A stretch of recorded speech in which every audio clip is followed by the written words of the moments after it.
Welcome everyone to a special workshop meeting of the Birmingham City Commission. We're at 151 Martin Street in our historic City Hall. We are here tonight. No formal action will be taken, but we're here tonight to discuss a capital improvement or infrastructure master plan. There is plenty to discuss on this topic. And we could be here all night. But right now, and for tonight, I think what we need to focus on is the notion of a master plan. And I see a hand raised from the city manager, so I will. I did call to order, right? Roll call. Oh, we need a roll call. Sorry. Mayor Ballard? Here. Mayor Pro Tem Long? Here. Commissioner Haig is absent. Commissioner Host? Here. Commissioner Cole? Here. Commissioner Kozowski? Here. Commissioner Teresa? Here. Okay. Was that what you wanted? No. Oh. So you missed it too. I missed it too. I was just going to give a brief intro. Yeah, well, by all means, Okay. yield the floor to the city manager. Yeah, I was just going to give a brief intro on the topic. We've talked about capital improvements a lot, right? We have an existing capital improvement plan, which you'll hear more about in a minute. And it's mainly, you can find it throughout the budget. But, over the years, people have said it's not easy to find because it's buried within a 300-page budget document. That's true. So we have prepared just this year a new capital improvement plan that's a standalone document, which you saw parts of it at the long-range planning meeting. So it'll make it a little easier to find. But I guess what I want to say is that you keep hearing on a regular basis, capital improvement needs going up. You hear about people, I don't like the potholes in my street. You've probably noticed we've had more water main breaks this year than we've had in any period in the last 20 years, I think. And the funding issue keeps coming up, right? How do we pay for it? Whether it's special assessments, whether it's the general fund, whatever. So this is not a simple issue. It's a very complicated issue. It's very involved, but it's very significant. And I think the public needs to understand too that it is a big problem. It costs a lot of money and we can't solve all of our problems at once because we are an old community.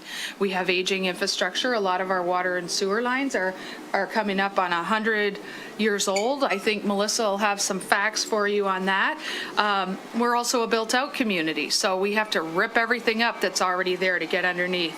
And also we have limited resources. We have a budget every year, and it's a nice sizable budget for a community our size, but it's not enough to tackle every single road and every single water, sewer, and pavement issue in the city. It's just not. So we have to look at what we're going to do. Funding's our biggest issue. Our needs are great. We have competing priorities. Do we do City Hall? Do we do a new police station? Do we do roads, water, sewer, all of that? And we have a constrained budget. We just do. It is what it is, and the only way that we can do more is to either A, look at other funding alternatives, or B, look at our existing budget and make different priority decisions, make cuts elsewhere and put them into the roads. So I guess basically our hope for this workshop is that it'll start the conversation that we've all heard pieces of, to draw attention to all of the issues, to kind of define our priorities, to educate the public, to talk a little bit about sustainability long-term, because once we do an improved road, we then assume the obligation of maintaining it ever after, and that has financial ramifications as well. So all of those things, I think, and we need to talk about considering alternate funding sources. So all of that I say to give Melissa the floor to talk about, do we need to do a capital improvement master plan? Do we need to have somebody that can come in and evaluate our situation, which is completely similar to many other communities across the state and country, and look at what we want to do to address it? Do we want to move faster? If we do, where do we get the money? And all of that. So it's a complex issue. So I'm turning it over to Melissa. She'll go through in a little bit more detail, and we're keeping it brief because the whole point is to have conversation at the commission level so that all of you can talk about this. And I know there's no easy answer tonight, but at least we want to hear from you as you hear what our plans are for the coming year. Melissa. Thank you. So just a quick overview, quickly go over the presentation. The current capital improvement program, the master plans. We did pull some example capital improvement master plans from other nearby communities to see how they present the information to the public and questions and discussion. And before I kick it off, I just want to just high level mention some of the information about our current capital improvement program. For our existing water main, we have about 100 miles of water main within the city itself. About 38 miles of it, or 38%, were either built in 1929 or earlier. So what we're looking at least from the water system standpoint, 38% of your water main is going to be reaching approximately 100 years old coming up here in the next few years. So that's something we do look at for our capital improvement program. For the sewers, it's right about the same percentage, about 38% type of a deal. Sewers a little bit more hard. I say it's more difficult to justify, but to be able to calculate the year, because you may have a sewer that was installed in the 1920s or 1930s, and we have since lined the sewer. And so with that extends the life of the sewer, and part of that would be something that we would review if we do go out next year for an RFP for a consultant to be able to look at, is to examine our sewer system, just because we do have a good amount of sections in the city that are lined sewer from sewers that were either built in the 1920s or 30s. For the roads, a little bit of good news. We use the Paiser rating to be able to determine our road categories. 1 means poor and 10 means the best that just got constructed. Back in 2021, our average Paiser rating for the whole entire city road system, including local and major streets, was 4.28. End of last year, we got our Paiser ratings done, and our current score is 5.266. So we have increased our roads for our Paiser rating. Usually a community size wants to be around a 6 for your typical Paiser rating itself. And as far as our current funding, this fiscal year, our current capital improvement program is around $17.7 million. With that, we have a $2.5 million grant for South Eaton project. So city's out-of-pocket cost is $15.2 million. Next year, for what we bring forward in the next couple months for fiscal year 26-27, we're proposing $19.3 million in the capital improvement program. And then fiscal year 27-28, that does go up higher to $21.9 million, but that year includes a $2.87 million grant for Derby Bridge. So the city's cost would be approximately $19.1 million itself. So that's what we're kind of looking at for this year's capital improvement program of what we're spending and the future 2 fiscal years. And that includes our sidewalk, major roads, local roads, water, and sewer funds with those amounts. And that is approximately 15 to 18% of our total budget? Give or take, yes, absolutely. So for anybody that hears all the time, we don't put money into our roads, water, and sewer lines, that's not true. We do put a substantial portion, and it's been increasing every year. There's a lot more to do because we are an older community. So with this slide shows kind of an existing, what public would see with our current capital improvement program. So it's located within our budget project. It's towards the back of the budget packet itself. And with this, it's got a capital improvement plan list that shows for the streets, water, and sewer capital program. And then each project itself has an individual sheet that has some of the information about the project. And then down here would be essentially what's going to be funding those streets itself. So that's currently how our capital improvement program is shown within the annual budget.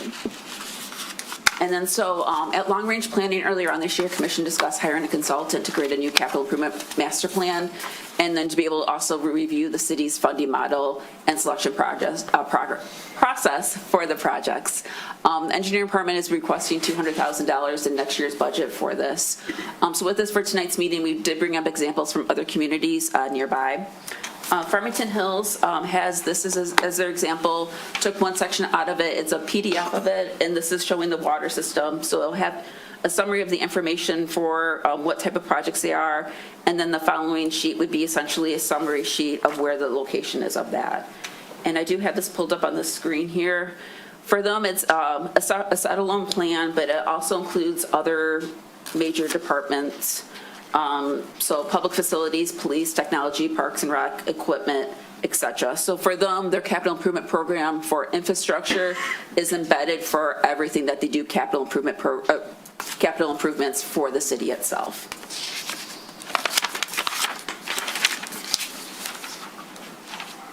The next example we had is the city of Novi. So they use what we call as a GIS dashboard. So with this, you're able to click on fiscal years, funding sources, categories on the side, and then it'll update this information here. So here's a kind of an example of theirs here for their dashboard. So this will show all their fiscal years for the next 5 years. Once you click here, it'll update the funding amounts itself and the streets for a location for it to be able to show how it's done. And then here's kind of a summary of that year the summary of that project itself. With this, one thing we kind of did notice is they have these blocks over here that are some of their projects, and some of it is just like a citywide project. So this one's city sidewalks. This one is the water system. So we did notice they essentially have year 25, 26 AC water main replacement. With this, it doesn't necessarily show on the map where it's located at. So you would have to pull up the project map for this one.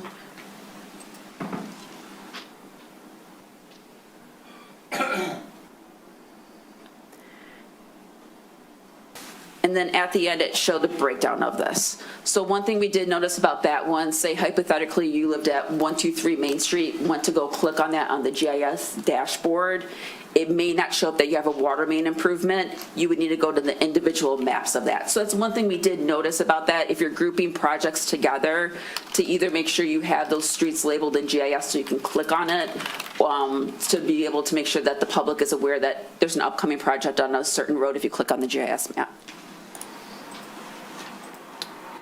And then the last one we did pull was the city of Ann Arbor. With this one, it has its own, actually it has its own department, their capital planning department that has a whole entire web page of it. So this is a summary of their web page of what it looks like. It's got a breakdown of what type of projects, et cetera. And they also have a GIS dashboard that you can be able to click on off of the website.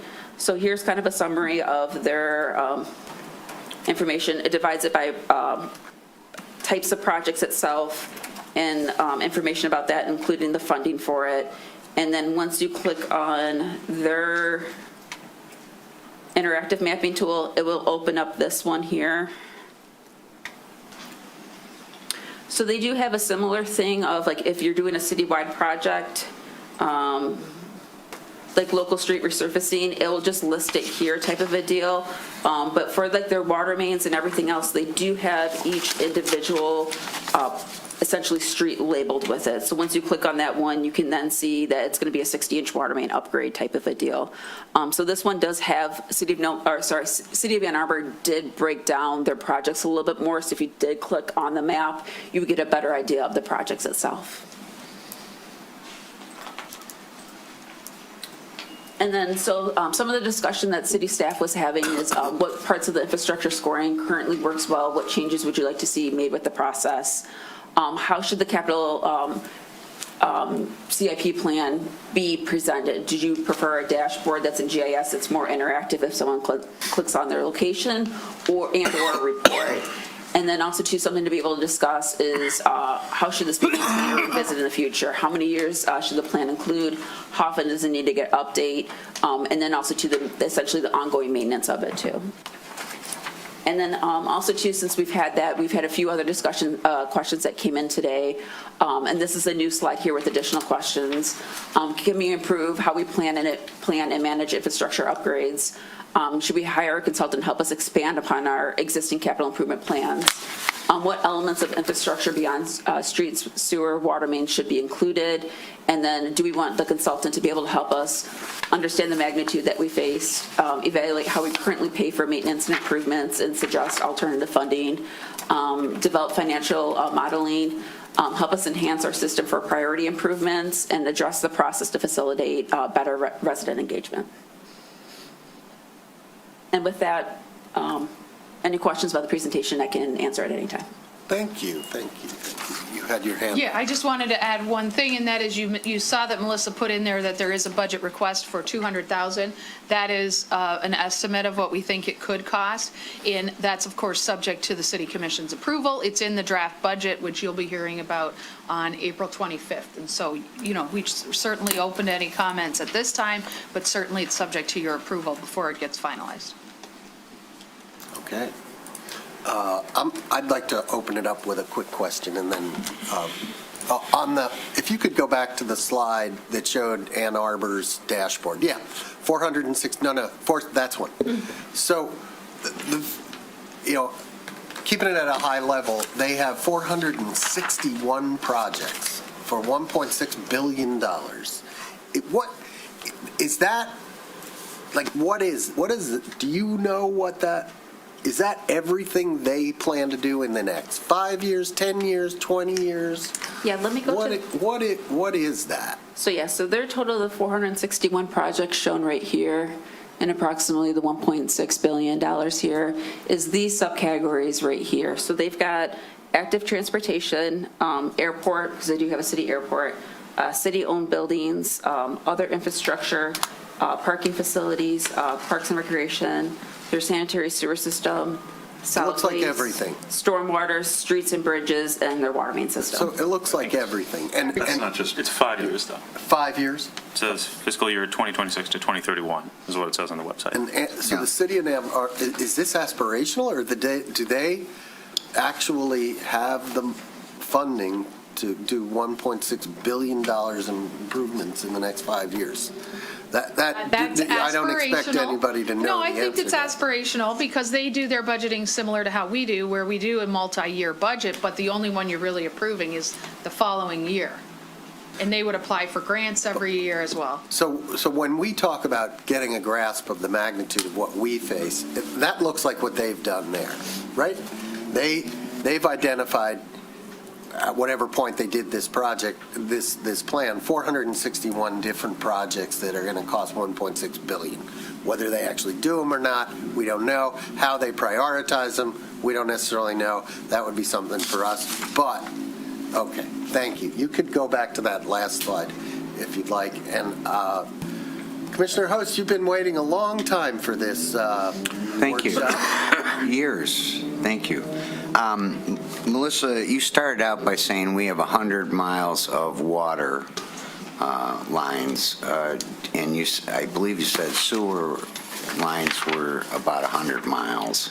Sewer, we have about 116 miles, so a little bit more because of the separated storm.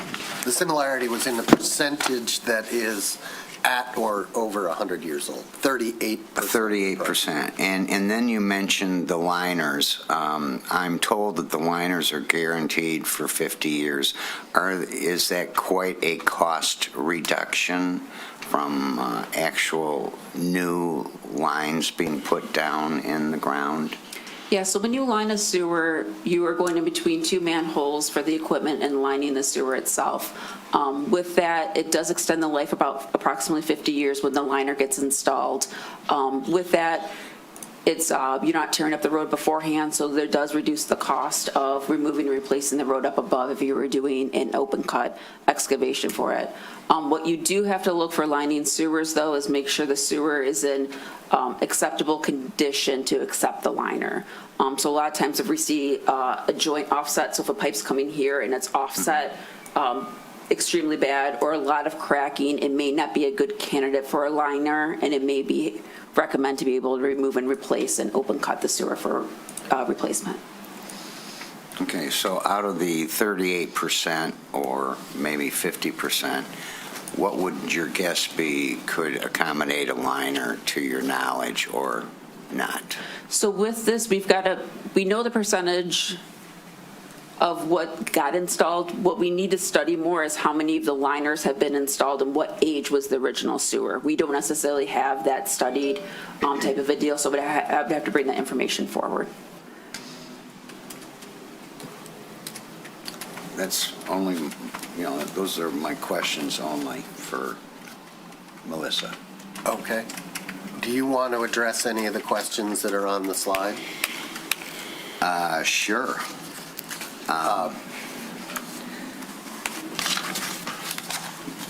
Let me start right out of the chute saying, I'm not sure we need a consultant. We have the matrix.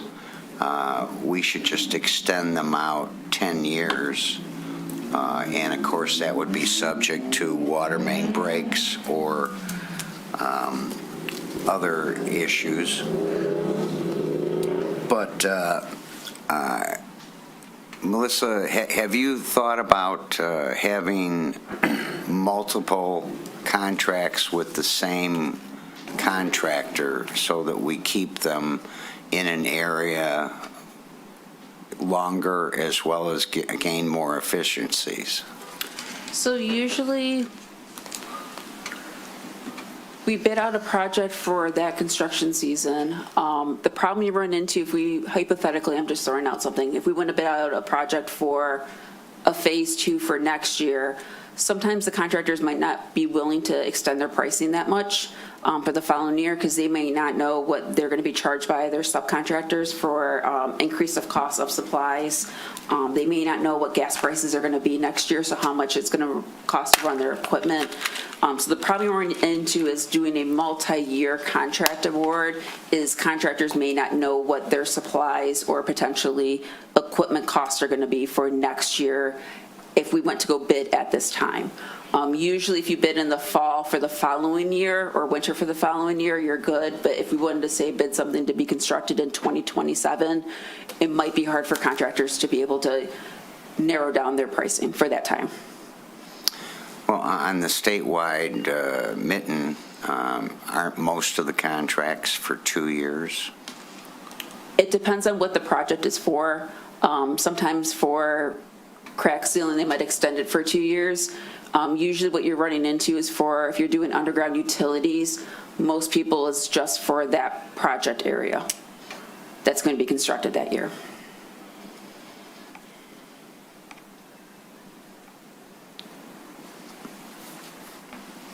I'm okay for now. Okay.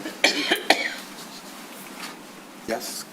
So Mayor Pro Tem. I view the issues as follows. We have a way of grading the road right now as far as which ones we're pulling forward to do and which ones we're doing later. First of all, is that sufficient? Does that need to be looked at again? Do we need to devise a better plan, or is that plan sound enough for us to move forward? That's number one. Number two is we have lots of miles of roadway that we need to do, and how are we going to pay for it? Are we going to do it the way we've been doing it for 30, 40 years? Or are we going to bring about a change, whether it's a bond or some other way to raise that money? Even when we get past the money issue, the third issue is going about doing that process. Obviously, if we magically had $1 billion to do it tomorrow, we wouldn't be able to do it all at once. The city would come to a grinding halt. You wouldn't be able to have, contractors that would even be available to do that.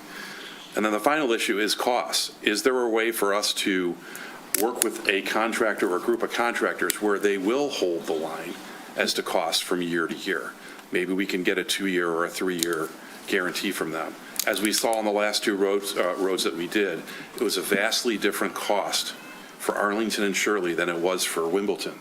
And part of that is just contractors not being willing to take the risk that they're going to go out of business if they bid something and then they find that the costs are astronomically higher. And so we're dealing with that issue as well. We were pleasantly surprised in Arlington and Shirley that we gave quotes that came in somewhere around 40 to 50% less than what we had thought. Maybe it was 30%, but it was significant. And I was pleasantly surprised, as were the residents, that their $30,000 bill was 15 or their $40,000 bill was 20 or something along those lines. And then we went to Wimbledon, and it went completely the other direction, where it was more expensive than what we had anticipated. And that's all driven by the fact that we put it on mitten, the contractors bid, and we try and take the lowest bid for somebody that we know that's going to do a good job. And so that's the variable and we've just experienced that from one year to another, and it was completely different sides of the bookends as far as cost. So those are the issues that I view that we need to deal with. the how we pay for it, we're elected to represent all 21,000 residents.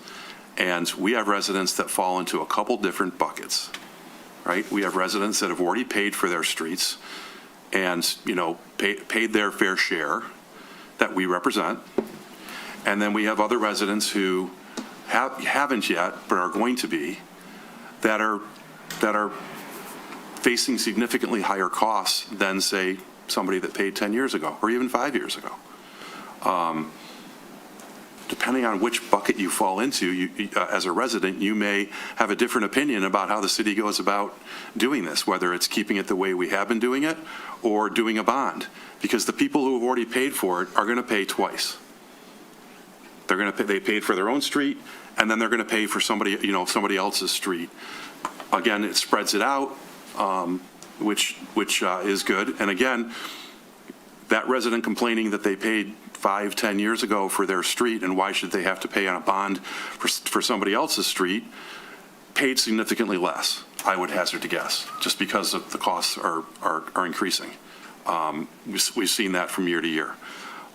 So how do we serve all 21,000 residents and their best interests when they are in vastly different situations depending on where they live and when their streets have been done?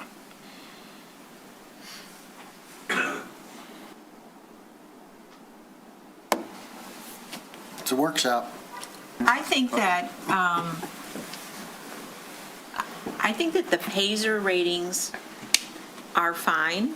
I think that that's a fairly objective measurement, and that we're doing it on a regular basis, and we've got good historical data. But that PASER rating is not the only thing we take into account when we figure out what street to do. We're spending, we're weighting sewer and water condition probably equally or more so. I mean, it's supposed to be thirds, right? If you look at our chart, it's 100 points for PASER, 100 for sewer, and 100 for water. Some streets don't have sewer under them, so they would never perhaps rise to the 300 score. That's the worst you can, get, or the 30 score. It used to 10 or 100, depending on how you're counting. But I think where there is subjectivity or less than objectivity is if you're looking at sewer and water ratings, you can't, or the engineering department is not making the decision just based on age or worseness. They also have to, as Melissa said many times, take into account where that segment is in the whole sewer system, what drain district it's in, and what the segments are above and below it. And this is perhaps, I don't know whether engineering has a great grasp on that or a consultant would be more helpful in helping us look at that, but you can't just say this street's got the worst PASER rating and the sewer is also old, so I'm going to just do this segment, because you could be causing problems upstream or downstream.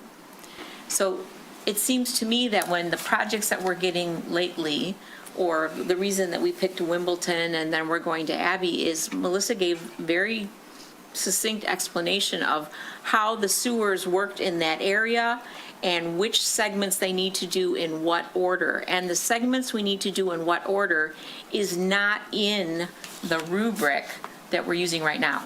The rubric just has the scores, and then they add that layer onto it, which is what segment should we do in what order, because they affect other work or other flows. And that is perhaps where it's less clear to the general public how we're making these decisions, because that's not in a printed rubric. I don't know if you want to weigh in about that, Melissa. Yep, so that's, the infrastructure is scores is one of the tools that we do use, and as like you mentioned, to be able to improve something on Abbey and further north there, it drains towards Wimbledon. So Wimbledon, and it drains towards the west. So that area had to be the first phase to get improvements done to it, to be able to accept the upgrades further to the north and to the east of it itself. And some of that information is drainage maps that we have, but that's not necessarily factored in the infrastructure scoring to have the general public be aware of that. So somebody could say, my sewers are old and my street's terrible, but I'm not on the plan. We hear this for 5 more years, and that's ridiculous. Why? And if there was a place you could go look and say, this segment, then this segment, then this segment, it might be easier for people to understand. I'm going to weigh in on that. Sure. I do think that there's some room for improvement, that the scoring system we have now is a good start, but that there are certain things we're not taking into account, and there are sort of anomalies that pop up. So I'll give you a few examples. Number one is we don't take into account necessarily whether it's a major street or a local street. We don't take into account traffic counts, how much traffic a certain street gets. If all else being equal, and one street has this much traffic and the other has this much traffic, there's nothing in our scoring that takes that into account. We have streets that don't have sewers. So they can't get the benefit of the 100 points for sewers. So if your sewer's in the backyard and it was lined in the last 10 years, then your street, which could be any one of the streets in Corton Lake Estates, isn't going to make the cut. But a slightly more sophisticated system allows the engineer control, allows the engineer, even has a category or whatever you want to call it, where the engineer can say this street needs to be done before that street. This is urgent. There are things that could trigger, this goes right to the top. But that would be up to her. So I would be in favor of looking into a slightly, maybe a little bit more than slightly, more robust system for scoring roads that goes beyond just the 3 ratings. And that may, to add to that, sorry, No, go ahead. that's where maybe a consultant could be considered. Right. To help with that process. So we take what is 1 through 10 right now, and maybe it's 1, 1A, 1B, or, where we're slotting in roads, and maybe that's a living, breathing document that can change. Absolutely. over time, that a street pops up because of but I think a consultant there could be helpful. And if it was online, every resident could look at it and see where their street falls and how it's rated and why it was rated the way it was rated. As many of you know, I put some time into this, and as part of that, the computer, the Google came up with an Excel spreadsheet. It's very sophisticated. I didn't screw around with it, but it had the weightings. It had all these categories. It had all the different weightings. You could change the weightings if you wanted. All it needed was the data. Input the data. Now, a consultant could validate that. The city engineer could validate it. At this point, ChatGPT came up with it, and it looks darn close to what we might want, but would need that heavy validation and even heavier input of data to make it actually workable. Commissioner Kozlowski. Yes. So I think all that stuff is a good idea. Do we need a consultant to do some of it? Maybe not. Like you said, ChatGPT spit out something pretty good in 10 seconds, right? So I don't know if we need to spend $200,000 on a consultant. But I am mostly concerned with one of the bullets up here, which is about understanding the magnitude of what we face. And we kind of got it, and this is an overly dramatic way to put it, but we don't want to be rearranging deck chairs on the Titanic here, right? If we adjust our rating system, we have it absolutely perfect, but we're only spending money half as fast as we need to, it's over, right? Like, it's not going to work no matter how good our prioritization is. So in terms of understanding the magnitude of what we face, we kind of got some indication of it. I think doing a sort of 30,000-foot, very, very high-level analysis is worth it. And we heard, we have 100 miles of water mains, 38% are 100 years old. From the projects we've done recently, it looks like it costs something like $10 million per mile to dig up a street, replace all the pipes, and put the street back in. So 38 miles times $10 million a mile is $380 million. Right? How long is it going to take us to spend $380 million replacing roads? Because these things are going to be 100 years old in 3 years? Right? And some of them probably already are. So there's no hope that we're going to spend $380 million in 3 years. So the question is, how fast are we? Because right now, I don't even think we're doing a mile a year. We're probably doing half a mile, 3/4 of a mile. So it's like, even if we did a mile a year, it would take us 38 years to do this, at which point some of these pipes are going to be 140 years old, right? So that when we talk about understanding the magnitude, I feel like that's right, very rough, very high level. But I think it gives us some sense that, yeah, there's some urgency here. And one of the big questions is, how are we going to get the money to do 2 miles a year instead of 1? And I feel like that, and I don't think that a consultant, they can give us some ideas, I guess. But really that's going to come down to us to some degree, and to decide what is both plausible and fair to citizens. So that's probably, and that brings up to Mayor Pro Tem Long's point about our existing funding structures. Do we do bonds? When do we do special assessments? I think we should probably revisit our sort of philosophy on special assessments, and directionally, where do we want to go? I know that I believe the recommendation of the Ad Hoc Unimproved Street Committee was, well, we should just improve every street in the city. Okay, well then there's no more special assessments because we do everything. But obviously that means our maintenance liabilities for roads is a third higher than it was with presumably basically no commensurate increase in tax revenue, right? Improving the streets does not increase the tax base. So where does that money come from? Right, so all of these things, it feels to me like a lot of this just boils down to, we need a lot more money. And we kind of needed it yesterday. But, best time to plant a tree was 10 years ago, second best time is right now, right? So I feel like that is really the number one priority question, is sort of, how do we get, and I understand that with water, it's even trickier, because we can't just get general fund money and put it in there. It's got to come out of the water funds. Maybe we can do a bond or something for it, so we need to explore those possibilities. But I feel like that question jumps out to me as being the highest priority thing, is how much do we need to spend to stay on top of this stuff? And then to some degree, what happens if we don't? Like the city manager said about having water main breaks this year. Are we going to have twice that many in 5 years? That seems like a big problem. So those are the things that I'm concerned about.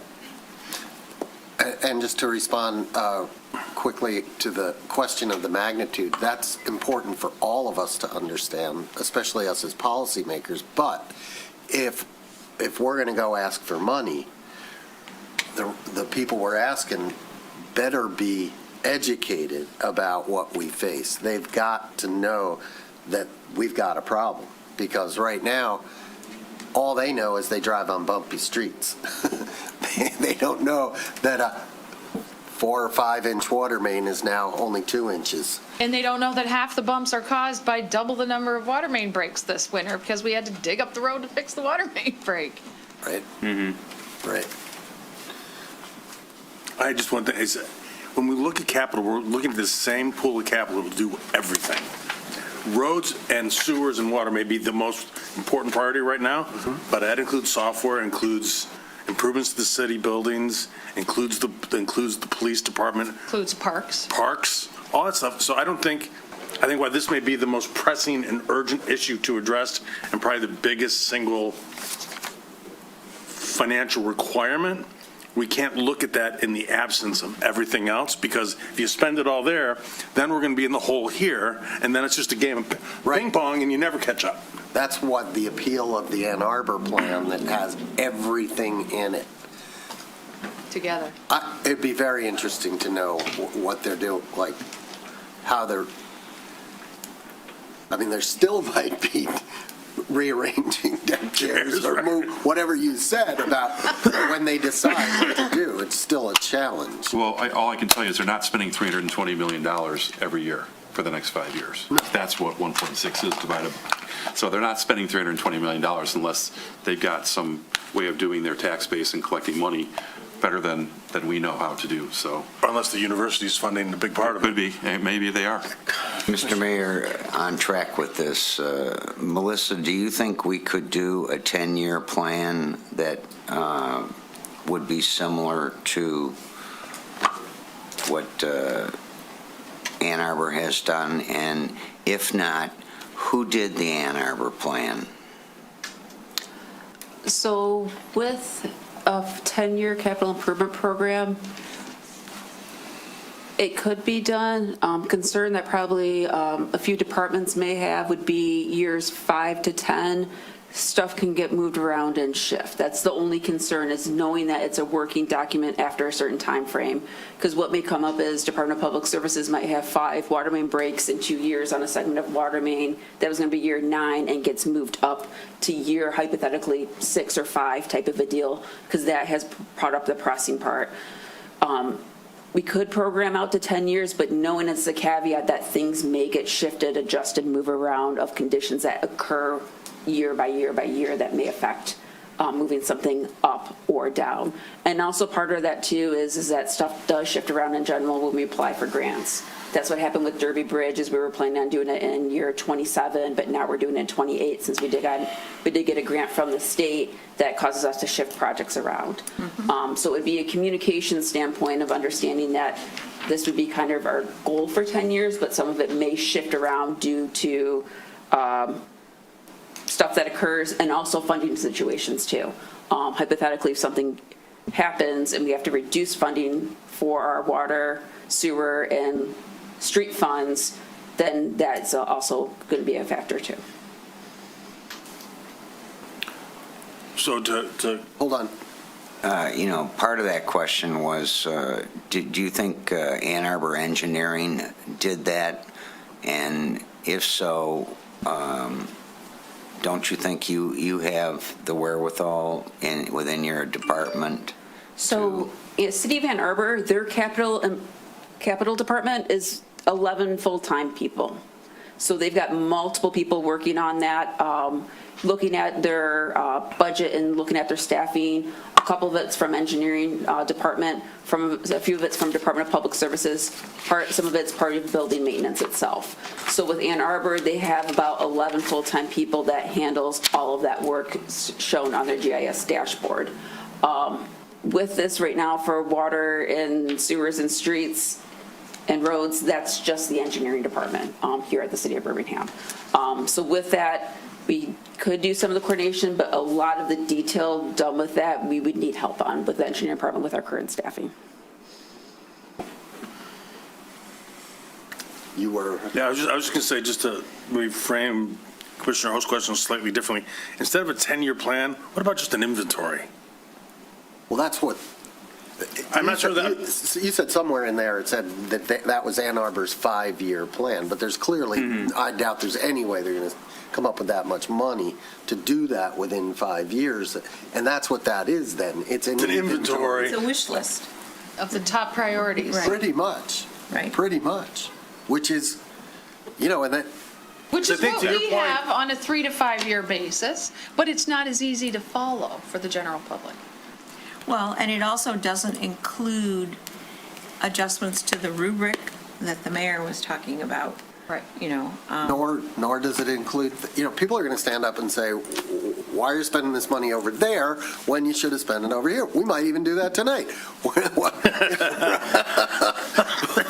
Right. Right? And so without taking into account all that stuff and having it all in front of you when you make a decision to spend $500,000 or $1 million or $3 million on this, everybody can look at it and say, right there.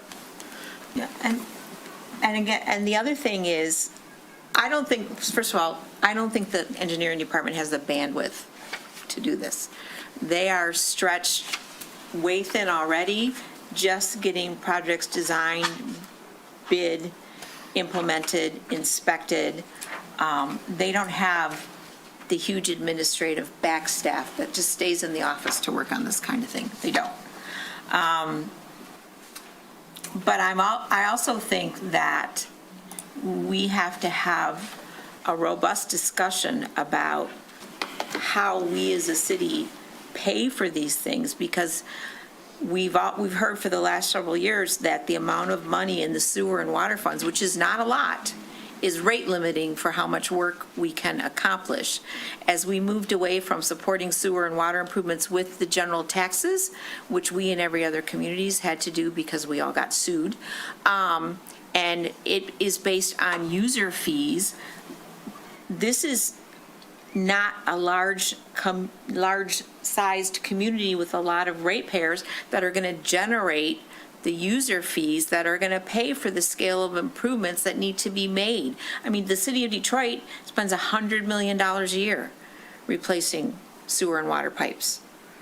We don't have that kind of capacity. We could triple the sewer and water rates to get to where we needed to generate the income to make these improvements. So I think somebody to help us look at what the scale of the cost is versus, I mean, Treasury can certainly help, but that is a huge question.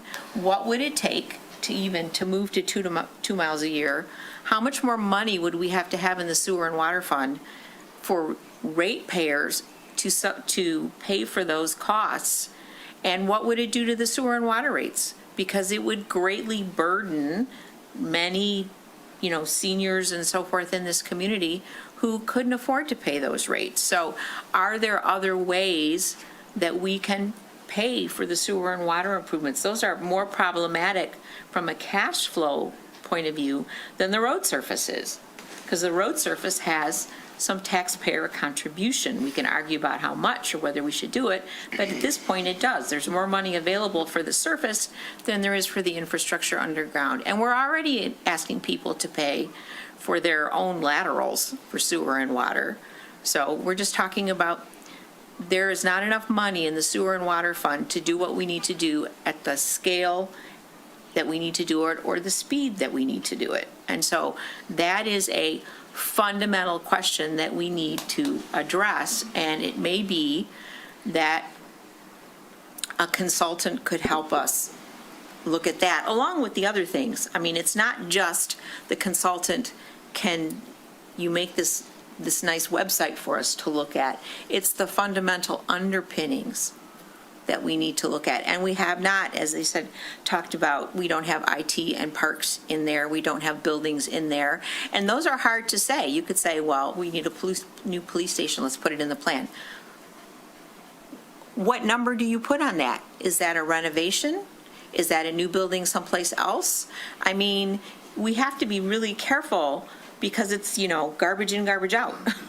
So how you're assigning costs to some of these things are whole other deep dive conversations about how we would weight them and how we would budget for them and what our goal is for that. And we don't have some of those decisions already to say we can put the police department in there or we can put City Hall in there.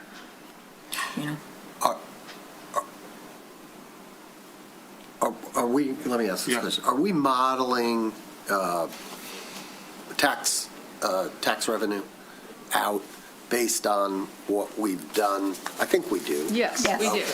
Are we including like projects like anticipated on the southeast corner of close to 200 units of new housing in one 9-story building across from Kroger? Only for those that are already in the planning process. So we don't say, oh, that's a vacant piece of land. We expect in 7.3 years it'll be developed. But if we know that something's in the queue, we will include it in our forecast. We do know that the Triangle Master Plan never really worked out. We didn't, for whatever reason, let's say we didn't, it was because we didn't build public parking or the parcels were too small or whatever. It just didn't happen, and it's still not happening to any great extent. But if it had happened, where would we be today? How many more millions of dollars in tax revenue would be coming in had that master plan worked out? And I think in the coming years, you'll see that that plan came into effect in '07.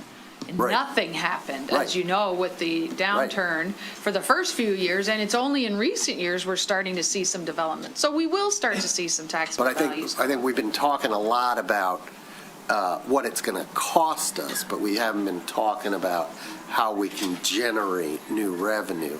And I think the way you generate new revenue is trying to get, to the extent that we have the power, we're not developers, but we could maybe make it easier for developers if it's already hard. I think some developers come in and they fight us, and we know what I'm talking about.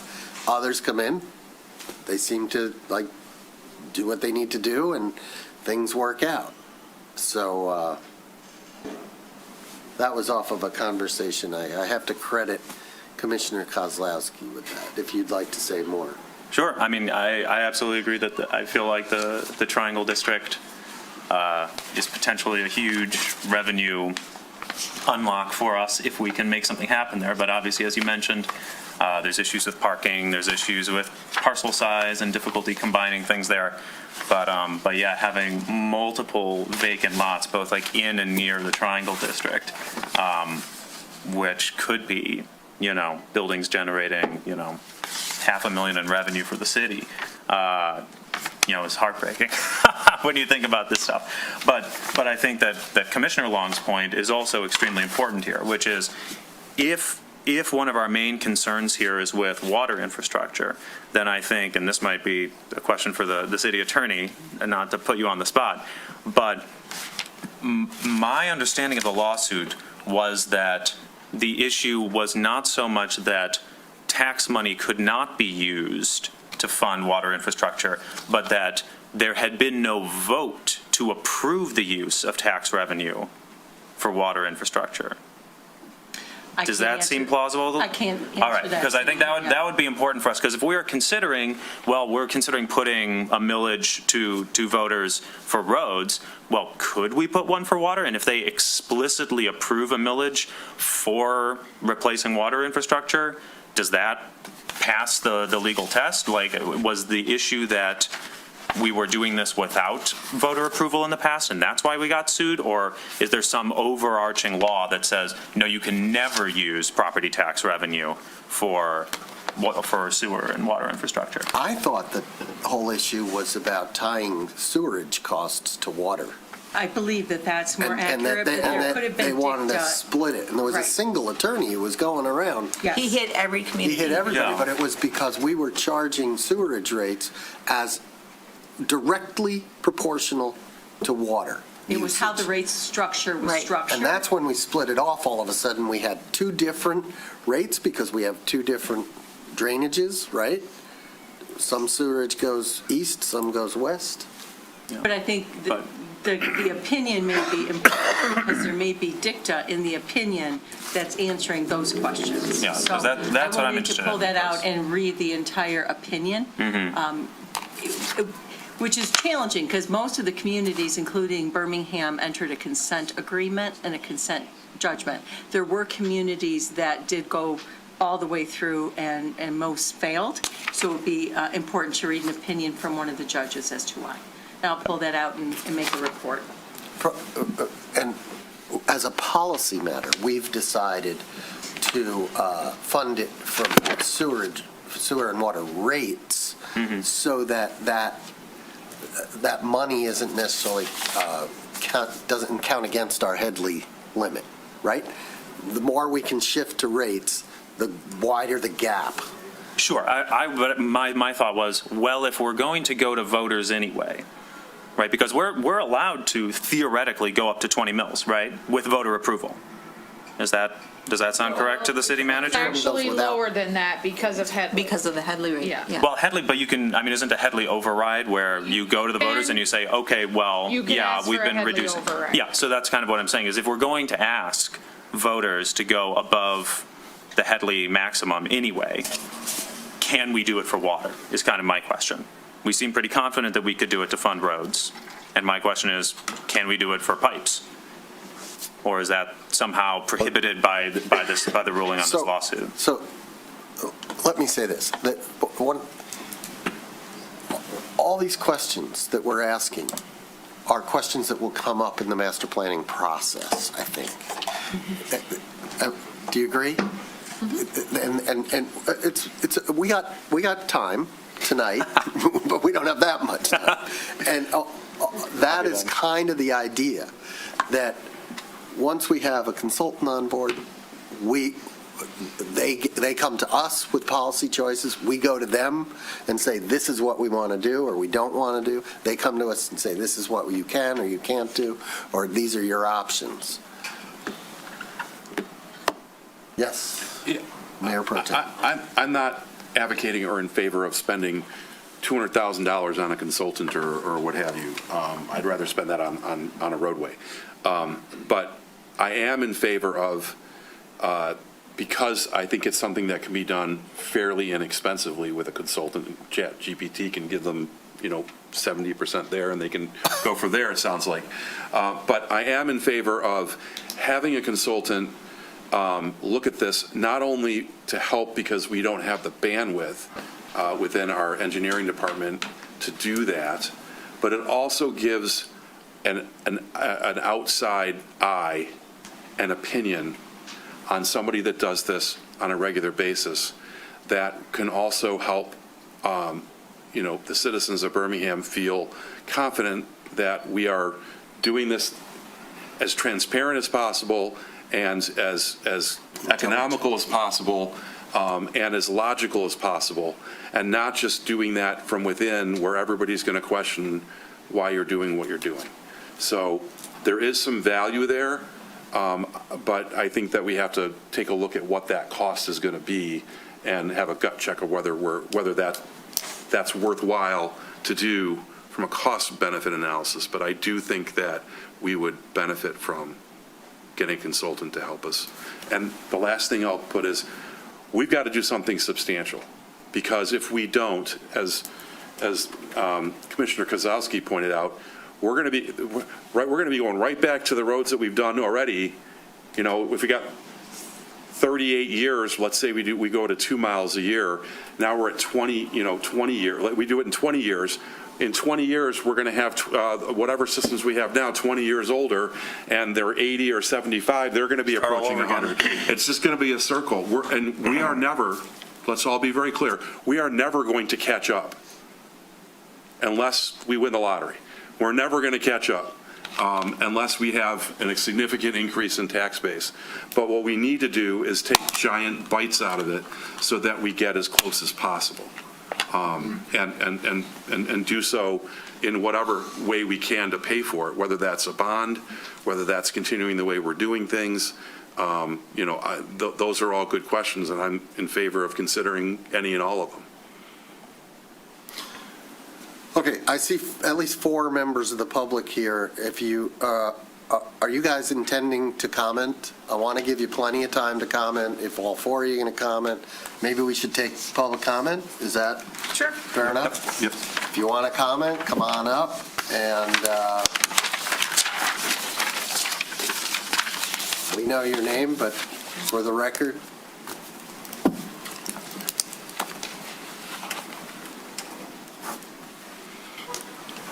Hi, David Bloom.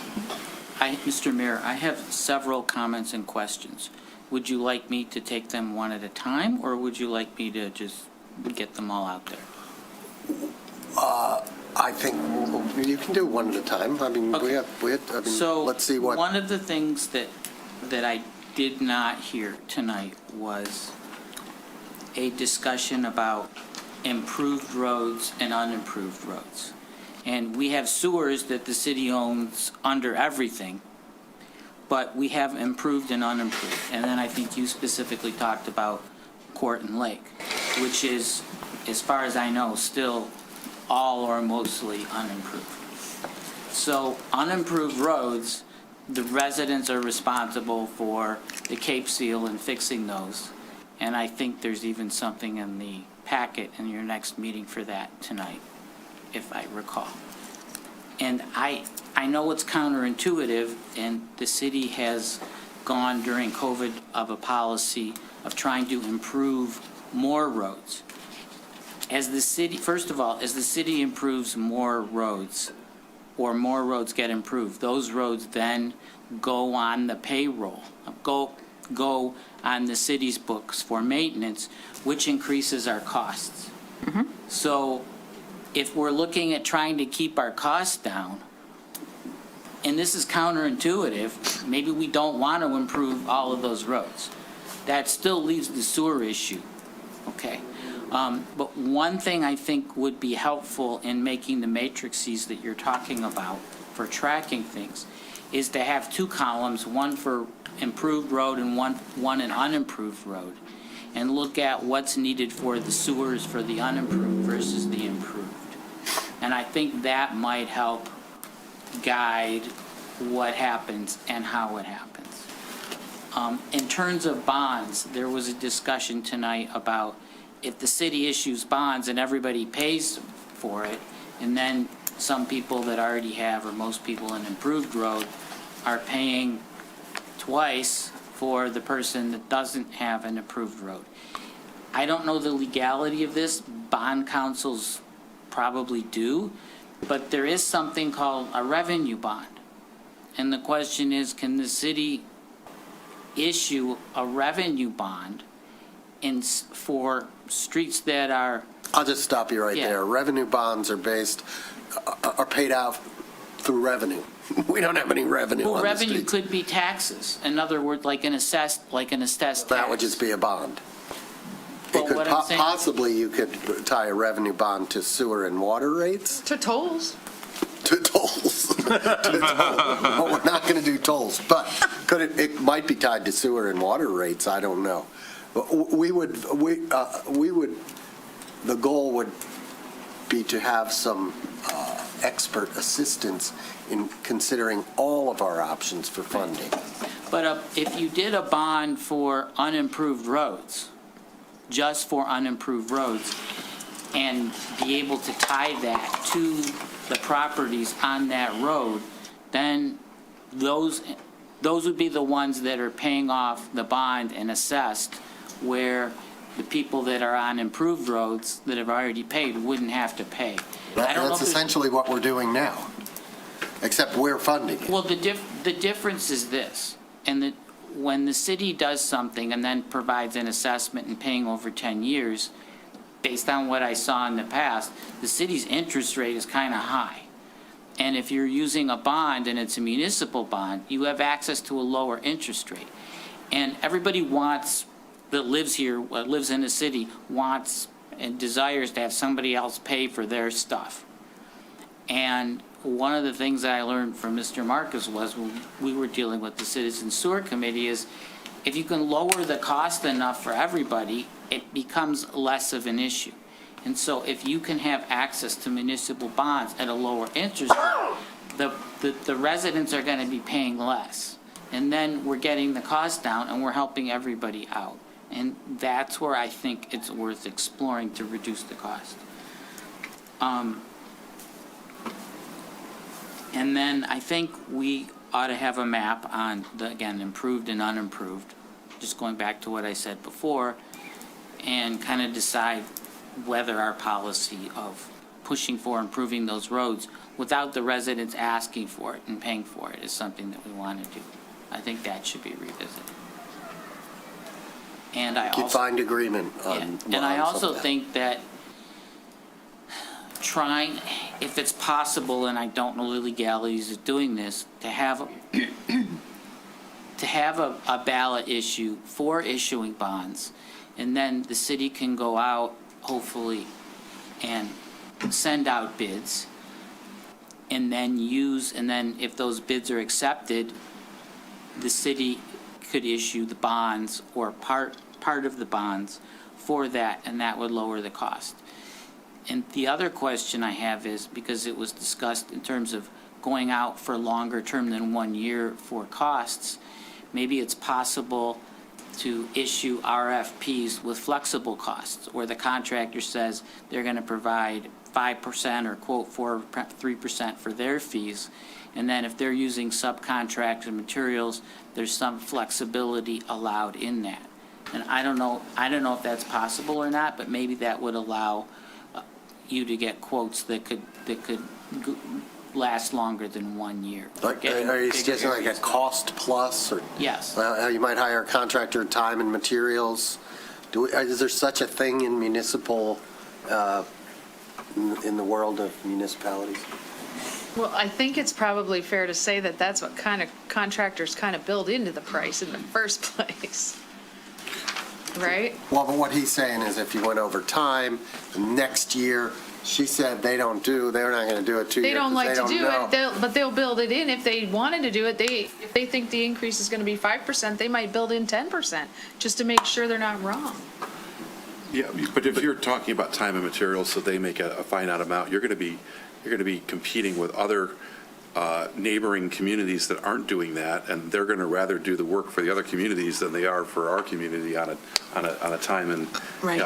So you're going to handicap yourself with that, even if it's illegal to do that, which I'm not sure if it is under, but it's a good thought, but I'm not sure whether that would attract. We need to have, what I've seen is we've had 2 or 3 bidders, not 8 or 9 or Yep. 10. And we want to encourage 8 or 9 or 10 so that we can get the best Competitive pricing. competitive pricing. You have 2 or 3 and they're all pretty much close together, that's not helping anything. Is there a benefit inviting multiple contractors to a meeting like this and trying to get their input on things that we could do differently in order to try and get more coverage or lower costs? And try and pick their brains, like what would they like from us in an RFP that would make it easier for them to provide better and more service to us? I think. I would think that municipal engineer conference would be a place where something like that would occur. Is it what interaction between the people, So- the people you hire and? Yeah, so I'm just thinking up here that I know previously where I worked at, I did work in City of Southfield. They have what they call pre-qualified contractors. So they have contractors qualify every 3 years and get on their bidding list. So that's something to be able to discuss legally wise, because with that, they only send projects to, I'm just throwing this out, say if there's 8 underground contractors that are pre-qualified, the project only goes to those 8 contractors, because the bidding process for them to get qualified continues annually type of a deal. That's something we could look into. I do know, unfortunately, that does take time just managing it, because you have to essentially issue an RFP every year, make sure the contractors are up to date, when does their 3-year term expire, et cetera, type of a deal. So I do know City of Southfield does do that. The other thing you run into is, Mary Button, if at any possible, me discussing bidding process with contractors is an issue for a public bidding process. Absolutely. So I have to run into that fine line of, I can't necessarily ask a contractor, hey, what increase are you looking at for, working or for gas type of a deal compared to last year's contract? I can't necessarily ask that, because everything needs to be a public bid process with it. So that's the fine line we sometimes run into. Kind of why I thought maybe a trade association or a trade conference. So some of the consultants that we would look to help us define a master plan with all of the parameters, what should go in there, what shouldn't, and how some of these things can happen is right in their wheelhouse. And they're also used to working with contractors and how to negotiate to get a longer-term contract with the kinds of things that you're talking about. So a consultant who specializes in this would be able to help us navigate the best way to get value engineering, both in time and scope of projects. Thank you. You good? Okay. Anybody else? Patrick? No?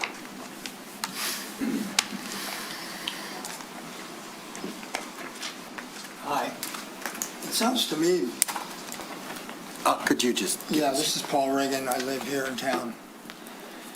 It's not a planning problem, it's a financial problem. We just don't have money. We can list out all the things we could do, but we still can't afford them. It's that house in Malibu that I want to live in, but I just can't afford it. We need roads. What we don't want to do is create in the public's mind an expectation of, like Ann Arbor has in the aspirational plan, all kinds of things. We can't do that.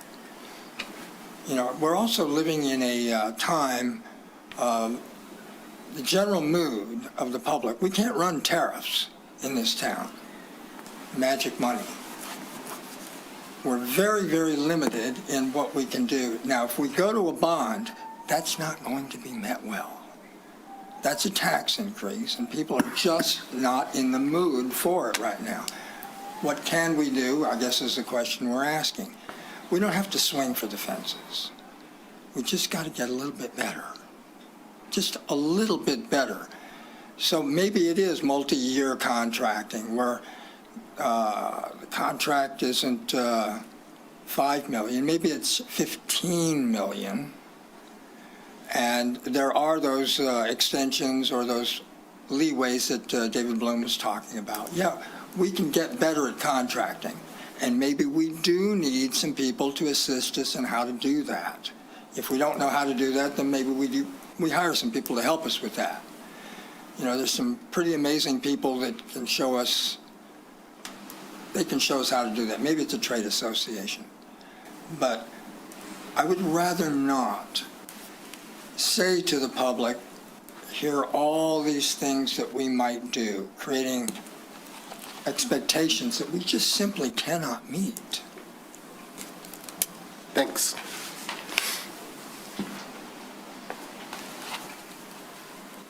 Okay. Have you heard?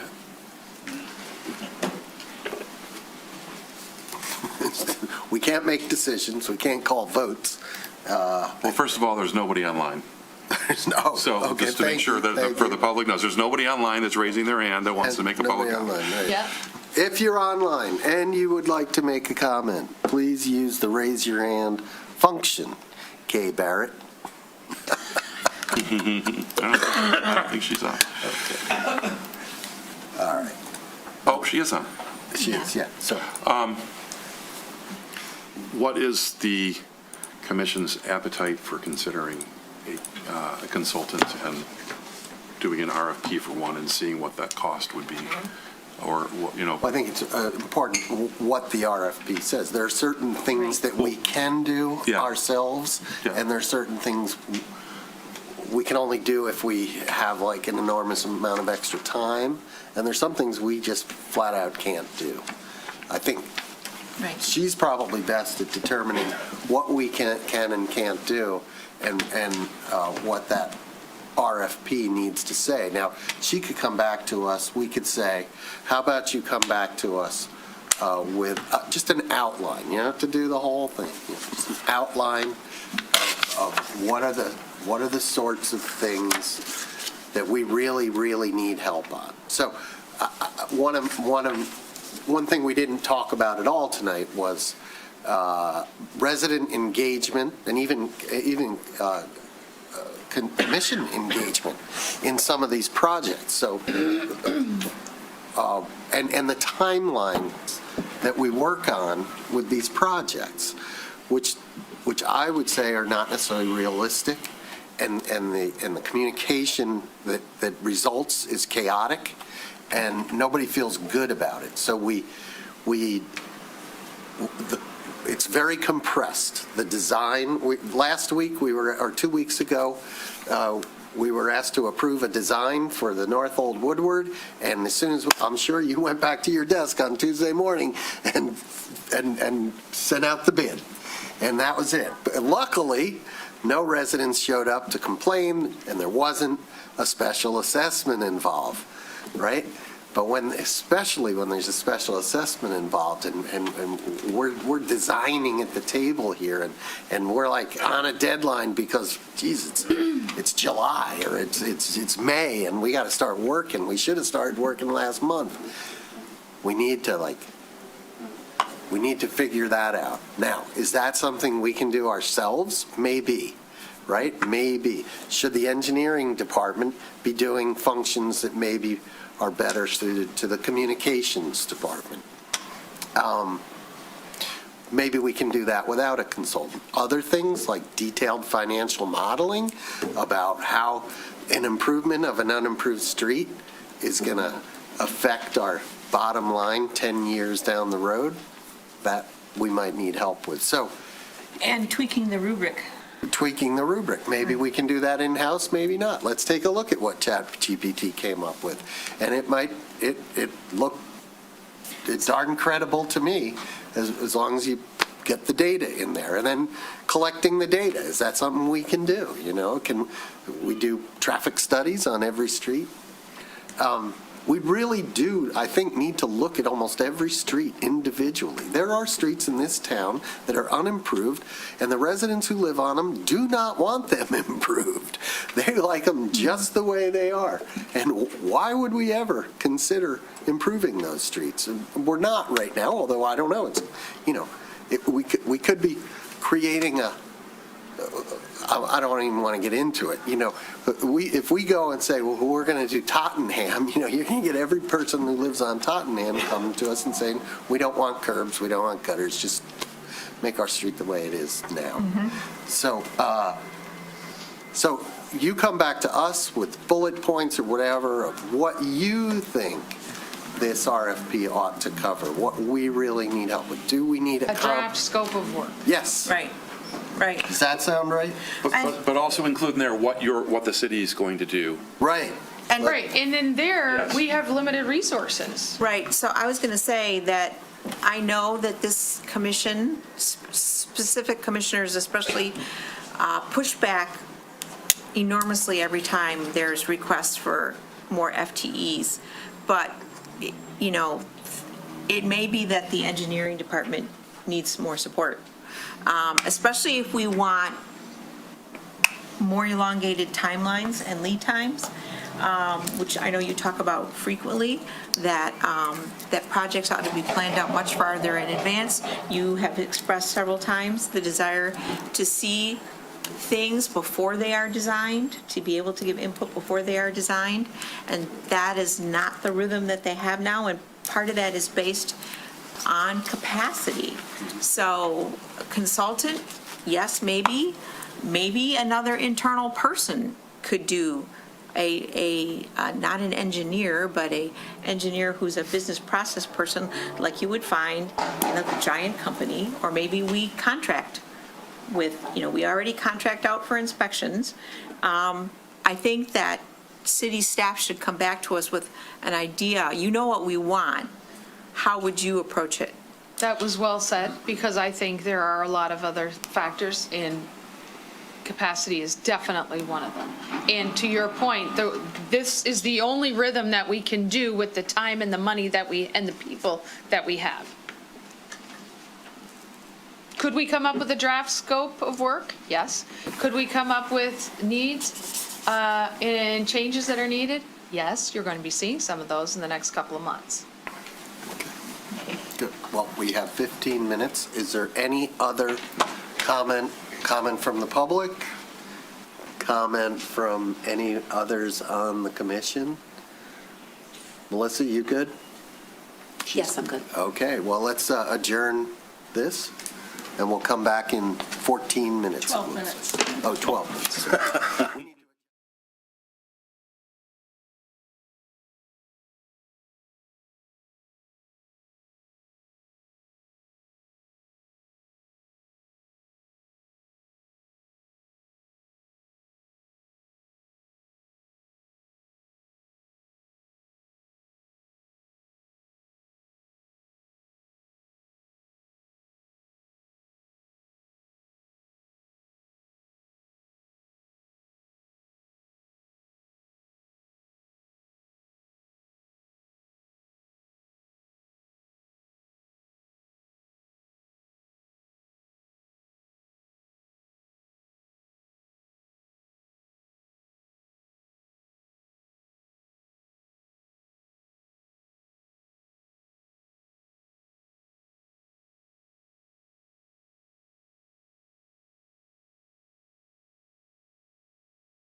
Recording is being recorded, yes. Welcome, everyone, to the regular meeting of the Birmingham City Commission on Monday, March 9th, 2026 at 7 p.m. We are in historic City Hall at 151 Martin Street. Please join me in standing and saying the Pledge of Allegiance.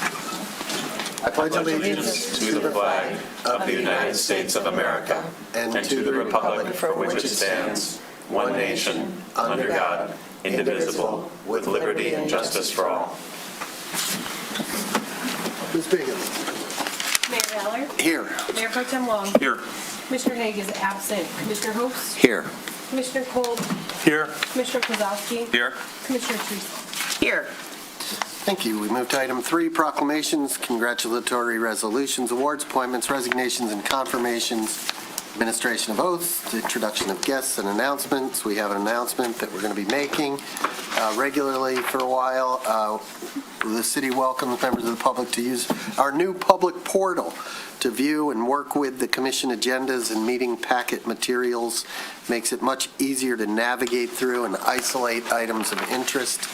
Just go to bhamgov.org/commission on your web browser. You can even use your smartphone. You can even do it right here in the commission room. Scroll down to agendas and minutes portal. Click on the meeting you want to look at, and you can navigate around through there and look at the meeting files. One tech tip, use 2 fingers to zoom in and out of documents if you're using a touch screen device. We have appointments first to the Parks and Recreation Board, and we have 2 regular members who will serve terms. All 3 appointments will serve terms through March 13th, 2029. 2 are to be appointed regular members, and 1 is to be appointed an alternate. And we have 3 applicants. The first is Joe Robel. Did I pronounce that right? Robel? Mr. Robel, are you here? This is a reappointment.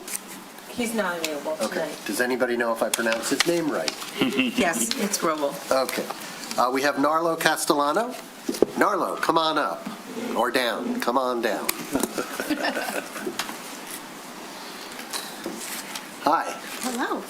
Tell us about yourself and why you want to be appointed or reappointed to the... Okay, to the board. I am Narlu Castellano. I live at 1553 East Lincoln Street. I've been a Birmingham resident for the last 10 years.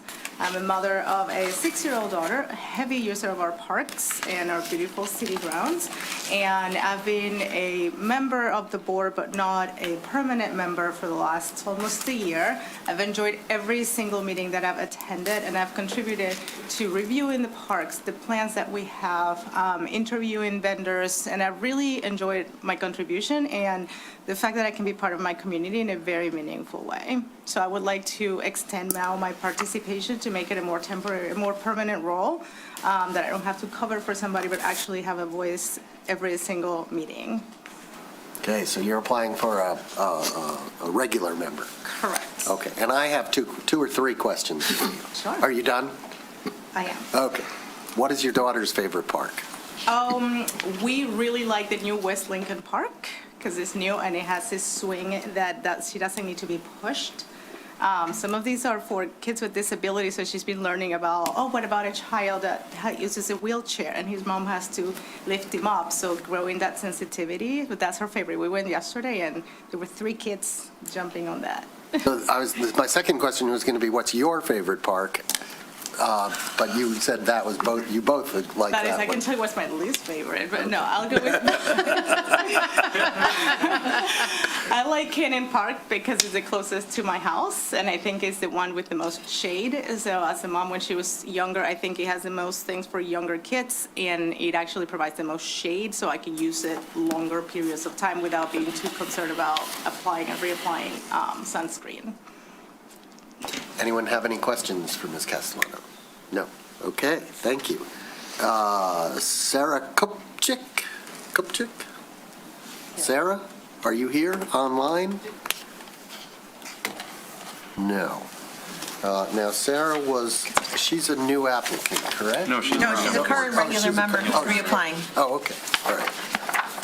So all three are current members of Right, one. and- Two alternates and one. And if I may note that, so Mr. Roble is an alternate who also applied for to be an alternate again. So I think we have a relatively easy decision in front of us. Okay, I'll take nominations then. So I'll nominate Mr. Roble to be an alternate member of the Parks and Recreation Board for a term to expire March 13th, 2029.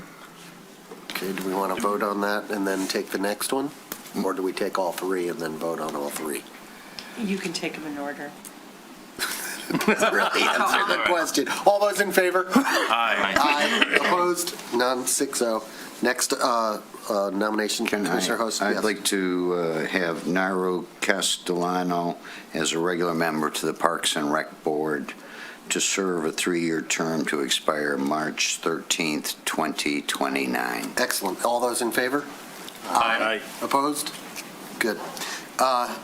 One more, please? Sure.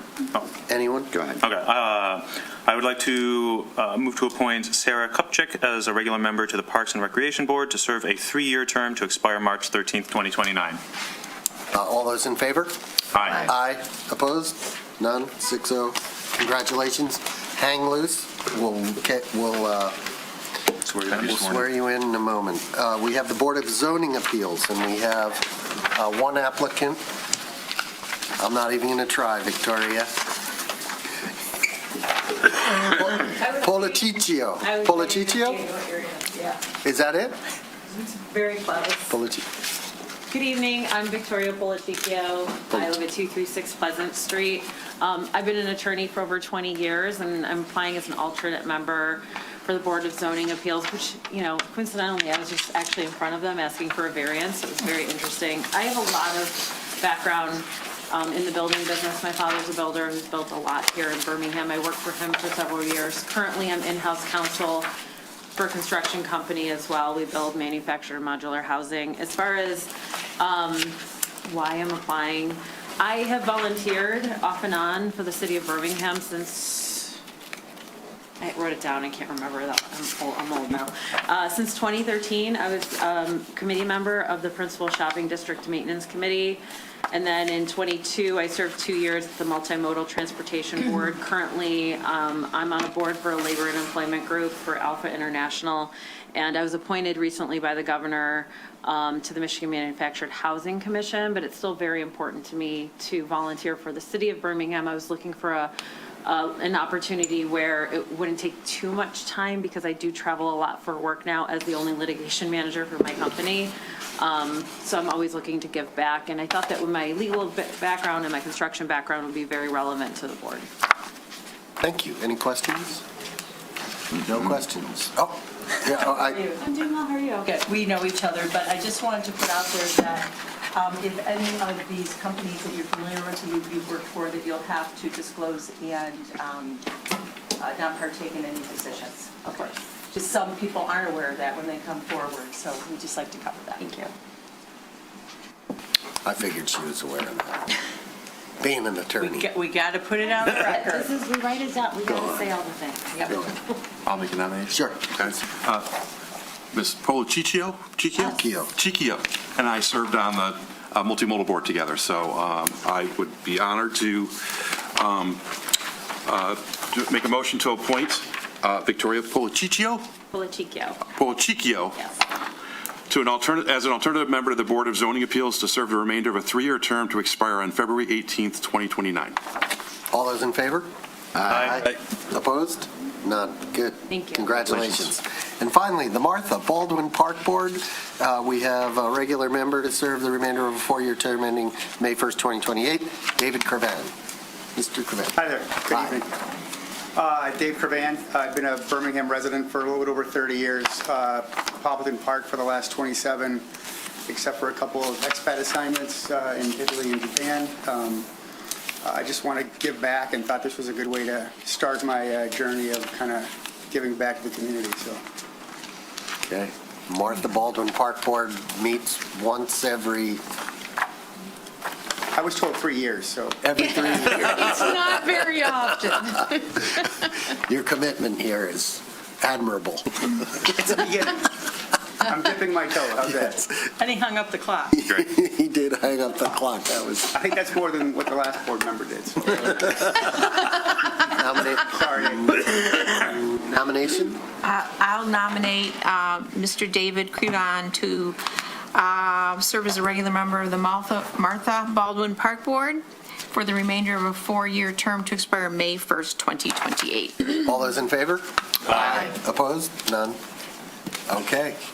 Congratulations to everyone. Our city clerk. What? Well, we got to, I was telling him to hold on so we can swear him in. Yeah. We'll swear you in. You're going to raise your right hand and you'll say I do after me. I do solemnly swear or affirm that I will support the Constitution of the United States of America and the Constitution of this state, and endeavor to secure and maintain an honest and efficient administration of the affairs of Birmingham, free from partisan distinction or control, and to perform the duties of the office of Board of Zoning Appeals, the Martha Baldwin Park Board, and the Parks and Recreation Board according to the best of my ability. I do. I do. And I have the ones already filled out. Darlene, you just have to sign right there. And then Victoria, you're right here. And then David, you're right there.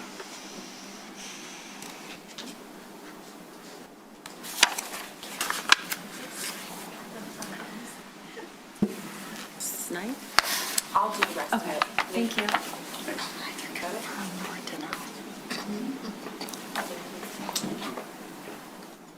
Thank you very much. Congratulations. We really appreciate your service. If you could remain seated for the next 2.5 hours. No, you can go home. We're going to move on to open to the public for matters not on the agenda. We do welcome comment. If you're here, come up to the microphone and make your comment. You can have up to 3 minutes. If the item is not on the agenda. For items not on the agenda, yeah. Thank you. I read. Yeah, just tell us your name and your city of residence. Michelle Areta, Birmingham, Michigan. Okay. And I understand we're here on Cape Seal, you're coming back to Cape Seal, but there are significant safety issues on Oak Street. You really can't address the speed, but the number of trucks that come through Oak, along with all the other traffic, poses a real safety hazard because of the destruction that it continues to do and will continue to do on the new Cape Seal. I see trucks trying to avoid Maple Road, they avoid Big Beaver, they come straight down and use Oak Avenue as a thoroughfare. I've got a picture of a food truck coming down. There is no reason, we don't have any food businesses directly on Oak, so they're using it as a thoroughfare. But the other thing is the weight limit of the trucks that travel on Oak.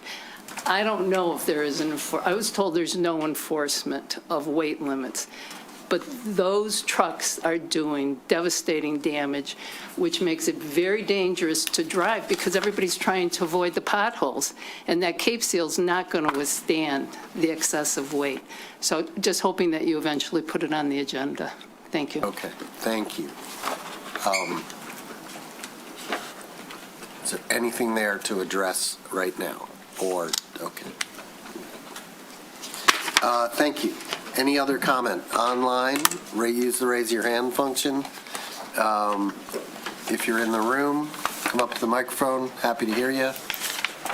Sure. Yes, sir. Please do. Good evening, Mayor Baller and ladies and gentlemen of the council. Thank you. My name is Nate Miller, and I'm just announcing that Troy has been amazing to us. I'm from Troy.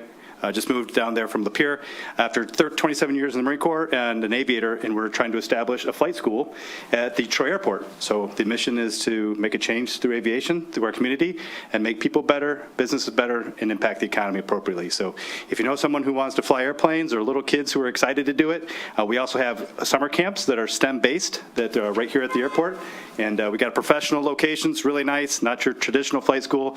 We like to refer to it as a flight academy, blending my 27 years of flying F-18s, and my buddy's 20-plus years of flying in the general aviation world, and making a really cool product so that people can either enjoy it as adults or have a completely separate career that they might not know otherwise exists as young people. So if you have any questions, I'll stay through the end of the meeting. I'm back in the corner, but thank you for the time. Do you have anything to hand, any I do have handouts? flyers in here, yes, sir. Okay, great. Yeah. Thank you. Come on up. Thank you, thank you. You may not want to stay till the end of Hi, I'm John Clanch, 450 Oak resident, and Oak again would be the topic. Understand that the Cape Seal is the next thing to happen to solidify the pavement. However, I guarantee you within a year or two, it's going to crumble like a cookie.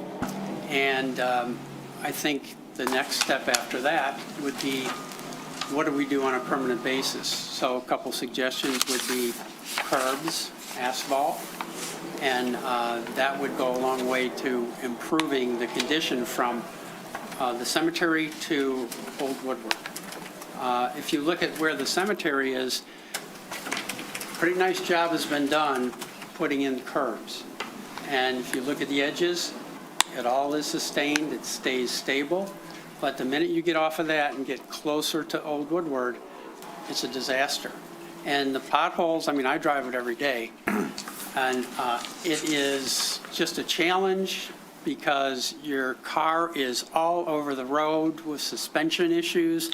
You try to avoid the potholes, you got other cars coming at you, and sometimes they're avoiding potholes, and it's dangerous. So thought would be, after the Cape Seal, after a year or two, a more permanent solution. Since it's, I thought I saw a statistic, there's like 4,000 cars that travel down that route on a continual basis. And it's really not a good image for the town.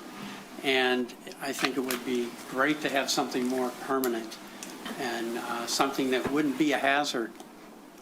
The other thing is, maybe the trucks go a different route and have them find an alternative. Maybe Quarton is a better alternative. So, I mean, there's several things that can perhaps be considered. So, appreciate it. Thank you. Thank you. Thank you very much. Anyone else? Last call, online, in the room. Okay, none. We're going to move on to the consent agenda. All items on the consent agenda are routine and will be enacted by one motion and approved by a roll call vote. No separate discussion of the items unless a commissioner or a citizen so requests. In the event, the item will be removed from the general order of business and considered separately. So, does anyone on the commission have any items on the consent agenda that they would like to see removed?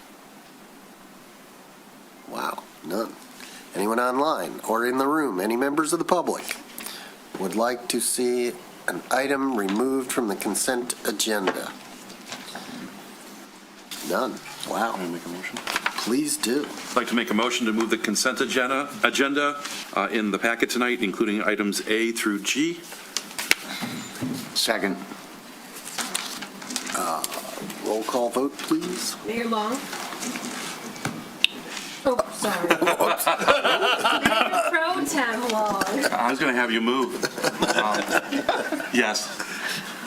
Commissioner Host? Yes. Commissioner Treeslaw? Yes. Commissioner Cole? Yes. Mayor Ballard? Yes. Commissioner Kozlowski? Yes. Okay. We have, normally we do not have a city manager's report tonight, correct? We have no unfinished business. So we move to new business, which is a public hearing. The first item of new business is a public hearing for the outstanding liquor licenses in our 2025 review period. We're going to be going back over 220 and Sidecar Slice and Shift. So I'm going to now open the public hearing at 7:19 p.m. and hear first, I believe, from staff. Yes. Staff? No, staff, no.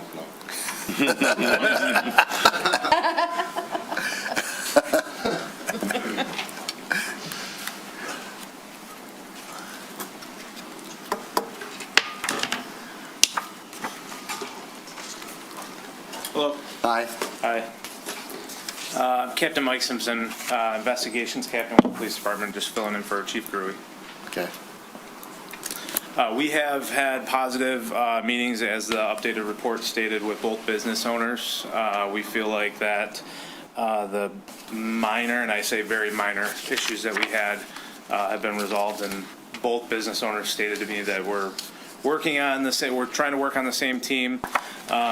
We've got updated contact information, and we've been, as far as the police department goes, we're happy with the meetings that we had with both Mr. Elia and Mr. Simon going forward. Okay, thank you. Petitioners now. Or Thank you. Good evening. My name is Zaid Elia. I'm the owner of 220 Merrill. I appreciate your consideration tonight. After the last meeting, I spoke with or emailed Jana, and she immediately referred me to the police department. Captain Simpson was kind enough to reach out to me, spoke with me of what the various few things they'd like to see. Of course, our job is to implement those things and make sure we stay consistent throughout the year. Communication is always key, and sometimes that breaks down in the chain of command, literally. I've spoke to my team ad nauseum. I always speak with them. Sometimes things go out of whack. My job is to make sure they don't. My goal is to make sure that they have the correct contact information, whether it's our director of security, the second command, the manager, or myself, which can also always be contacted. And our goal is to make changes immediately. It's not my job to sit here 1 year later and hope to fix it. My goal is to always fix it in real time. Safety is obviously to the benefit of the general welfare, but most importantly, our customers and our team. And we're very strict on those certain items. So our goal is to always implement things that make our community safer, our staff safer, and certainly our guests safer. thank you. Is Mr. Simon or anyone here representing? Come on up.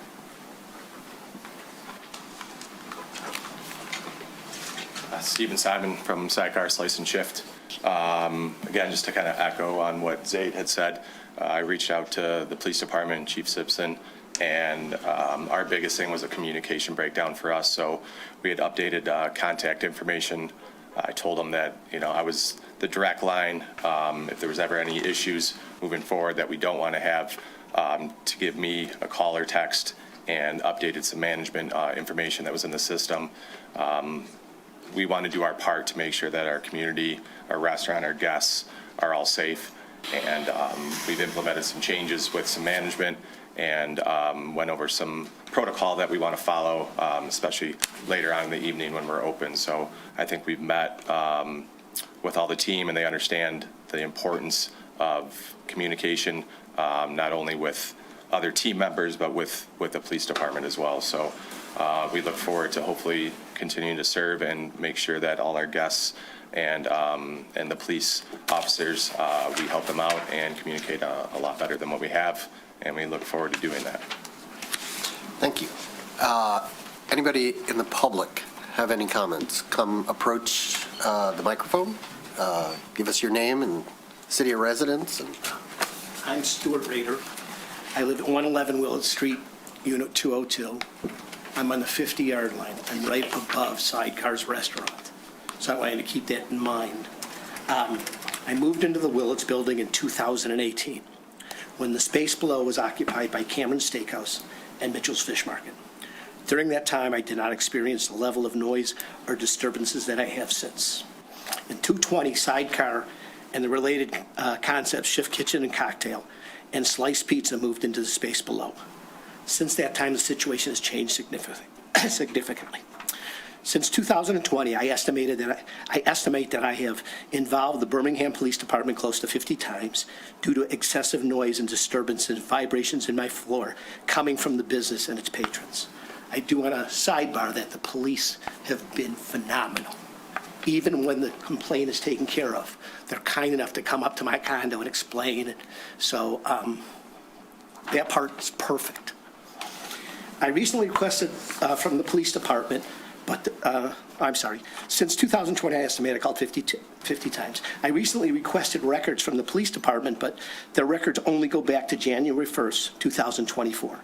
Even with that limited time frame, police were requested to respond 21 times plus Saturday. due to excessive noise and disturbance from the establishments. Before contacting the police, I always attempted to resolve the issue directly with the restaurant. I would either call the restaurant or go downstairs in person to ask the noise or disruptions to be reduced. Only when those efforts were unsuccessful did I contact the police. I also met personally with the owner, Steve Simon, who kindly provided me with his cell phone and number so that I could contact him directly when problems arose. For a short time, this seemed to help, but unfortunately after that I was ghosted. The disturbances soon returned. Another concern I would like the council to be aware of is that I have approached staff members to address the situation before I call the police.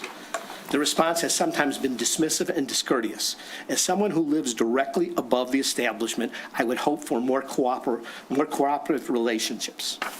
I fully understand and appreciate that Birmingham has a vibrant restaurant and nightlife scene.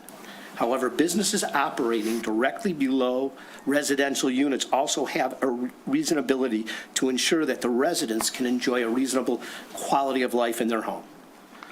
Given the pattern of disturbances and the number of police responses, I respectfully ask the council to take these issues into careful consideration as you evaluate the renewal of Sidecar's liquor license. Thank you. Is there any questions anybody has? Stand by, don't move. Are we allowed to engage with him right now? Yes, it is time for public hearing, but I also think it's important, Mayor, for you to point good, out 'cause I'm that the single. city commission does not technically give out liquor licenses. Right. The city commission and the city only has the opportunity to tell the Michigan Liquor Control Commission that you would like them to take action. So you have an advisory role, not a police power role. Well, I would like you to be my conduit. Over the license. I just want to ask you a Yes, couple sure, of questions. sure. I can engage with him. Okay. Number one, do you live directly above? Right Okay. above. When the bass Number is two, playing, when my you seat- talk about disturbance and noise, what, are you talking about music? Music. Or the sound of people? No, people. I Or don't hear the people. It's the people music, outside on the vibration, cafe in the And summer? then they have music outside in the summer. And So what bothers you the most, or what are the two or three? What are the things that are most? I had a guest sleeping in my guest room, and when I woke up in the morning, she was sleeping in the den because the vibrations through the ceiling from the bass were so loud. And it is the noise of the music. It is the noise of the music. So it's and music. I make sure Because I've been in, late. You can come by. You can It's come not by condo. that loud. You can come to I my mean, condo it's not that anytime. loud when you're in it, but I can imagine that there's some dynamic going on with wherever the speakers are placed. And the band that they have. Band. They have a band. When the city, I talked to, is it Steve Zaki? Did I have that right? From the city? Jeff Silke, maybe? Jeff? Yeah. Jeff Silke? So he came out and he looked and was very kind. I didn't think anybody, I don't know, and I'm learning that you have less control of this, more advisory of this.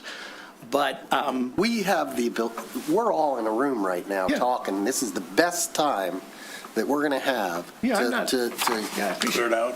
Yeah, to try to resolve it. The loudness of the music, the bass vibrating through my condo. Okay. And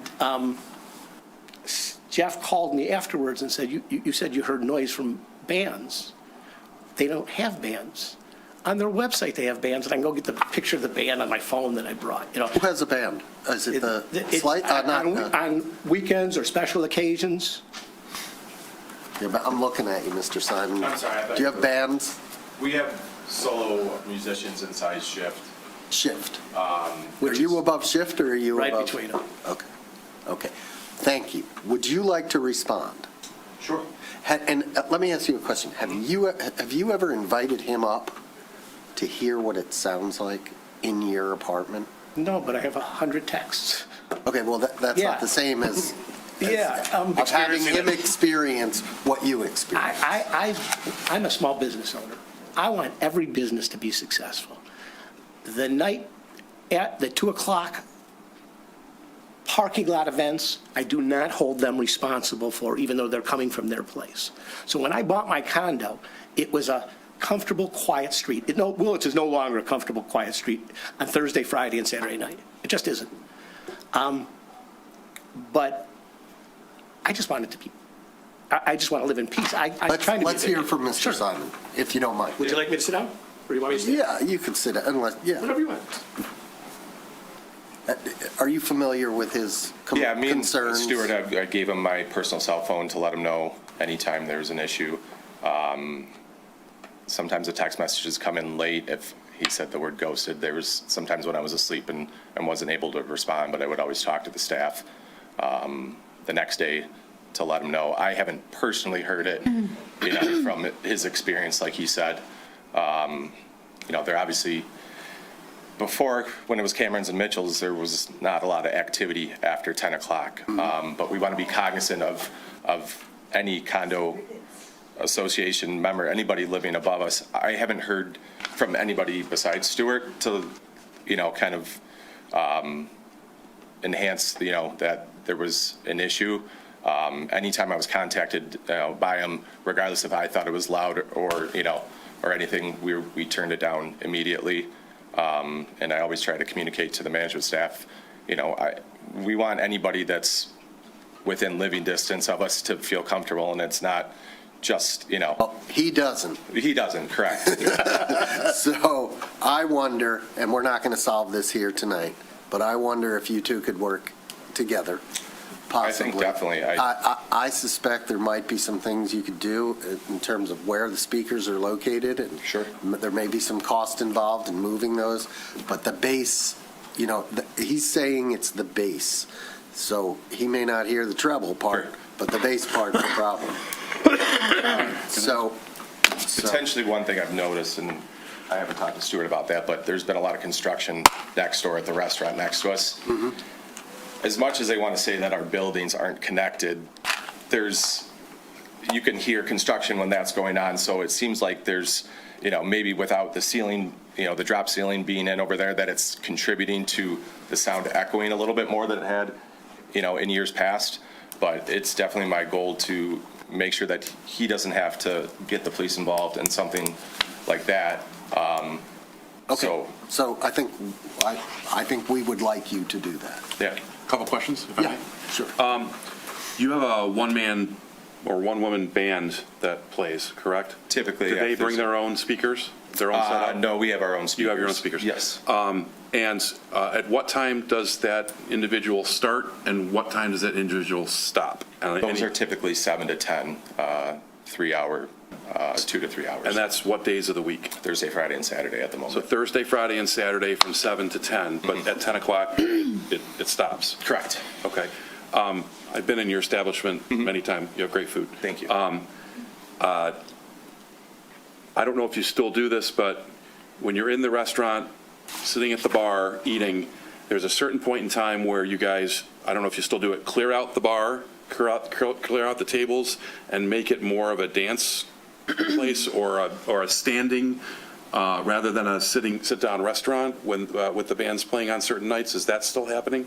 No, and you're talking about shift. I'm talking about shift. Okay. Yes, correct. I was making sure. Yeah. There was a time when the bar stools were being moved so that people, it would be more standing cocktailing type of thing, but we don't do that anymore. You don't do that anymore? Correct. Okay, all right. So is it, may I ask the other gentleman a question? Yeah. Is it on the Thursday, Friday, Saturday from 7 to 10? I first have never made a complaint before 10. I believe there's a time that they're allowed to do whatever they want, but when I go to sleep, I want to be able to go to sleep. As it is right now, I now have a sound machine in my bedroom, so it's diminished some of the noise. I really don't want to live that way, but I have to.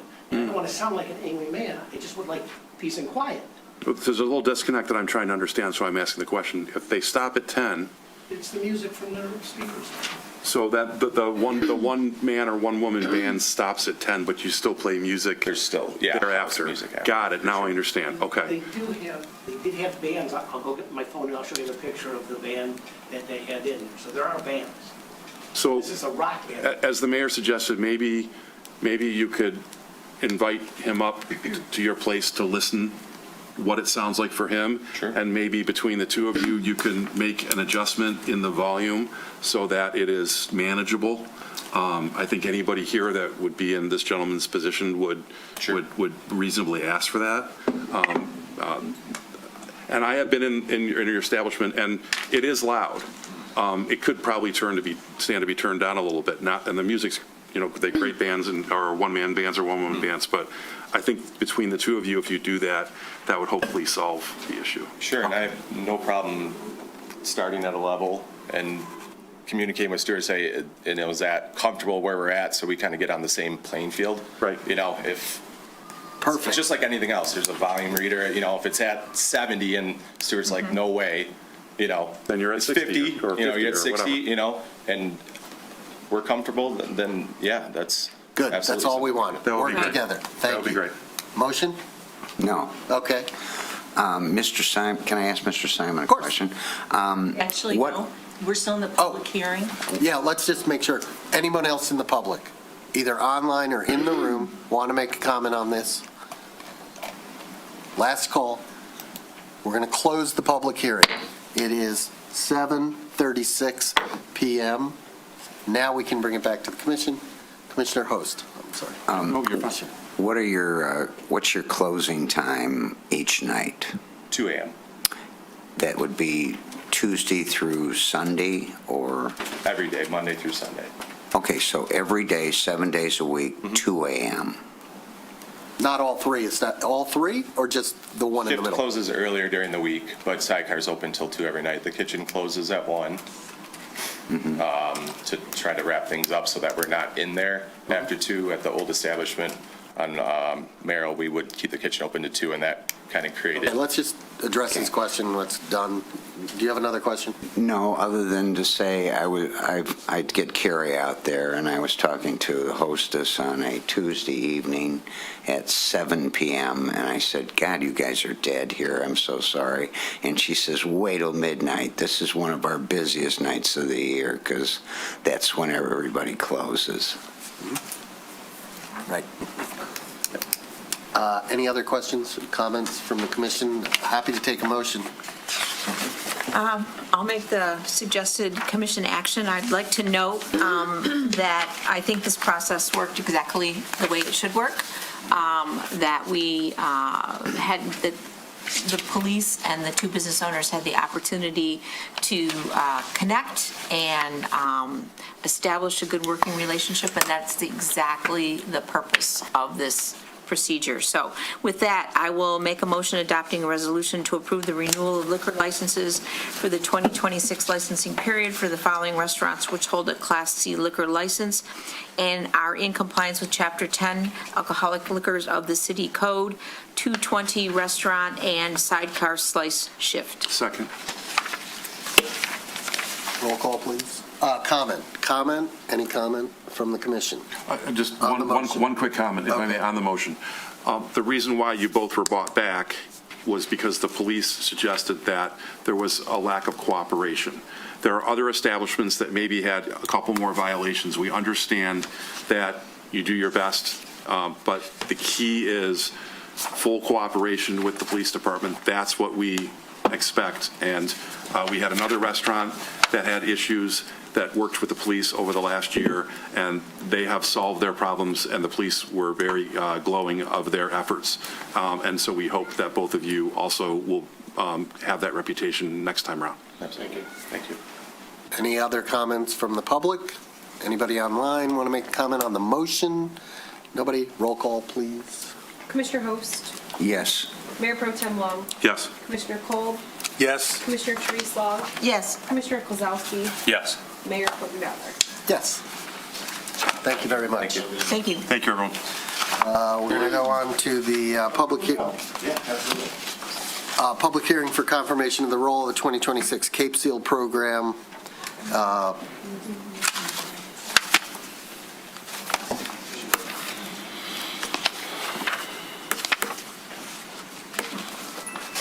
right. Hi.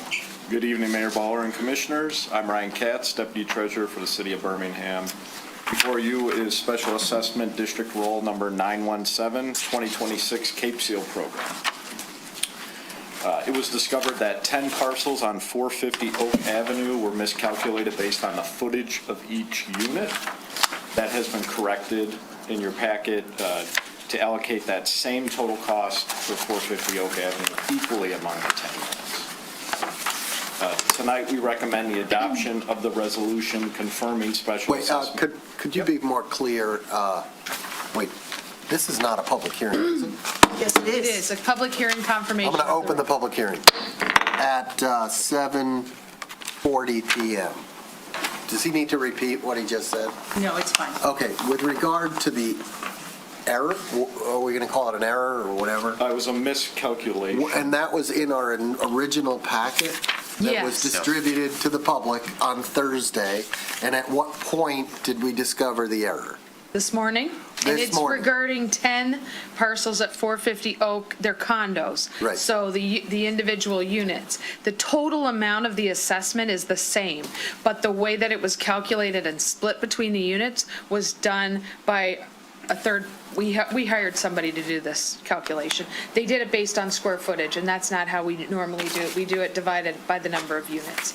So, for instance, the changes are, Unit 100 went from 127.95 assessment to 235.20. Okay, my question is, when were the corrected numbers released to the public? Do you have a time, Alex? It's on the agenda in a footnote. This afternoon. It was this afternoon. 3:35 p.m. So it wasn't until 3:35 PM today that we corrected these numbers. So there may be people out there in the world or in here in the room who were not clear on this change that occurred. Okay, now, is everything legal? No. Okay, so Even though the total's the same. The total to each person is not the same. No, the grand total is the same. But the total to each person. So the whole purpose of the confirmation of the roll, which has to be noticed as a public hearing, so it has to have at least 10 days notice before the actual hearing. And in the confirmation, the important part, and the only parts that you're determining, excuse me, in the confirmation of the roll, is that it's the correct address, correct parcel number, the correct calculation, and how much each person is going to be assessed, known to us at the time. So if what the notice went out and what was published was this one amount, and now the amount changes, even if it's to the benefit of the party, I am concerned now about notice. okay, so what do we do? Let's just make this I quick. Do we would, continue it? I think that there should Adjourn be, it? and this is being very, very, I tend not to gamble, right? I tend to be very conservative. So because these special assessments are so important and we've had so many people who came to protest, I think it's very important that we don't take any chances. And therefore, I think there should be a motion to postpone to a date certain, which will continue the notice opportunity. I think that for clarity, the amounts should be resent to the property owners so that they are all aware of what their amounts are going to be, and that we postpone this to the date certain. We then redo the agenda packet, and have them come back. Fire away. Is it possible to confirm the roll except for these 10 units, or do we have to do the overall at once? I would do them all at once. Okay. And I'm just going to note that the changes are, the largest change is like $90. Most of them are in the range of $20 or so dollars. And to the benefit of the property owner, I Yeah. think. Many of them are. In many cases, yes, Yes. but not all. About half of But them, not right? all. So nonetheless, we're. I got you. Yep. Okay, so hold on. We're still in a public hearing. Do I have to gavel the public hearing closed? Nope, make sure that you've heard from everyone in the public, because this is their opportunity, yay or nay. Even though we're going to continue it? Correct. Okay. So if Is there's there any- anybody in the public who would like to speak? First of all, What's your name and? Michelle Arita, 450 Oak. Okay. Unit 201. We never got any notice in the mail about what the assessment was going to be. I don't know if it was supposed to come. The only way I got an initial notice was I came to the meeting on, was it February 12th, with the engineer, and they sat down with anybody that asked. And the number I was given, and please appreciate the fact that I'm not here because I think the number is too high, but you know that I want the city to pay for everything. But despite that, At that time, I got the amount of $235.20 based on an 85-15 split, because that's what we were told was the traditional That's the charge. correct number. Can I finish? Sure. Okay. At the last city council meeting, there was a motion to charge the residents of Oak Avenue a 50-50 split with the city of Birmingham. I do notice that a lot of people had everything split. The two condominiums, overall, our numbers never changed. I was told that everybody in my condominium unit was going to be charged the same, that $235.20, when I was with the engineer on the 12th. That's correct. Then last meeting, it was supposed to be 50-50, which I assumed that number would be reduced because 85-15 versus 50-50. Now, as I look at these new sheets, everybody in 450 Oak and everybody at 885 North Old Woodward, which is across the street from us, overall, our numbers don't change.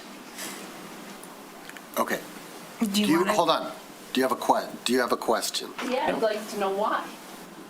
The numbers don't change if we go from 85-15 to 50-50. I'll try to explain it in a way that makes sense. Basically, because the motion was if you have, basically the 50-50 applied only to the short side. So if you have a parcel that's on there's a long section on one street and a short section on another street, the 50-50 applied to the short section. In their case, for 450 Oak, the long frontage didn't change, and that was the part that was still 85-15. So their number didn't change just because of the way the ordinance is written. Probably didn't. So to clarify, the people who lived on Oak, who were being charged 85% for their frontage. Which happened to be the shorter of the two. Right.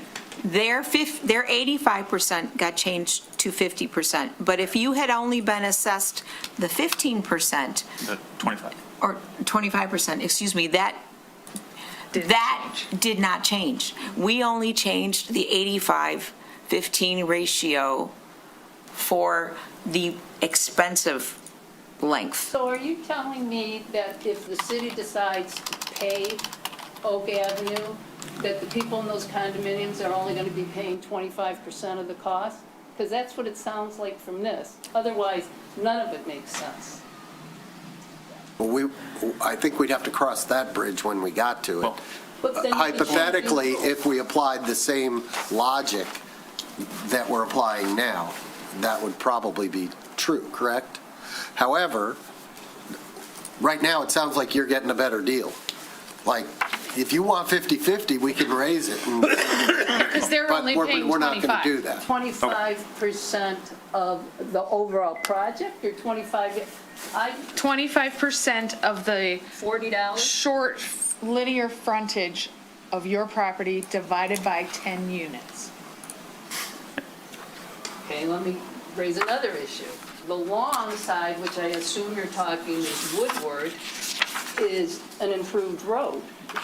So, No, I think the short side of the 450 complex is on North Old Woodward. So if North Old Woodward was unimproved, that would be the side that you would pay 85% on. But it's improved, so you never pay for that. Your long side is on Oak, so you pay 25% on that.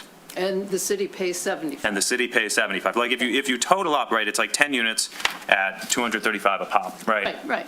So it's 2,300 for the whole thing. And you can see how much frontage the condo complex has. It's a lot more than any of the individual homeowners.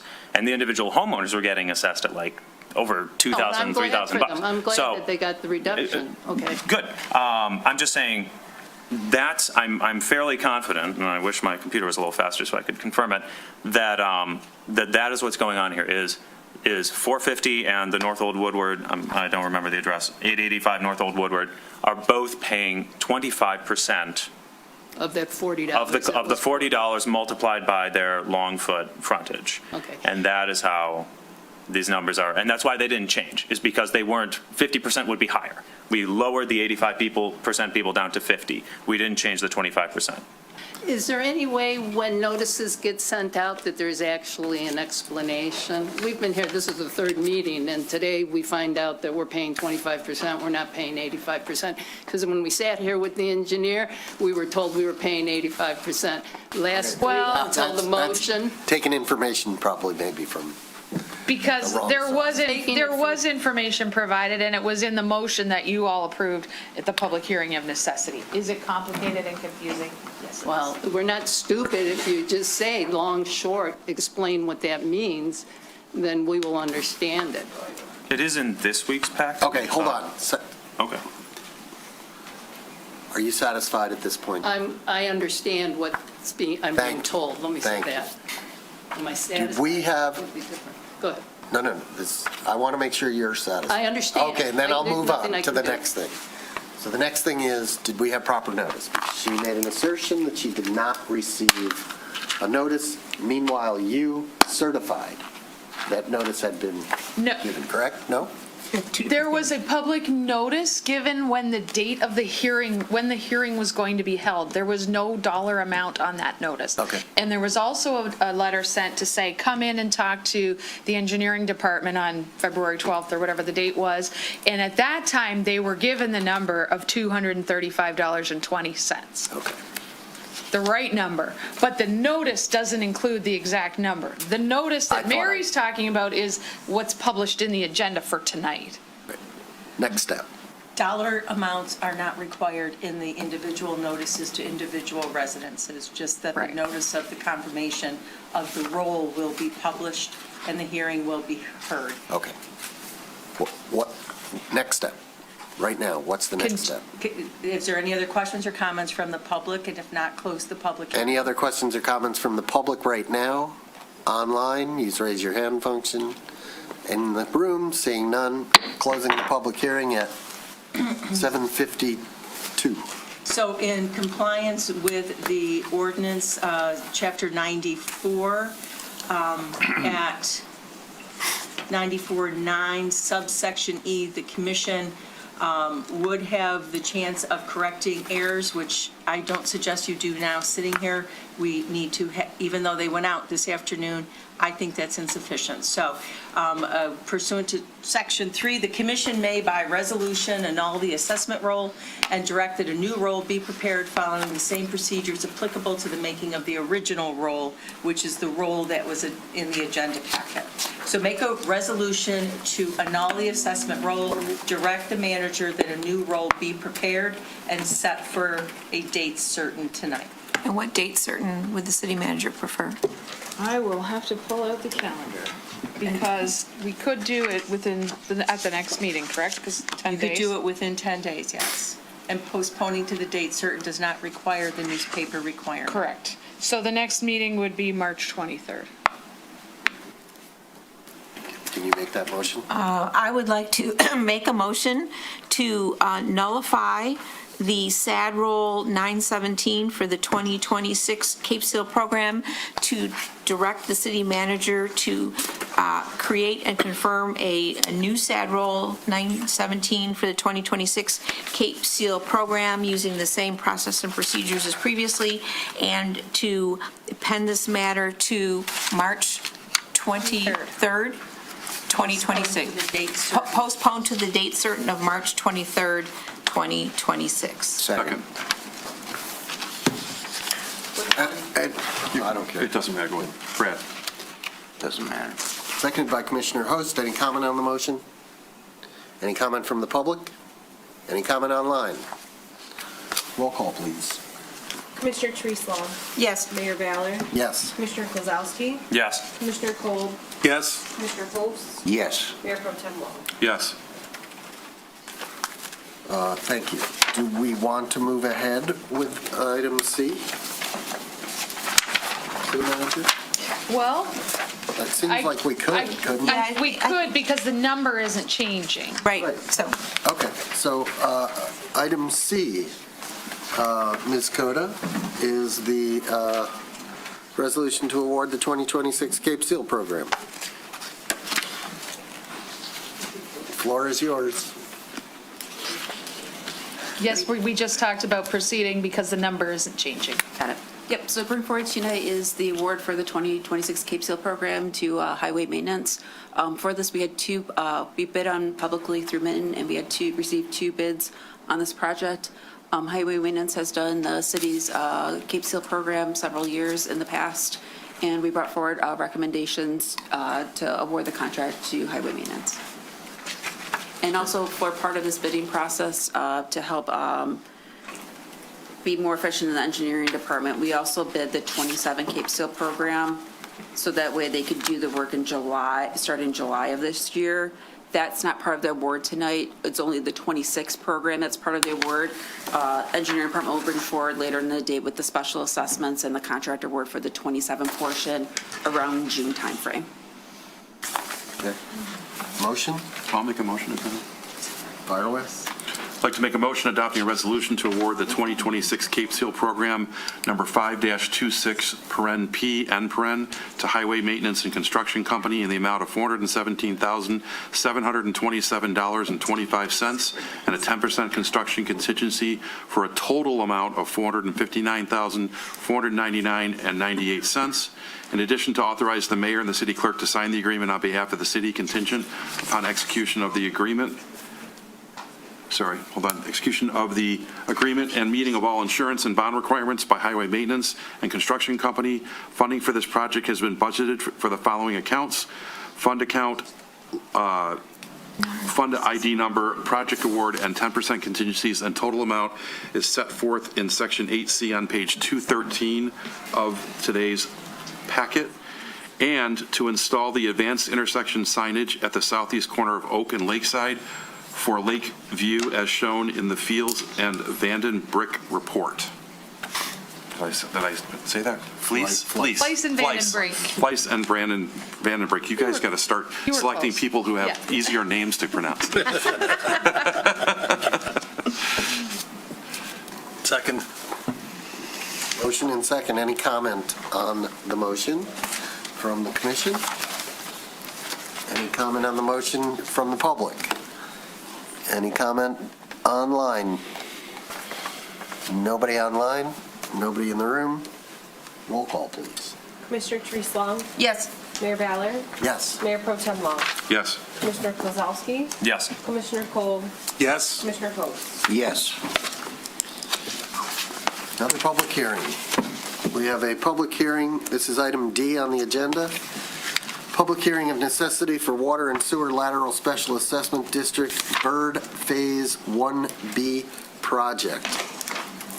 Open the public hearing at 7:58. Ms. Coda? Oh, there you are. So the engineering department has a presentation for this.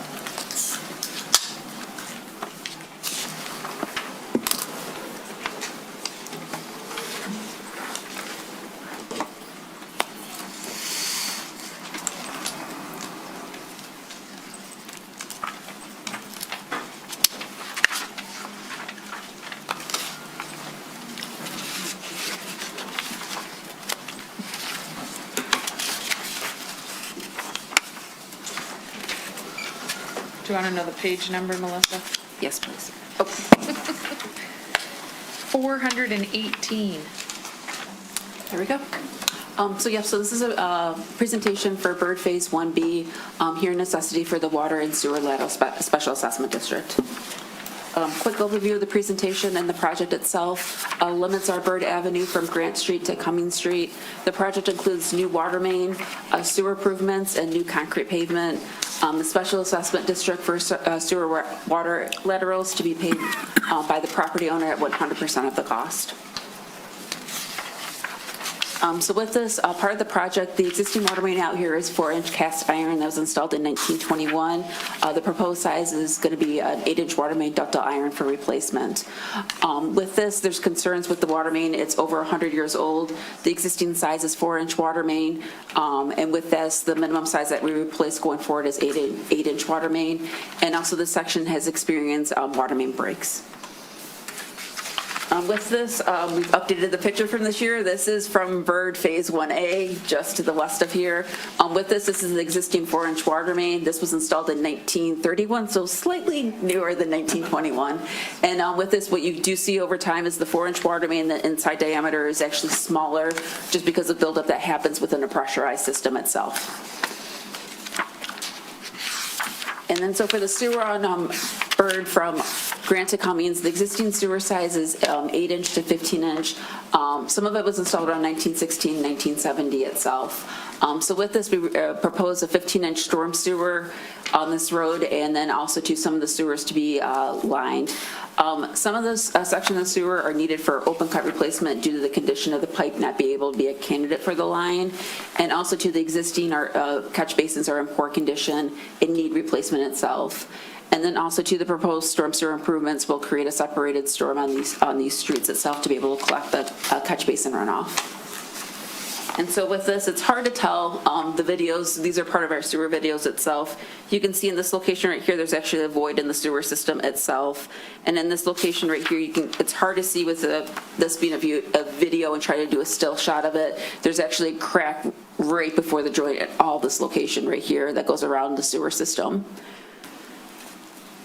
And then on the next sheet, what you also see, you see multiple cracks essentially in this location right through here in the upper right-hand corner.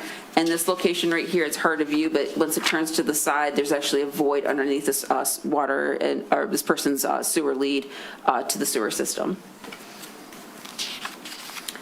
And so with this, the city's policy is to be able to protect the public investment in capital improvement projects and public roadways. With this, if a water sewer lateral is older than 60 years of age, less than 1 inch in diameter, or constructed of unsuitable material, it would require replacement. And with this, it would be installed with a 1-inch diameter service or match existing if larger than 1 inch in diameter service. For the sewer laterals, replace all sewer laterals that are 50 years of age or older or less than 6 inches in size and diameter or constructive unsuitable materials. With this, the sewer laterals will be replaced with a 6-inch PVC pipe. And so with this, to kind of explain this a little bit more in detail, so located right here would be the property line, and with this as part of the special assessment, we would be replacing all of this portion right here of someone's sewer lead if it meted those requirements as mentioned in the previous slide.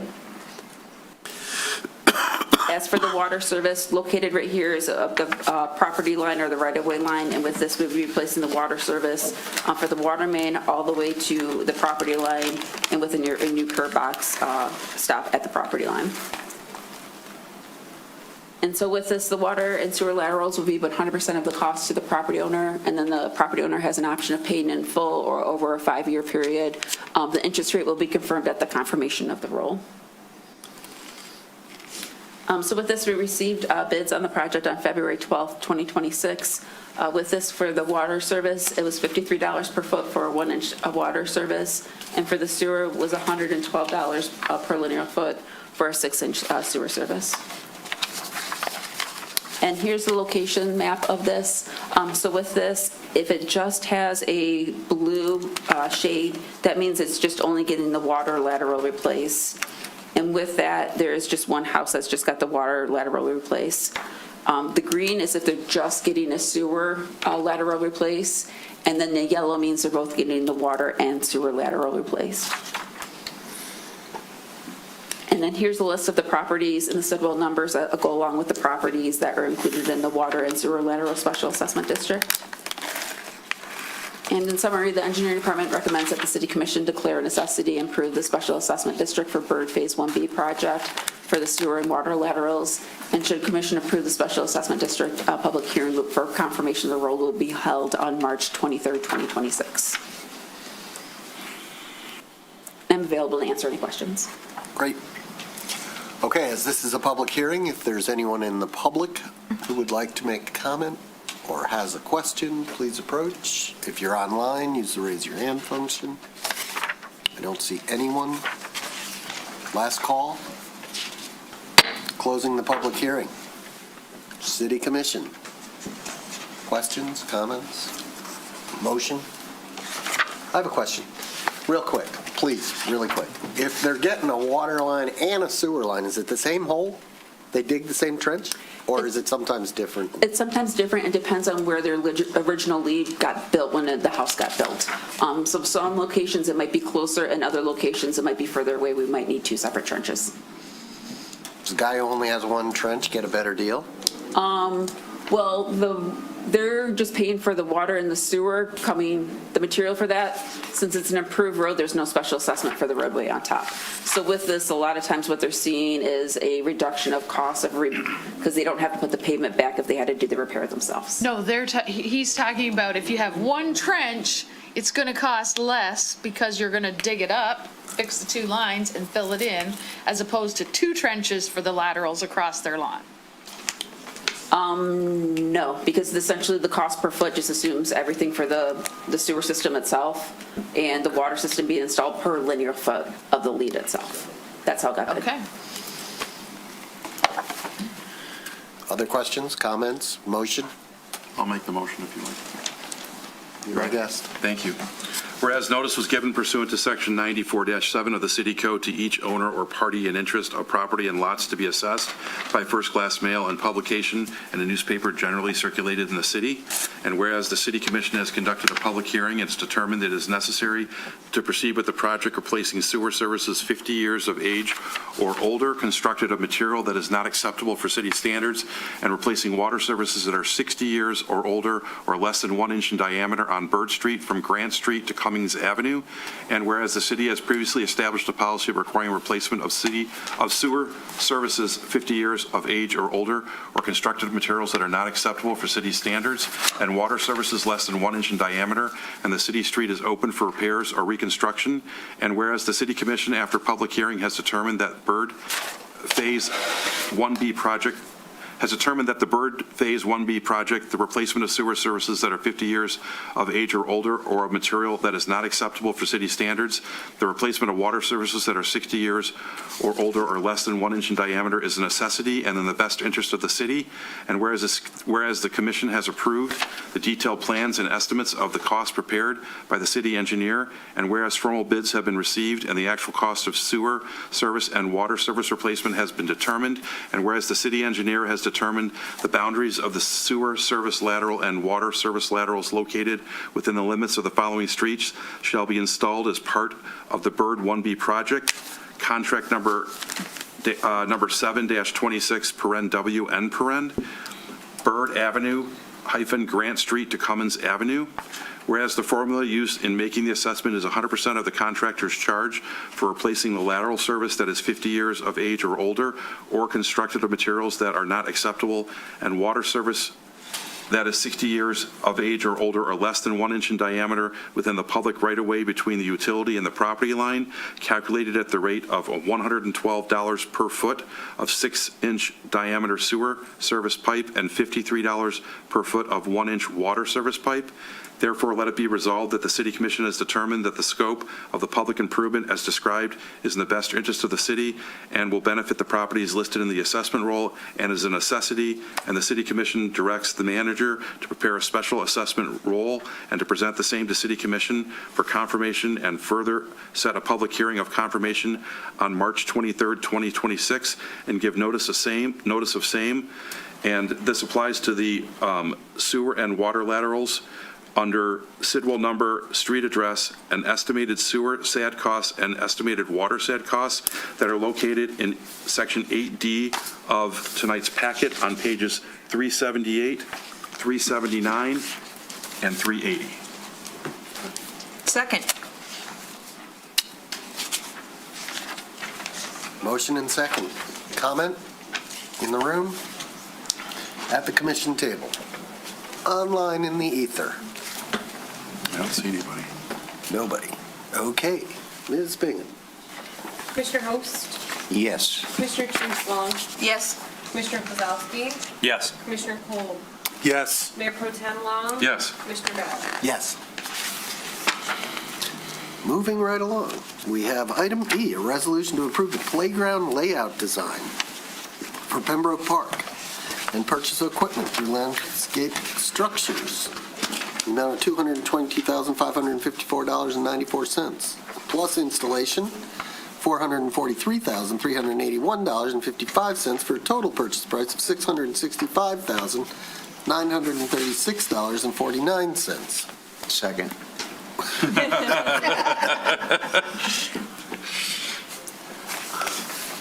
Mr. Zelinski. I mean, I'm good with that if you guys are. Keep this. We have a full report. Yep, keep this night moving along. Lots of pictures. Yes. Kids playing. Exactly. Puppies. So, as we've had for you guys. Only on a leash.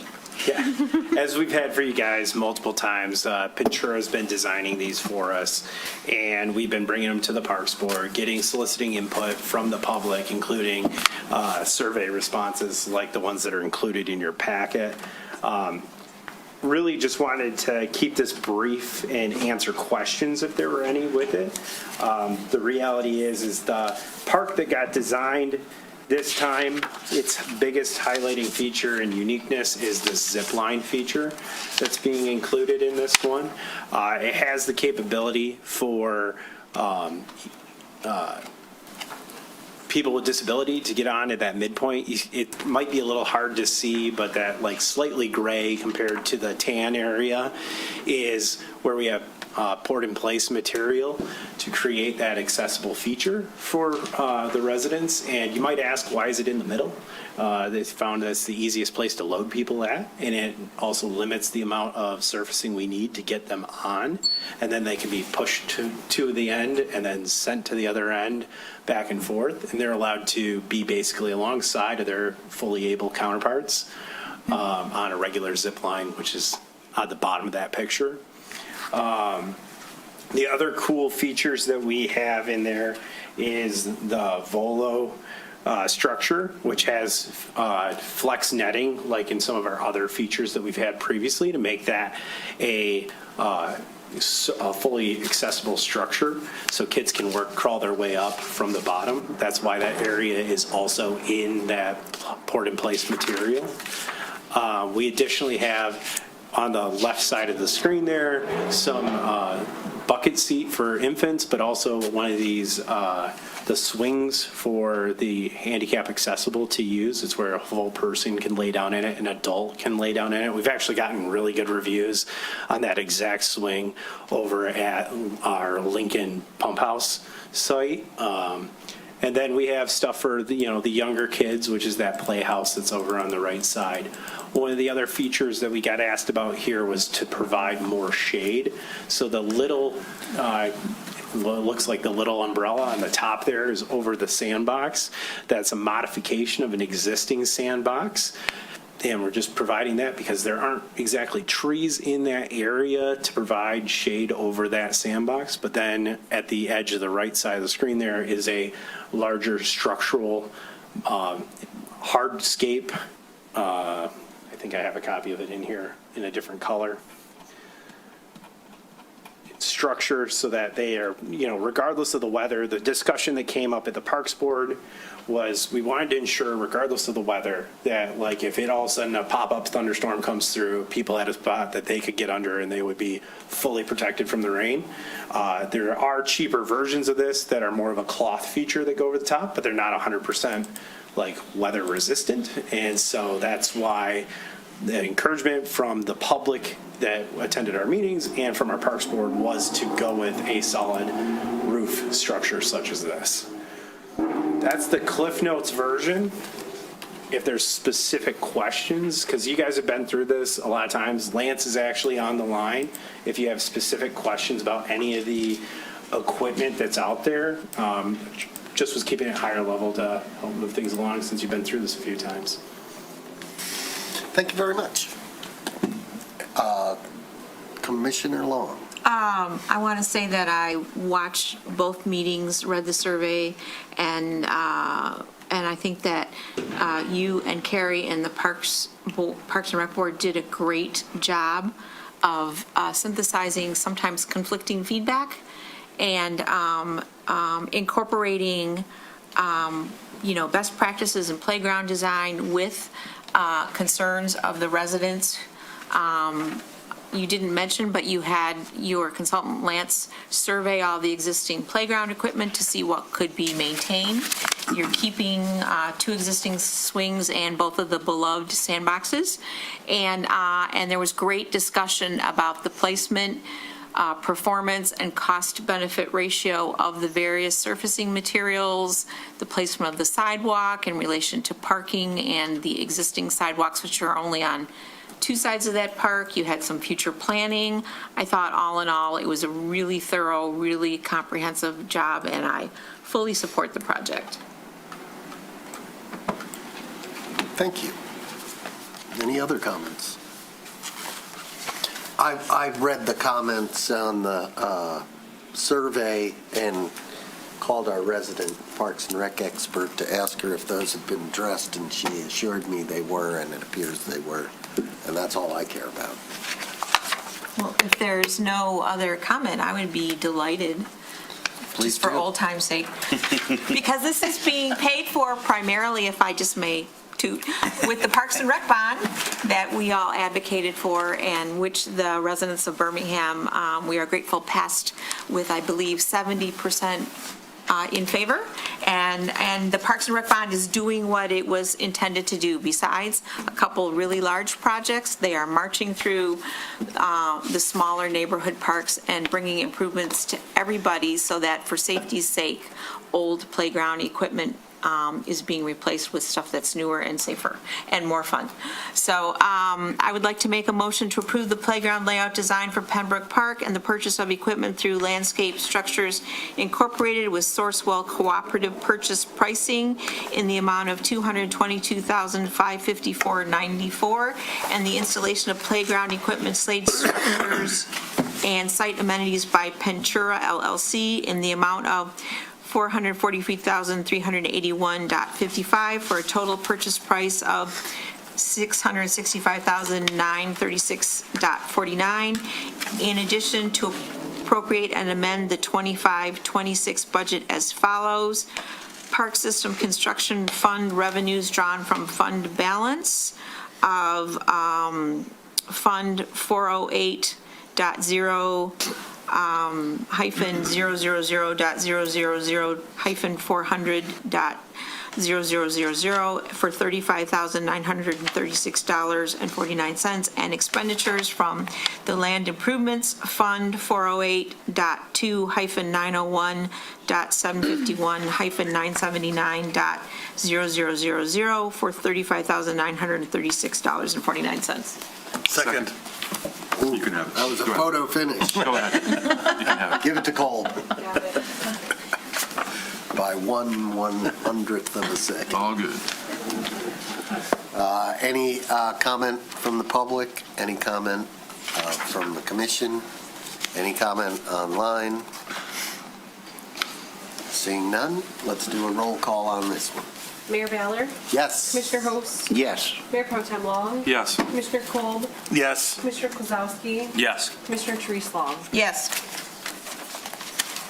Item F, the wall. Go forth and play. Yeah. And thank you. Item F is the wall.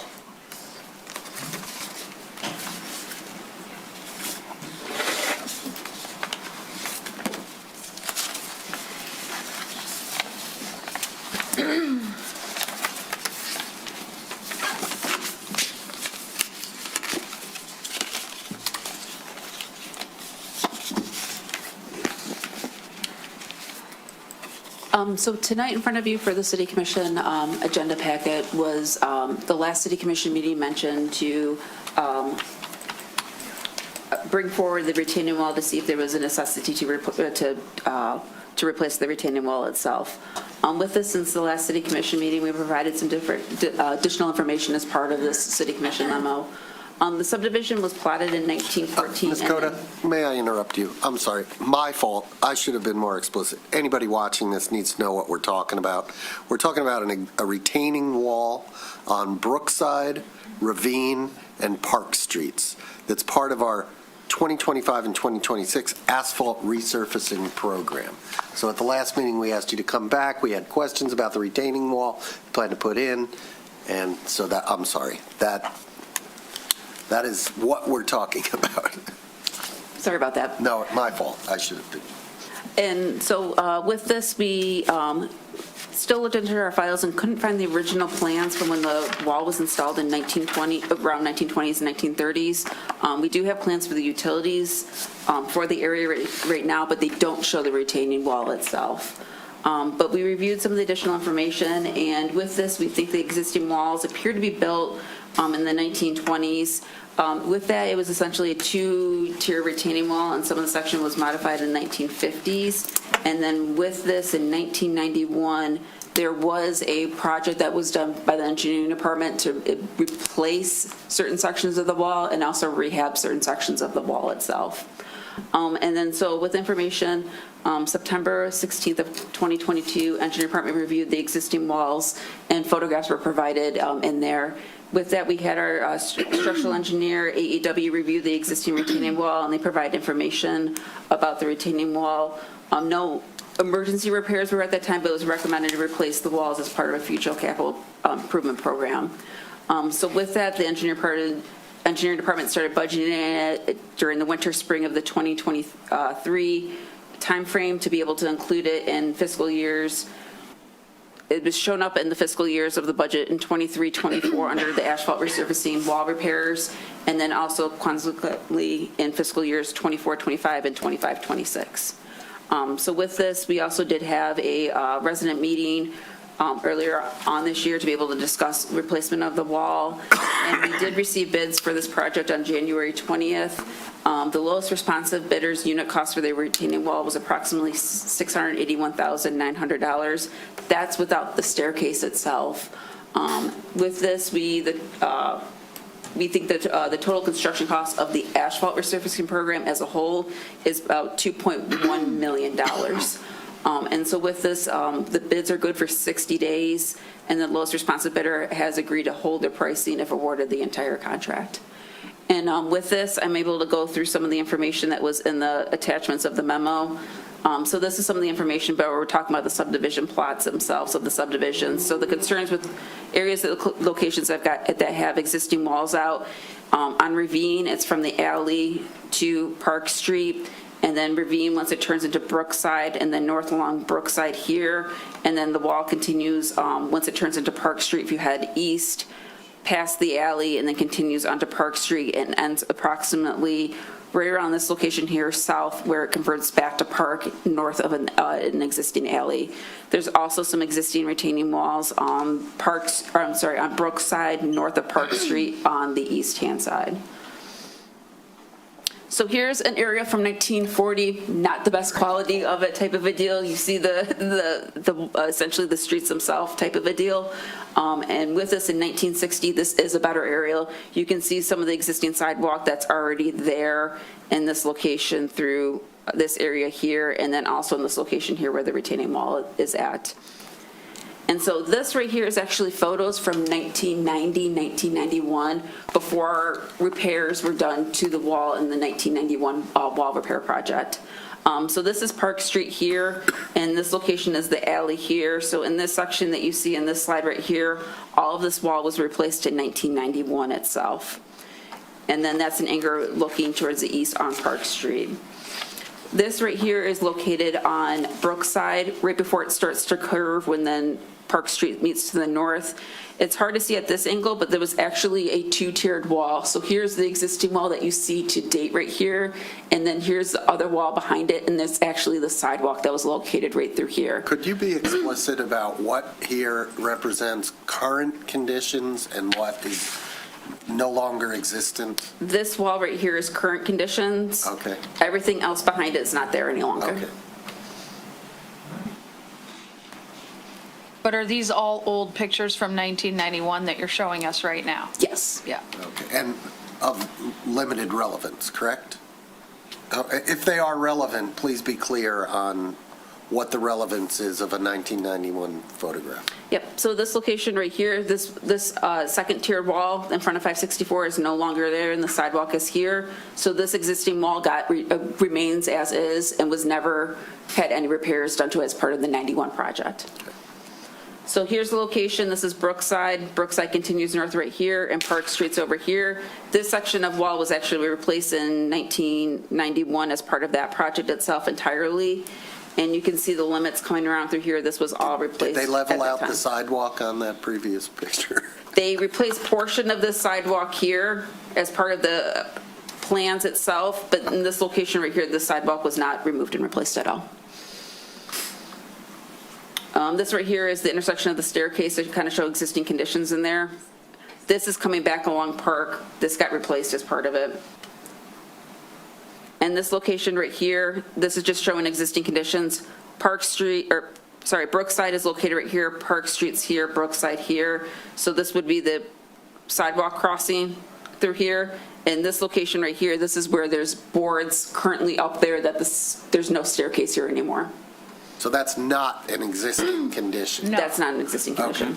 And if I could just add a few comments, you're asking what are the relevance of this? Right. The 1991 pictures. I think, and I apologize, I wasn't at the last meeting, but my understanding is there was a lot of questions from the commission as to why are we doing this wall? Why are we paying? Should it be special assessed? What happened? When was this last done? So she's giving you the background to say when it was put in, when it was done, when it was redone in sections in 1991. It was not special assessed. The city took on that responsibility at the time because the sidewalk was there. One thing I think is very important to note that I did not see in the minutes, at least from the last meeting, that not only is this retaining wall failing and causing some dirt to shift, potentially, but it's also causing problems with the sidewalk.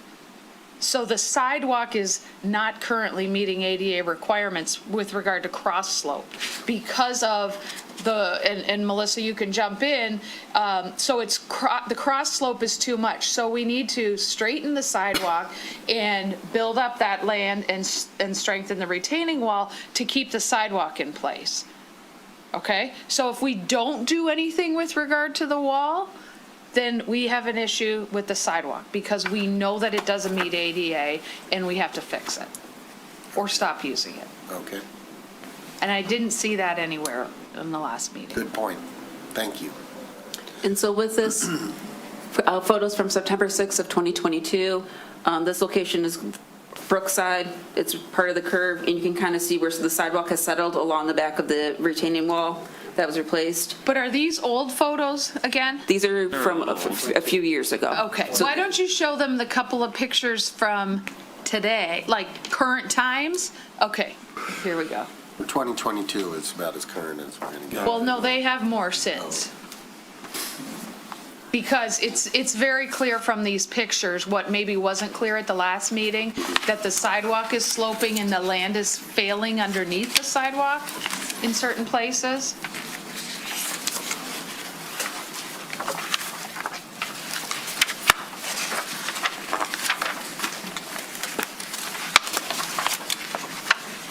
I was just in Egypt, and this reminds me of some of the places that I walked through with big boulders falling on their side.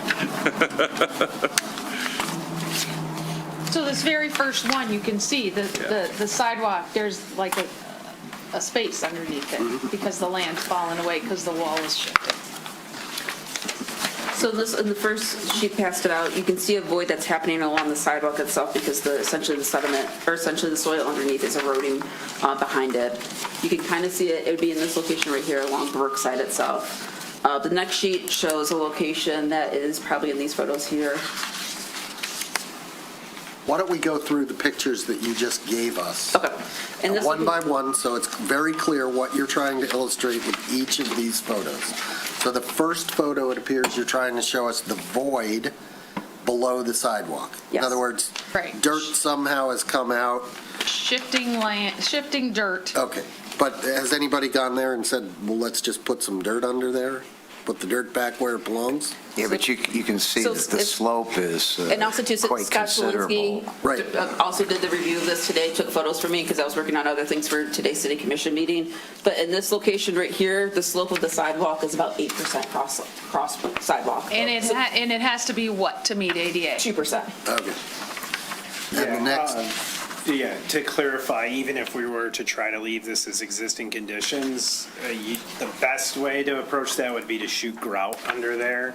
But you still run risks of everything washing away because, as you can see, that void's coming because the sand and stuff is slowly getting eroded away because, honestly, my opinion, that was graded too extreme between that sidewalk and the top of the wall to begin with. And unless you have like your vegetation fully going strong, you don't hold erosion from failing on walls and that are like that for plant materials, soils, etc. You'll also see in a lot of these photos that there's random stakes that are like in the middle of the grass and stuff. Oh, you're pulling off. Perfect. Yep. Those are, if the wall were to fail, the minimum first failure line. It's a 45-degree angle. It's an assumption of if we're failing under a catastrophic event, how far back the first failure would be. I cannot predict how far back the second failure would be. The second failure would come from all of a sudden having that weight change and distribution and security of the wall being there. Okay, hold on one sec. Go to page 3, because I can see they're not following you. We are, I got it. Oh, you are? Yeah. Okay. Page 3, you'll see there's wooden stakes in the grade. What he's saying is where those stakes are is where the first failure would occur. Yeah, that would all slough off into the roadway and cause a big mess that I have to clean up.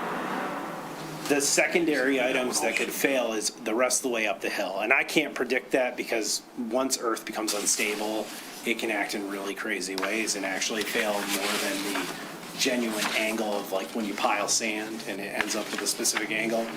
Catastrophic failures tend to have secondary. A lot of times this would be caused by water eroding things and it failing. And when you get water in the soil, it doesn't act like it's supposed to. I can tell you from seeing trench collapses and stuff that they don't always go at the angle you expect. So our biggest concern is letting this go to failure could result in issues that go up the hill towards the residential properties. To foundation kind of stuff. We don't know how far we go, but we don't want to be the ones who sat idly by and. Not to mention large trees. Right, Exactly. but at this time, our biggest worry is that structurally, the sidewalk doesn't meet ADA compliance because of the structure of the wall, and therefore, we're on notice, and we've been okay because we had a plan to fix it, but we need to fix it, otherwise we can't use the sidewalk. And so I think that's the immediate problem, and then what they're saying is it could get worse, obviously, for the properties, because all of the properties go up, for the most part. So I don't think it was abundantly clear that it was related to the sidewalk issue at the last meeting. And this is that area that she showed that was 2 tiers before. They added a handrail in 91 when they did this. And like here, if you have that same type of failure, because this wall is leaning out also, if that wall gives way, it goes like the failure points to the middle of the sidewalk. And I guarantee the Are you talking about the rock wall? Yeah. Okay. And so like this area the sidewalk would tip in and then you would lose those boulders and stuff that are now poured up on probably the private property. So like there's extenuating things that would follow should this fail. Hence why we want to do it proactively instead of reactively, because the cost changes are completely different when you have a reaction to emergency. Could a failure in one place trigger a left versus just vertical? Could it trigger a horizontal, so one part of the wall goes and then to the right goes versus going up the hill? It would depend on what caused the failure. If it's like just simply a section falls down, you don't have like rainwater introduced, it might stay to just that area, but there can be that cascade effect, but it would be, I can't predict the exact distances. No, fair enough. You know. Okay, let's get back. You have more, right? You're not done with your presentation, are you? Or are you? So with this, there's a few more additional photos that Scott and Department of Public Services took. This location right here is at Brookside and Park, and Scott, correct me if I'm wrong. In this location right here, we're seeing that the wall has moved further out of Plum, and then essentially we're starting to see erosion concerns along this seam right here. And we don't know when, so that next little chunk is a slab of concrete that looks like it was slid in to fill a void. It doesn't look like it was part of any of the initial placements of concrete. So this is something that has been continually slowly getting worse. What you also might be able to see, can you zoom in hard on that hole? There's irrigation behind this wall that continues to put water there even when we don't have storm conditions. When you have water traveling through an area of soils, it pulls the soils through, and that's why if you go to the one where we're looking down that edge,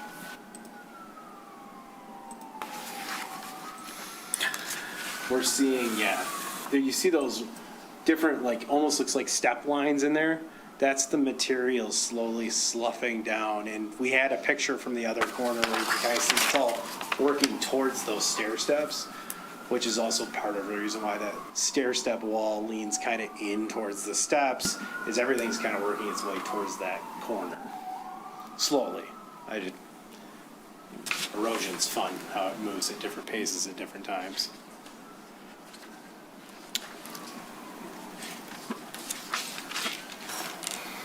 Is that? And then also too, what we're knowing, this is further east on Park Street and some of the staircases that Scott was talking about. We're starting to see erosion along the staircases itself type of a deal. So in this area, there's an open staircase in this location right here, and you're seeing the wall is not plumb anymore. So there's concern that if it fails, that we might actually start seeing also stuff behind here failing itself potentially when it fails in the future. So we are seeing erosion concerns back behind sections of the wall itself. And this is another view of it where we're starting to see it back through here. You're not seeing it essentially backfilled anymore, back behind the top of the wall.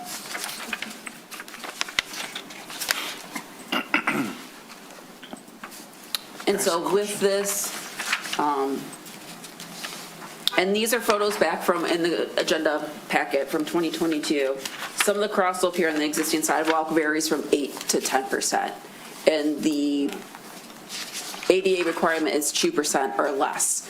So the problem we run into in certain locations with the cross slope itself, we can't just lift up the sidewalk because the area that's supporting the sidewalk is essentially moving because of the wall movement, and then it can't be supported anymore.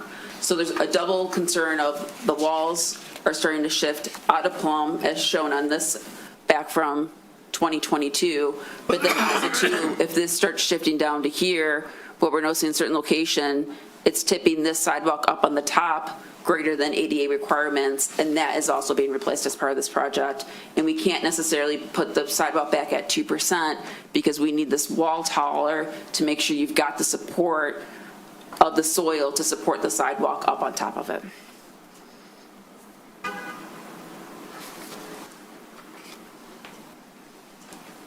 Done? Yes. Oh, good. Okay, well, then, do we have questions from the city commission? Yes, Commissioner Kolb. So, out of curiosity, I know it's unpredictable, but once we start construction, could we end up finding a whole bunch of remediation that we have to do? Like backfilling? I mean, some of that's going to naturally come with it. When you put up, you're going to like shore and brace as you take sections. This is how I believe it'll be done, is they would take it in sections to ensure you don't have like catastrophic failure by removing the entire wall at once. Typically, it's like if you're fixing foundations on a house, you take it in segments to keep it under control. There's going to be some backfill that goes with this because like she's saying, we're going to raise that wall a bit more so that we can get a more less angle on that, basically what's grass in these photos, on the soils beneath, so that when you put a load on like a sidewalk, it doesn't marshmallow out, push out to the side and come off. So there's, yes, extra material is going to go in, but it depends on the exact design of the wall. Okay. I'm going to ask if there's anyone in the room or on the line who lives in this neighborhood who wants to comment or has a question. Nobody. Okay. Commissioner Long.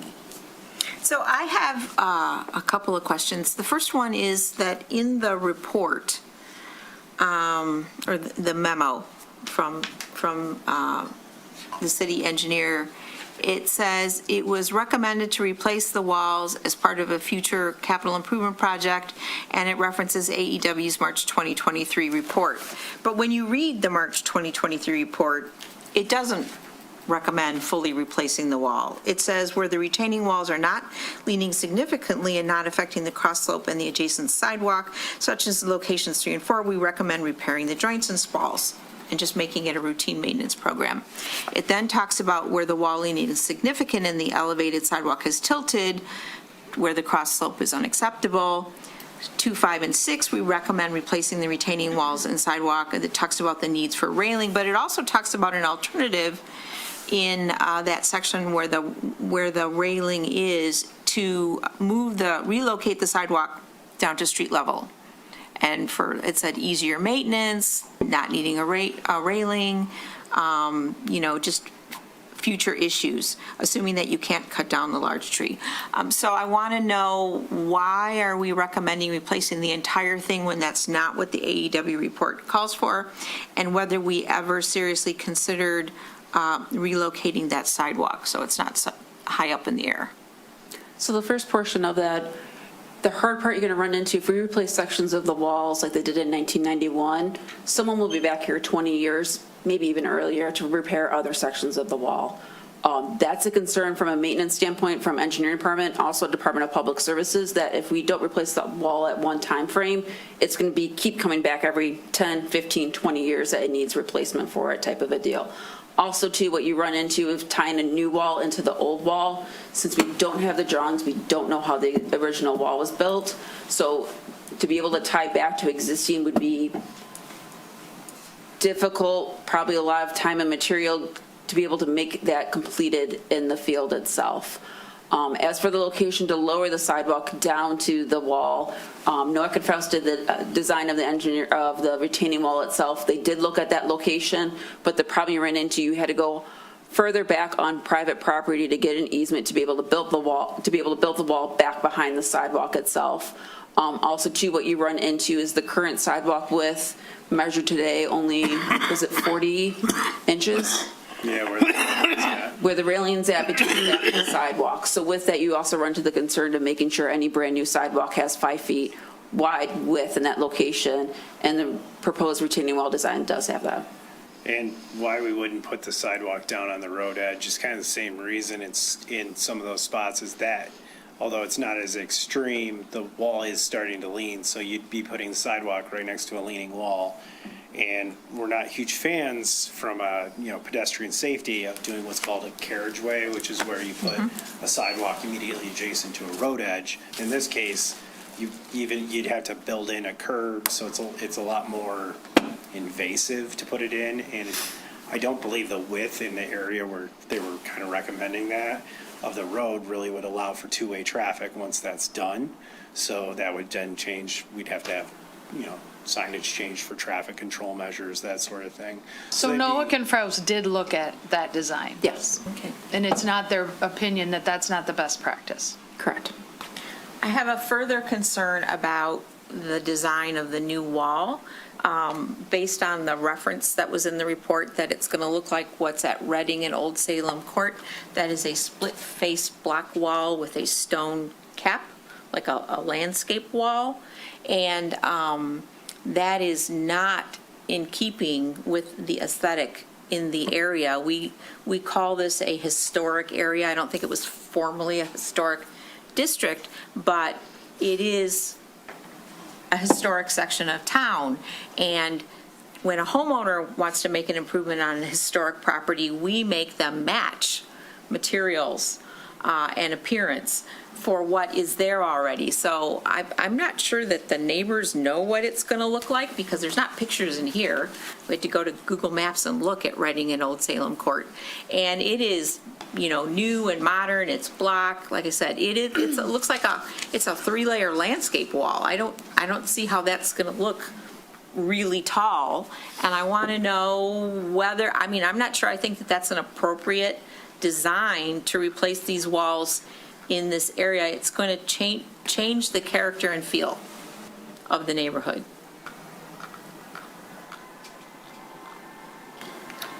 So I had discussions with Nick Dupree, the planning department, with this, he went from historical information on it.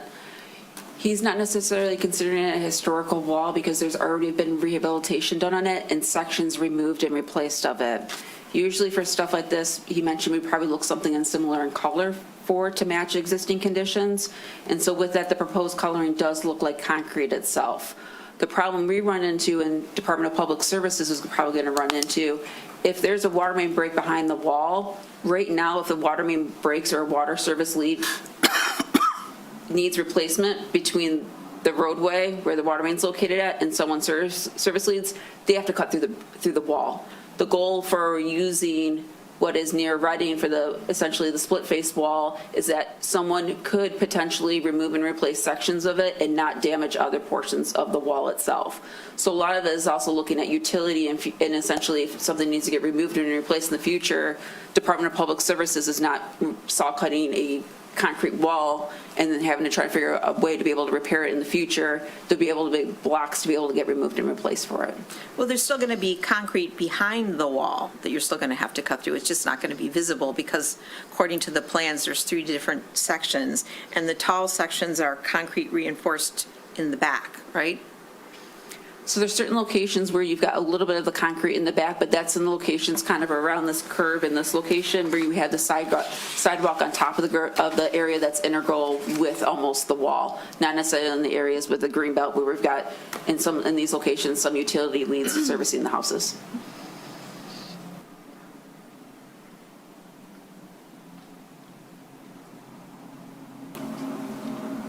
Quick question. Sure. Last meeting, we were told this was $1.1 million. Yep. And this meeting, we're being told it's not? What's going on there with the cost? So with that, the cost that was given before was someone else in the engineering department. That cost also includes some of the pavement that's being done here. So it doesn't include just the new cost of this, over a little over $600,000 is just the wall construction itself. Okay. Commissioner Kozlowski. Thank you. So first off, I wanted to say this is some superlative detective work tracking down all these documents. They were really fascinating reading through them. And one of the things that jumped out to me was how often the documents discussed specially assessing for the maintenance and replacement of these walls. So I wanted to know if that had been considered or discussed or what was going on there. So, go ahead. I think we did look into that based on your question, and in 1991, it was not specially assessed. So based on the documents, it appeared they considered it. They did not do it. Can I speak to what their reasoning was at the time? Not really. Our assumption is that the sidewalk was already there. It wasn't new sidewalk being added, so they're fixing what was an existing condition. Okay. Doesn't really give you a solid answer. No, it also had something probably to do with the fact that it was only 52 grand through the magic of I don't even know what. Boy. Okay, so my next question is, so you kind of explained this already, but it is frustrating to hear that they did spend a bunch of money to replace a big chunk of the wall in the 90s, and now we're basically saying, well, too bad, now we've just, right, the rest of the wall has lasted 100 years, but we're going to scrap this in like 35. And we're saying, well, we kind of have to because their decision to do part of the wall in the 90s was probably ill-conceived. You want to be able to match it all. I'm just trying to wrap my head around, well, why did they think in the 90s it's cool to just replace a chunk, it's cool to just reinforce part of it, and now we're saying, no, if you're going to do this, you got to do the whole thing? Standards have changed. I was going to say That's ADA the standards. ADA standards is probably the largest portion of this. Because like a lot of those existing conditions, to your point, have been there for a while. I'll also note that like there's portions of this wall where there's asphalt patch holding together a portion where we've had stuff coming through a hole that forms in the wall where it's crumbling.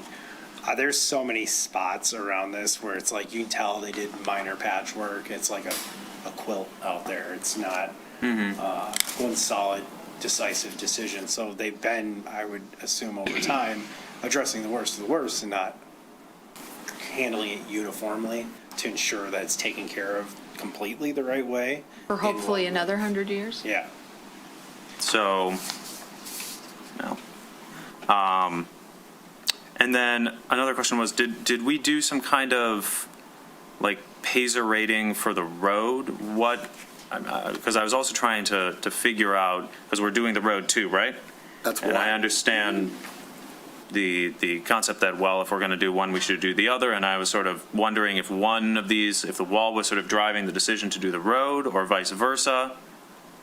So with this, the wall is kind of leading the way of it because we reviewed Because this in of the 2022 sidewalks. because of the sidewalks itself and what we're seeing that the wall being not plumb and movement in the area. With this, the Paiser ratings are a 3 to a 4 time frame, so this is the time that you would want to do a mill and overlay for this. Also, too, any wall construction is going to probably, you run into the potential of any type of construction that you're going to be damaging the surface of the roadway itself, scruffing it, et cetera, type of a deal. So with this, I wouldn't bring forward to you guys that we would mill and overlay this roadway and keep the wall later, because essentially if this fails a year to 5 years from now, the pavement's also going to get damaged to itself. And can you confirm the Pacer rating of the road is a 3 or 4, which is? Poor condition.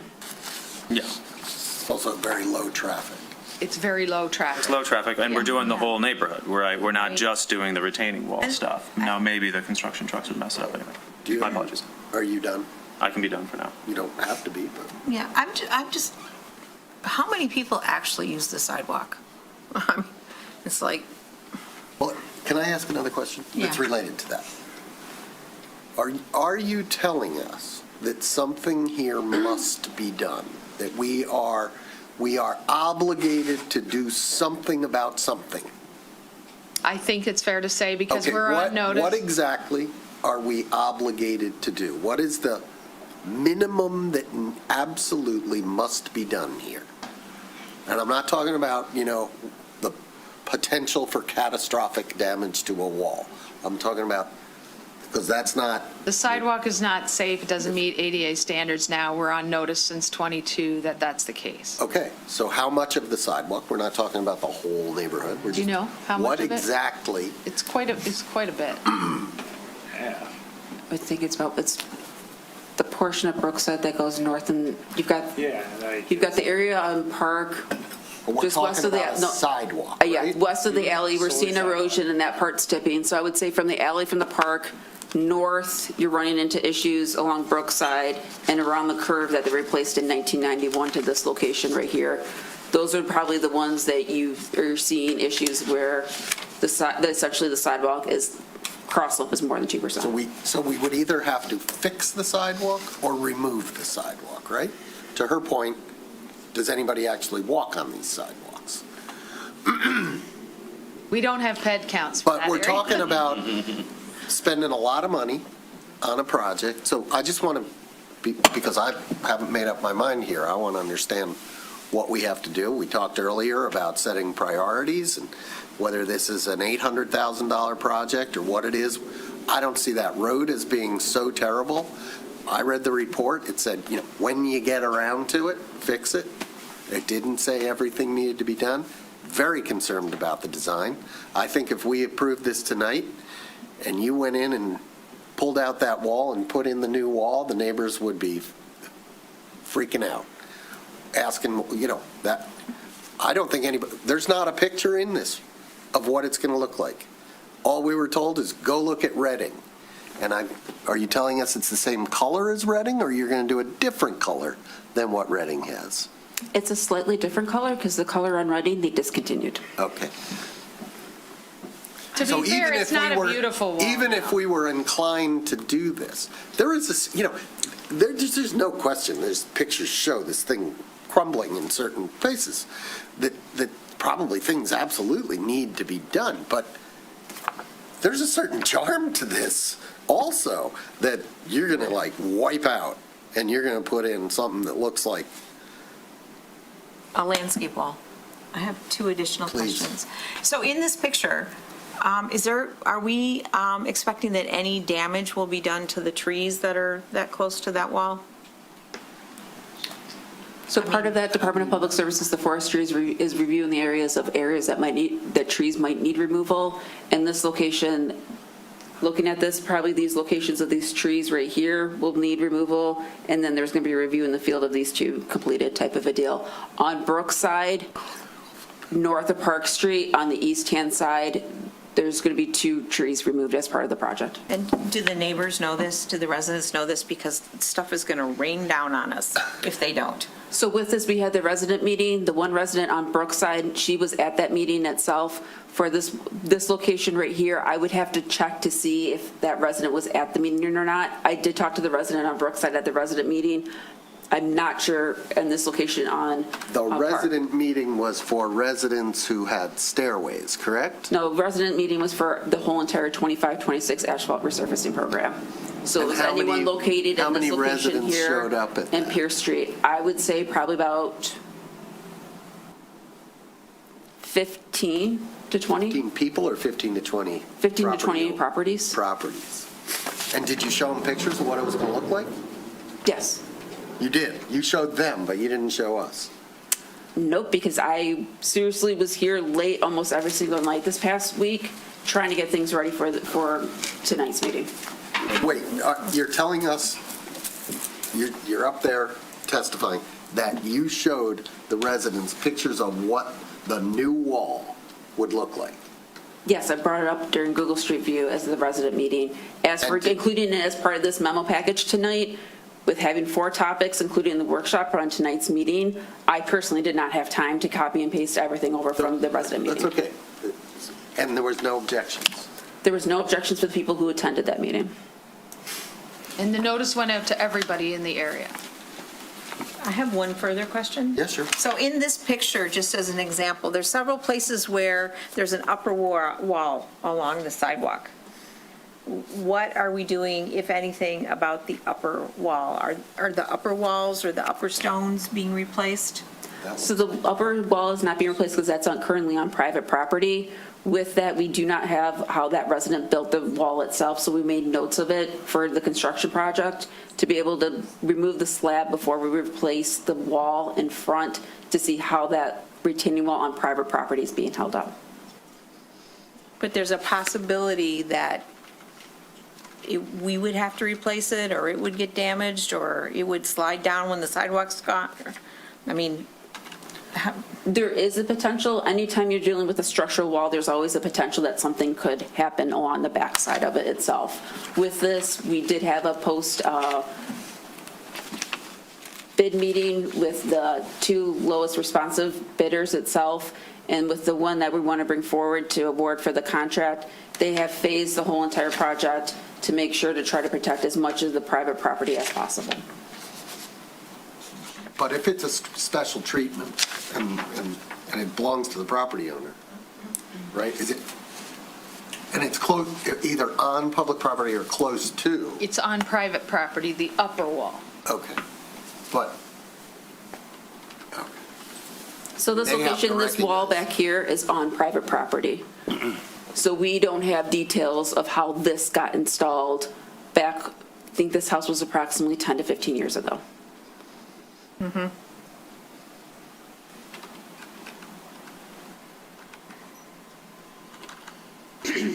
I mean, if I may, it seems to me that they're going to have to shore that up, just like they do everywhere else. When they take the sidewalk out and replace it, and flatten it and replace it, they're going to have to shore that up.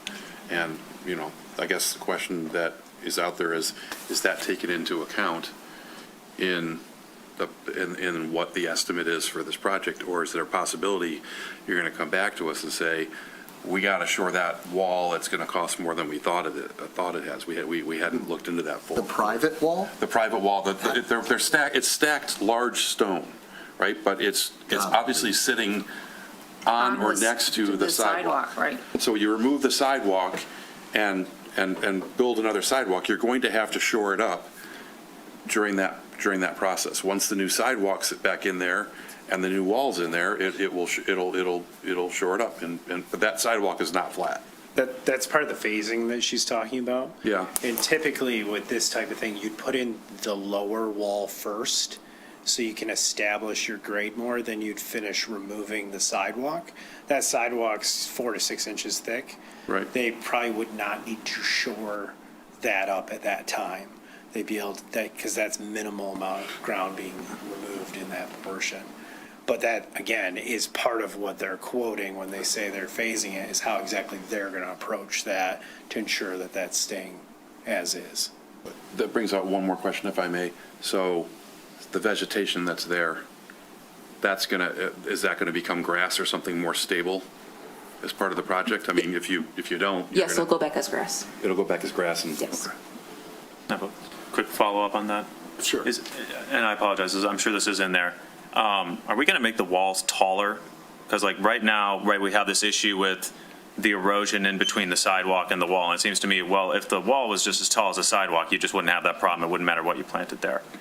Are we going to try to make the walls basically as tall as the sidewalks, or? Yes, so like in this location right here, if the existing wall is located right here, it's going to get raised up into this location approximately this location right here, and then the sidewalk report back behind it itself. So that way, as Scott was mentioning earlier, you do not have a steep slope in between what's currently happening out here and causing the issue with the sidewalk. And then there'd be a Sloping. grassy median between the sidewalk and the wall. Yes. Commissioner Host, anything, I'm going to ask you, you live in this neighborhood, or, yes? Understanding that it's all anecdotal, have you heard any feedback from your neighbors about their desire or lack of desire Yes. to do this, and what? Yeah, and I would say I haven't had one complaint. You know, Melissa said she had 15. I probably talked to at least another 25. And no, they're very thankful. Number one, it doesn't cost them any money, but the premise to this is safety. And we have 100 years that we've been lucky enough to get through without the ADA coming down on us. And yes, it needs to be taken care of from a safety viewpoint. You know, the roads aren't that wide. It's not like we can walk in the street. And as such, we rely on those sidewalks. And no, I haven't had one complaint. I wouldn't expect you to have a complaint, but concerns. Well, concern. Though I will say it's nice that, in a sense, that we're looking into the minutia, but we are a policy board, and I don't think we should be second-guessing our engineering or our DPS.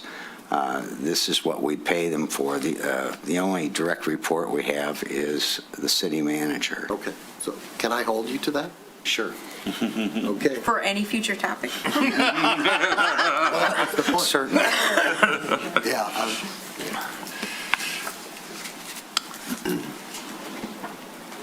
Any other questions or comments?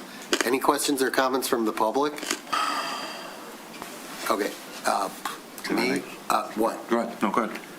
No, I mean, I'm just, this is what we do. We sit up here and second guess all night long.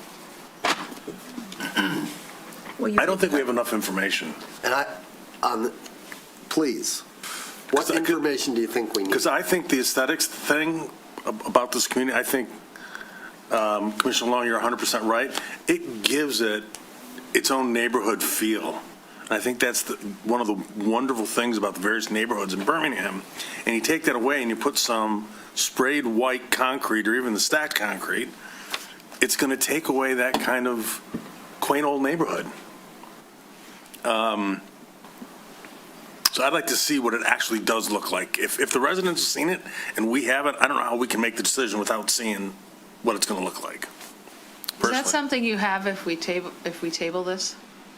And I say, just, could you go get it and provide it to them? Yes. I mean, we're at the point now where crazy stuff can be done with AI, and that we can't get renderings of what this would look like. And I understand that our staff, I wouldn't know how to do it necessarily, but it can be done.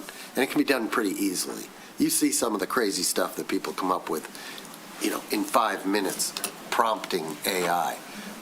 If we can't take some of these pictures of existing condition and say, change it, add this, make it look like this, somebody's got to be able to do that. Right. And then we'd be like, oh yeah, or no, are you kidding me? I mean, we had, 15 great pictures of the playground and the playground equipment in the site where it's going to be placed. And I think, Yeah, but those are done by consultants that we paid a lot of money, right?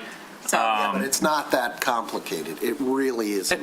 Sure. I feel like if they showed the residents pictures of the Reading Wall and they're like, cool. Well, 0 people out of 15 households seem to have any problem with it. That's a pretty good sign that they're probably cool with it. I'm more concerned about whether or not the city should be paying for the whole thing.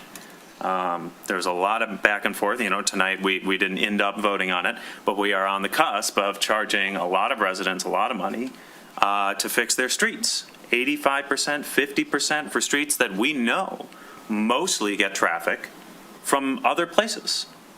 And this is a retaining wall that, as far as I can tell, is almost to the exclusive benefit of 8 or 10 homes.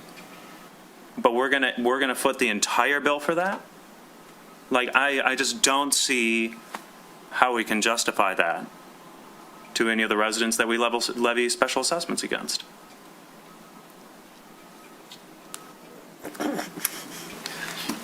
Can I take exception to something that Commissioner Kozlowski just said? It actually isn't 8 or 10. I'm doing this in my head. It's probably 47. I'm picking a number. On the wall? That are on the wall. Yeah. 47 homes that up on the wall. includes the 10 on Brookside. There's two sides to the street. There's two sides to the street. Can somebody give us a reasonable count of the number of homes involved? Hey, when I said 47, I am going both sides of the street. Well, but the wall doesn't benefit both sides of the street. Yeah, make it 40 then. Well, no, I don't think it's 40, and let's not just throw out numbers. We ought to know. It's a question. To your point, we don't have all the information. And you're both, I'm not sure what your point was, other than to question the number. It benefits the north half of my neighborhood. That was what I was thinking. There's 95 homes, so 45 plus. Yeah, there you go. No, you just had it. Go back to what you just had. On the GIS tab? The GIS tab. You had the number of parcels.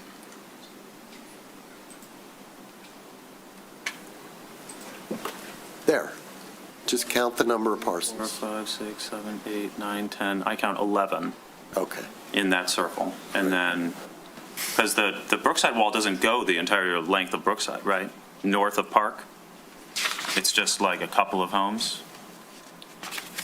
It's approximately about these three properties right through here. It may curtail So on 14. this last one here potentially. Yeah. In that location, I'd say approximately three or four. Meanwhile. So that's like 15. Yeah, meanwhile, like we pointed out, Oak gets 5,000 cars a day, but we're still charging them 50%? I just don't, it seems pretty clear to me, and I'm not saying anything about the split, but what I am saying is that, and this is what I mentioned during the workshop, that we should have some kind of consistent philosophy about special assessments.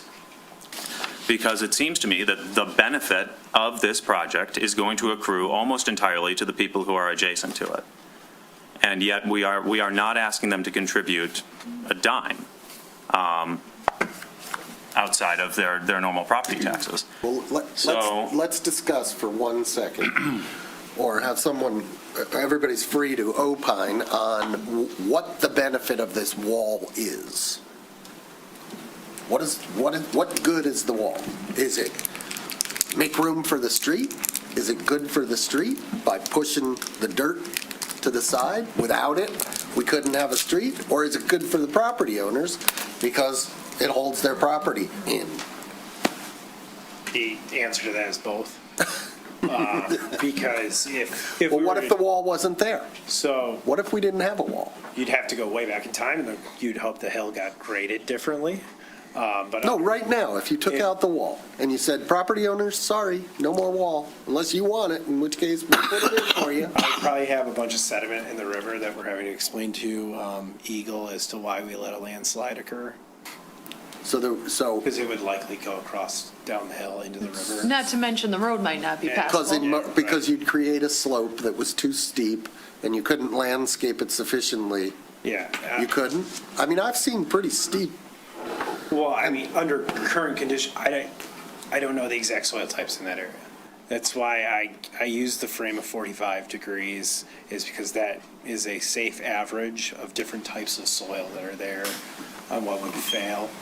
Those boulders that exist on the hill, in theory, would roll down if we didn't have anything there. They wouldn't have left them where they're at, because if you didn't have the wall, you wouldn't have the sidewalk. You just have a straight hill there. In general, the way I view this is, and I've joked with Melissa about this, is it's a giant curve. It is an improved road, and in pretty much every single improved road we have, you have a curb on the edge of it. That helps keep the asphalt in place. It helps control drainage. So right now, you just have a 3 to 4 foot tall curb that is also holding soils back, in addition to keeping the road edge where it is so that, water flows where it's supposed to, so the road remains passable. So if you look at it from the aesthetics of we take on responsibilities for the road once people have paid for it to be improved, it's part of what makes the road what it is. And so it would justify paying for any maintenance and upkeep of that wall because it's part of the improved road. Okay.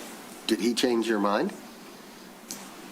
I don't know when the Because road you was said- improved, but the wall, I mean, from my reading of the documents that are in this packet, wall was constructed in 1926 and in the Village of Birmingham. And under the Village of Birmingham charter, there was no provision that said improvements constructed by special assessment would never have special assessments levied on them again for maintenance or construction. Right? This is what a letter that the city attorney was wrote in special 1949. assessed originally. There was a special assessment in 1926 for the construction of the wall. And then there was this back and forth between the city manager and the city attorney in 49 asking, hey, can we specially assess for this thing? And the city attorney said, yeah, because the policy that went into place when the city charter was adopted does not act retroactively on projects that were constructed prior to the adoption of the city charter. Yep. So it's on the table, is what I'm saying. And we agree that most of this wall was not constructed or has not been renoed since 1926, right? It has not been replaced. Maybe we did some patchwork on it. The stuff that has been replaced was done in the 90s, which actually the city charter that said we're going to maintain everything in perpetuity was like section 1 of chapter 10 of the original city charter said if we levy a special assessment to improve something, we'll maintain it forever. They got rid of that in 1983. So the stuff that was built in 1990, even if we specially assessed for it, which we didn't, would in theory still be open to a subsequent special assessment. So it's not clear, and I'm not a lawyer, right? But it's not clear to me, like it seems clear to me that we could levy one here. And the question is it really appropriate to levy none at all, right? I'm not saying, right, like I said about the split, I'm sympathetic to the idea it's a big curb, we need it for the roads, but we charge people for roads, and the road is a road, right? The city should cover some part of it, because there's other problems. Yeah, maybe they should have graded the hill differently, 120 years ago. That would have been swell, but they didn't. So yeah, we have a responsibility to keep the dirt out of the river, to keep the road operating. But these people also have a benefit of this wall. They were specially assessed for its original construction, and it is essential for keeping their property values intact. So I'm surprised that it was not discussed, is I guess the thing. what the split should be. Discussed when? Now? Here? Tonight? Or No, ever. Ever. Right? It seemed presumed at the outset of this project that, and because the project in the 90s was covered 100% by the city, that, well, I guess that's just how we're going to do it. Could you special assess? You could, I think. But that hasn't been how we treated it the last time. Okay, so time out. You said this, I forget what the word was, but almost exclusively benefits the property owners. I said, well, maybe it benefits the city because it's Holton. So maybe there's some percentage where we each feel like, well, there is a certain amount of benefit, significant to the property owner versus just to the city. Keep in mind, special assessments are always on public property, benefiting the homeowner. Right. This is on public property. Right. And it's benefiting he thinks a lot.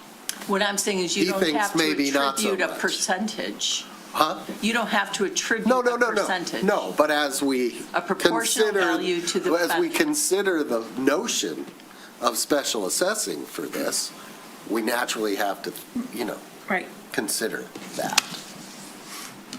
So without this project, we cannot have the public sidewalks, right? Unless you do them on the street. Which they don't want to do, carriage sidewalks. Right. How many properties did you say were part of this? 15. 15, and the cost is like $600,000 of the wall? 814 all in, right? With the staircases? So do the math. Somebody do the math. How much is that per home? 15? 800 divided by 15? 52,000. Yeah. I mean, there's benefit to the 53. So private, I'm kidding. You're close. there's benefit to the homeowners in the circle because it prevents their houses from sliding down the hill. There's benefit to the city to the degree that it allows us to maintain a public sidewalk.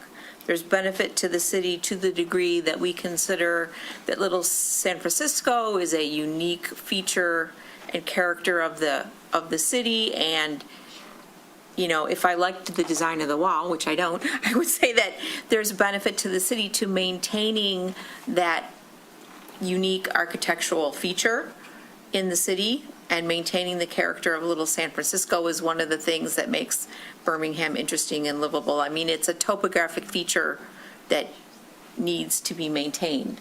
But I just really struggling with the split face block, and also struggling with how you justify to the next, street person who comes up here why there's no assessment on this project. I mean, even if it is a giant curb, is anybody there from 1929 who paid for the improvement? I mean, it wasn't the city then. And the letter clearly stated in 1949, when they decided that it could be assessed again, that moving from the village to the city charter, the city residents, when they voted, did not intend to assume financial responsibility that for every improvement that had been made in the village beforehand, I think was the sentence that was in the letter, so. May I? Yeah. Even on an improved roadway, if, say, my house is an improved roadway, but I have certain parts of my sidewalk that are broken up or what have you, during our sidewalk repair, I can still be assessed for the replacement of those slabs, even though I live on an improved road. You can? Yeah. Yes. Yeah, you can. So, we obviously have that here. Okay, we have sections of sidewalk that are broken, what have you. So, there is precedent right there for a certain percentage charge to the homeowners for repairing and replacing the sidewalks where they need to be replaced, where they're not even, where they're cracked, or what have you. It's more than precedent, it's ordinance. Well, I understand, yes. So there is room here for a shared cost. What that shared cost should be, I think, needs further looking into. I am not convinced that with regard to that area that you could just remove that you could just remove the wall and grade it, okay, so from Exhibit A. Like, that's not happening there, guys. It's not happening. Not there. Not there. Well, right, but so there are portions where you might be able to do it, and there's portions where you're not. So I think that we need more consideration on this and looking into costs for sidewalk versus costs for the wall. I think we should probably send something out to the homeowners and say, look, this wall may need to be fixed either in whole or in part. The sidewalks are going to need to be repaired. It makes sense to do it all at once. This is what we're looking to do for the wall to address the concern over aesthetics. But there is going to be an assessment at the very minimum for sidewalk. And all that flows from replacing those sidewalks, if we need to not only take the slab out, like it would be in front of my house where it's flat, you take the slab out, you're also going to need to grade it, you're going to need to flatten it, you're going to make it ADA compliant. So I think that we need to look into this further as far as a shared cost and what that percentage should be, if we're going to go forward with it. The alternative is we fix the portions that really need to be fixed and leave the rest alone. Can I have a quick follow-up question to that point? Are you done? I'm done. Sure. So the thing that concerns me, though, and I opened this can of worms, so I apologize. So we have bids and we have a price, right? Suppose we say we want to reconsider how we finance this project. What does our timeline look like? Because the last thing I want to do is have to shop this out again, and then it turns out, well, we have to pay, the cost has gone up, and we still have to pay $814, and we're doing a special assessment. So, like, what kind of timeline do we have with these prices? And how long is the price good for that we have? Yeah, that's more or less what I'm asking. So the bids from our public bidding process, contractors hold their bids for 60 days. That's it. And this was the end of January. This got bid in January. So talking to the most responsive low bidder, he would extend his pricing if the wall continues to go forward. The issue we have discussed internally, both Scott and myself, if for some reason you remove the wall, that's $600,000, $700,000 out of a $2.1 million contract. We're going to have to go out to rebid the whole entire project. So with that, if we have to go out to rebids, we have to get the plans and specifications updated. That could take up to 2 to 4 weeks from the consultant, public bid for 3 weeks.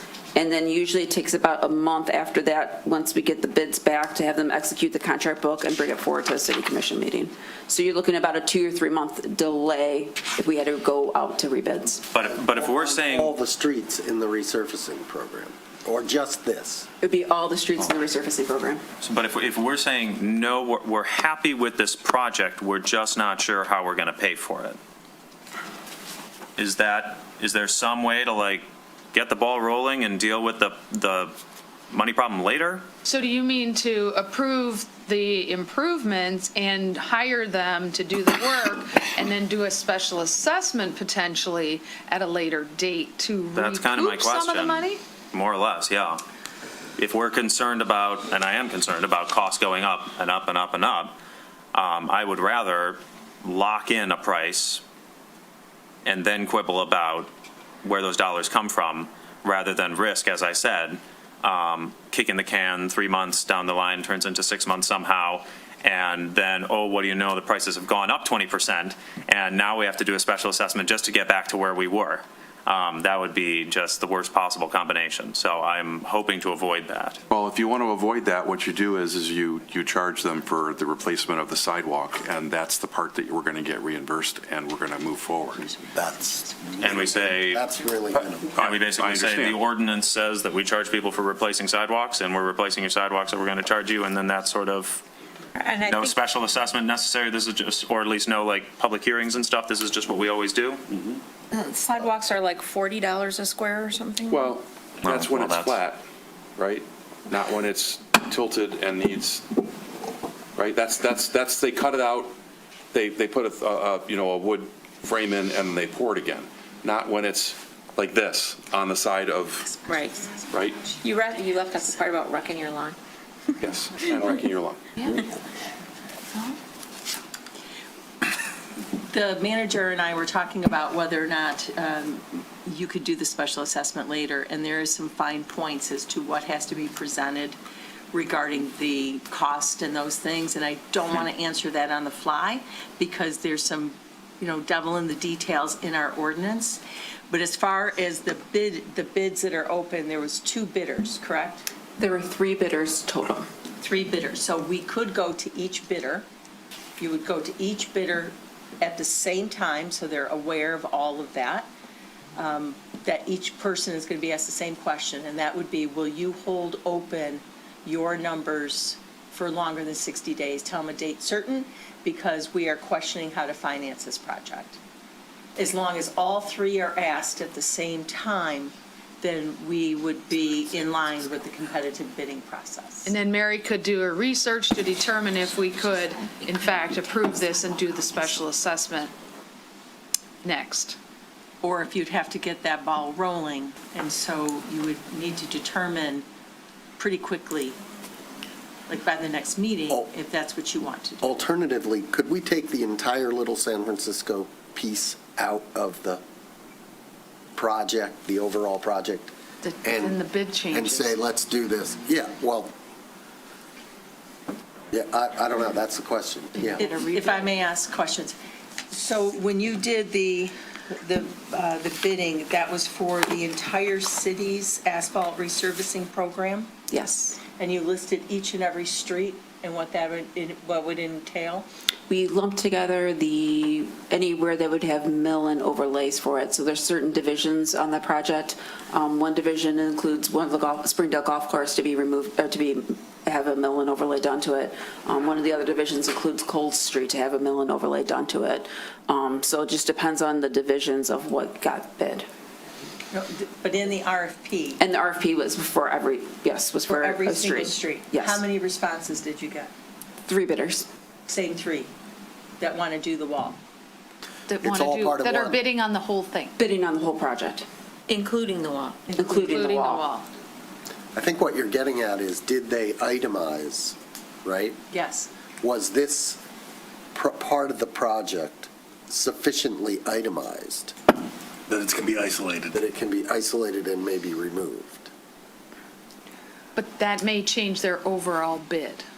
Or overall interest to begin with. Exactly. And so then you kind of have to go back and rebid the whole thing. And you got 3, so you Because lose of the 2, fact that and this now you're... retaining wall is somewhat unique, this isn't just regular road responses.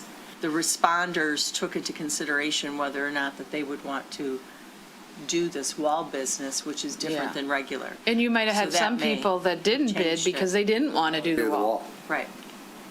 So Exactly. you kind of have to rebid it. You'd have to rebid the entire thing, which you would lose the whole season. No.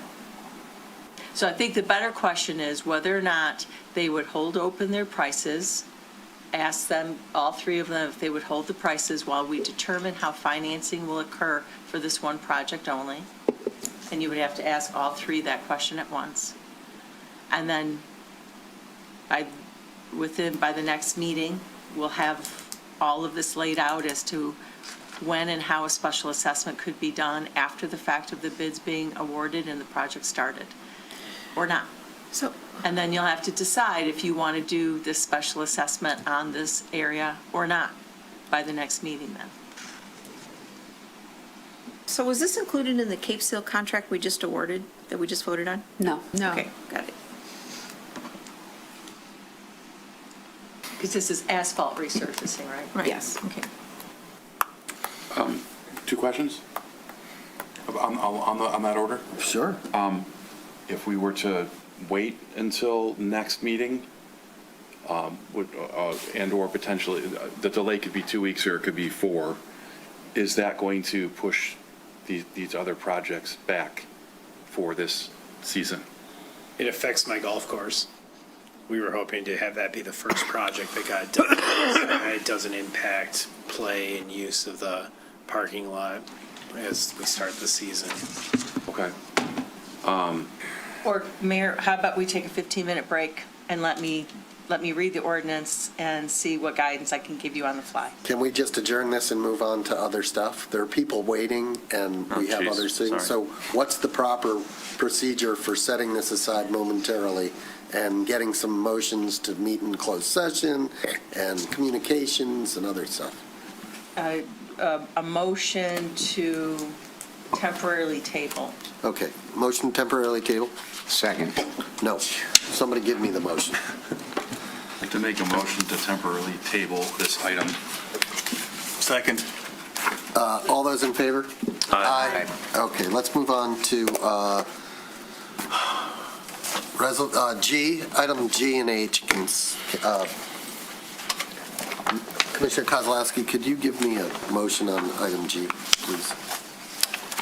Yes, I would like to move to resolve to meet in closed session pursuant to MCL 15.268, Section 8(1)E of the Open Meetings Act to discuss pending litigation entitled The City of Birmingham v. the Community House Association, Birmingham, Michigan, Oakland County Circuit Business Court Case, number 2025-219218, CB Honorable Michael Warren. Second. Alex? Commissioner Long? Yes. Commissioner Host? Yes. Mayor Ballard? Yes. Commissioner Cole? Yes. Commissioner Kozlowski? Yes. Mayor Pro Tem Long? Yes. Mr. Kolb, could you give me a motion on item H, please? I'd like to make a motion to meet in closed session pursuant to MCL 15.268, Section 8(1)D of the Open Meetings Act to consider the purchase or lease of real property up to the time an option to purchase or lease that real property is obtained. Second. Second. Alex? Mayor Ballard? Yes. Commissioner Cole? Yes. Commissioner Kozlowski? Yes. Mayor Pro Tem Long? Yes. Commissioner Long? Yes. Commissioner Host? Yes. Okay. Item I, commission items for future discussion. Motion's required to bring up the item for future discussion at the next reasonable agenda. No discussion on the topic will occur. Commissioner Host. Since I can't talk about it, I'd like to make a motion that we put on the agenda short-term rentals.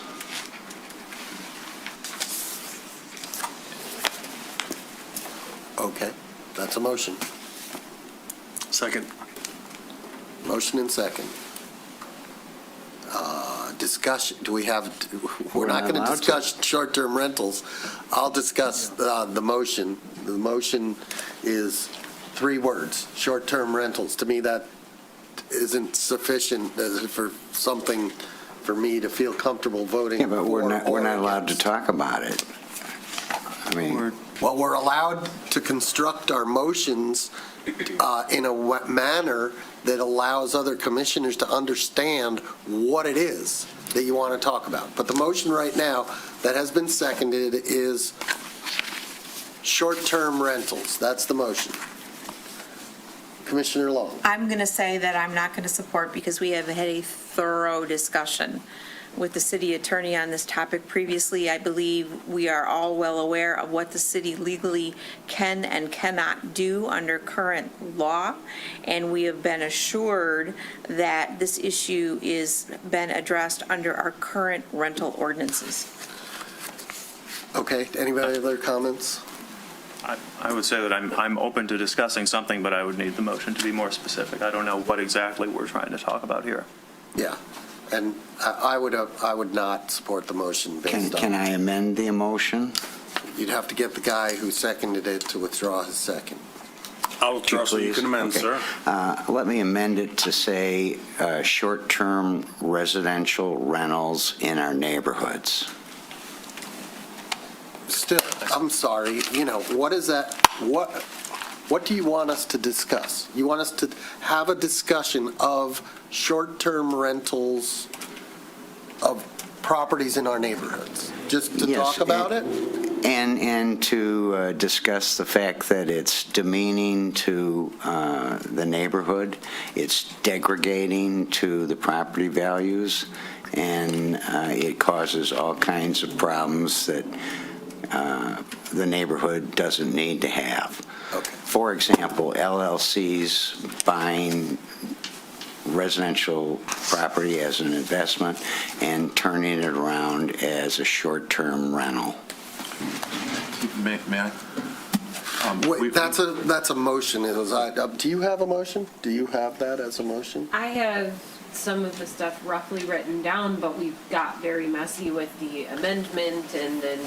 All right, Commissioner Host, I'm going to make a suggestion, and for you also. If you believe there's an issue and that it has gone beyond, that something new has come up, like what you just said, you made an assertion that there are LLCs out there and there are people acquiring properties for the sole purpose of renting them. You must be basing that on something. Why not get that information together? Why not give us each a call and say, hey, look, I think there's a problem going on here. I have never received a phone call from you. I understand you don't want to talk to me, but I don't know if you've called Commissioner Kozlowski or Commissioner Long or Commissioner Cole and said, hey, this is something we need to talk about. It's a problem. Can we get it on? I'd like your support in getting it on the agenda. And at that point, given the evidence, given whatever information you have, you might persuade us. This is the political process. It's how, and forgive me if I'm lecturing, but clearly, like, from your original motion that was only 3 words, short-term rentals, and then we had to prompt what exactly you meant out of that. Wouldn't it make more sense to do a little bit of work behind the scenes before you bring it to us? I don't appreciate your tone. Are you okay? I'm perfectly okay. Oh, I'm going to pleased to oppose hear it. the motion based on what both of these guys said. So, May I? yes, but we don't even have a second yet. No. Okay, do you want to, before we? No, I think we need a second. Okay, go ahead. If you want a second first, and then I can comment if we get one. Good comment. We need a second to the motion, which the clerk said is sort of vague, but she thinks she's got it. I can look at the recording and do the best I can. Okay. So there's a motion on the floor. I'll second it because I have spoken to Commissioner Host. So now we have a motion and a second. Maker of the motion, do you want to say anything more? No. Okay. Do you want to say anything more? No. Okay. We've been down this path before. We've been down this path. This has been brought by Commissioner Host before. We've vetted it. We've talked about it. We've talked legal about it. And we decided that we were not going to go forward. I know the commission has changed in its makeup by 2 commissioners leaving and 2 going, so maybe that's the reason why Commissioner Host is bringing it up again. I will not be in support of it because we've already gone down this road before and we've already discussed it. Thank you. Any other comments? Okay. If there was anything new here, I'm all ears. We just went through an excellent deliberation on this wall thing. This is like polar opposite. Is there anything new? Not that I'm aware of. I have not been notified of any complaints. The last time we talked about it was because there was one property where we received multiple complaints. We have not received any complaints that I know And I of. won't be supporting the motion. All those in favor? Aye. Opposed? Motion fails. Sorry. Any other commission items for future discussion? Okay, we have commission, do we want to go, wait, I think these people have been waiting all night. Commission discussion on items from a prior meeting. We have the discussion on Department of Homeland Security actions. We have several memos. That was something I brought up. The memos say it well. I don't need to say anything more. And we're at step 2, okay, where all we have to do is suggest what we want the city to do, or I guess since I brought it up, I would like a report from the city on what the heck a 287G agreement is, because that, even if I knew, that would need to be explained in public. And so that's what I would like a discussion of it. So, yes. Are you talking about the Homeland Security? Yes, sir. Okay. Yeah. Okay. So I don't. I have another motion after that. Okay. On the commission items from a prior meeting. Oh, okay, right. I understand. So, do you need a motion? Do we need to vote again that we want to do this? To make it a full agenda item? Yes. So my motion would be to make this a full agenda item. Correct. Do I need to say anything more? Just a second. No, just a second, yeah. Second. Okay. Do we have any comment from anyone in the, we're going to go to the public. Please. Yes. You poor thing. I hope you've been amused and entertained all night. Wonderful. I'm like, if I had more time, I would come more often, but they are very interesting. I'm Danielle Mallon. I live at 811 Tottenham Road. I'm the one who sent the email to you all. I'm the one who reached out to the mayor, or had some follow-up with the mayor about this issue. So yeah, I'm thrilled that you guys are moving forward with it. It's not just the 287 agreement. I know, I understand the need to do the research on that, but that is specifically the police. I'm also hoping that the city moves to, I know, they're very enmeshed, right? Because I'm asking that ICE is not allowed in city buildings without a judicial warrant, which is just the rule of law. I'm just asking the city to follow the rule of law. So thank you for your time. If you have any questions for me. Only a suggestion. Yeah. That is, if you can be as explicit as possible in a Yes. follow-up memo to the city manager. Okay. Or the commission or the commission about what you're seeking. Okay, I thought I was in my first. Well, you email, but may I have would- been, and if that's I'd it, great. Okay, yeah, those are my But two. the my two part about asks. city buildings Yes. is, I saw that in the recent memos. That was a little, I wasn't sure. I know the concerns people have about ICE acting on so-called administrative warrants and not judicial warrants on private property. The part about coming into city buildings, I'm not sure I understand, but so if there's. Well, like in Oakland County, at the county level, they're trying, there's people who are trying to keep ICE out of county buildings, like, for example, Washtenaw County. Just ICE is past not one. allowed in Washtenaw County buildings. Why would they want? Why would ICE want to go into those buildings? Come into Birmingham City Hall? To take people to, yeah, Okay. I mean, if someone is Let's paying just- their if taxes you on don't- the first floor. for Just example. please be as explicit as possible if you Okay. believe you have not already been. Okay. So we have a motion and a second. Are you, I'm fine, did you want? you're happy? I am happy. I mean, I can state my. No, you have to come up and Yes, address of us. course. So we have a motion, you should speak on the motion. The motion is to have the Okay. city do a report. Okay. Well, my name is Stacy Schreiber. I live at 1091 Oxford in Birmingham.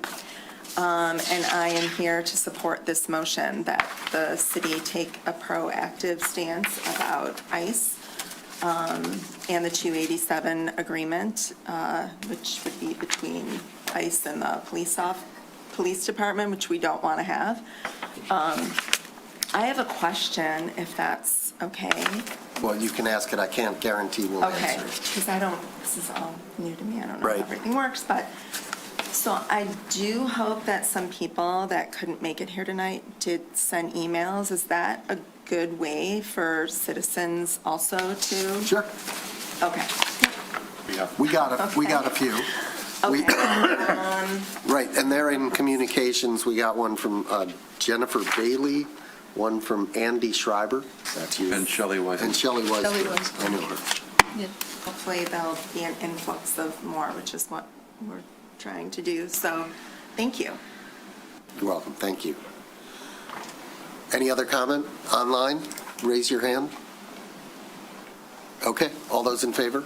Can I make one comment? Oh, yeah, sure.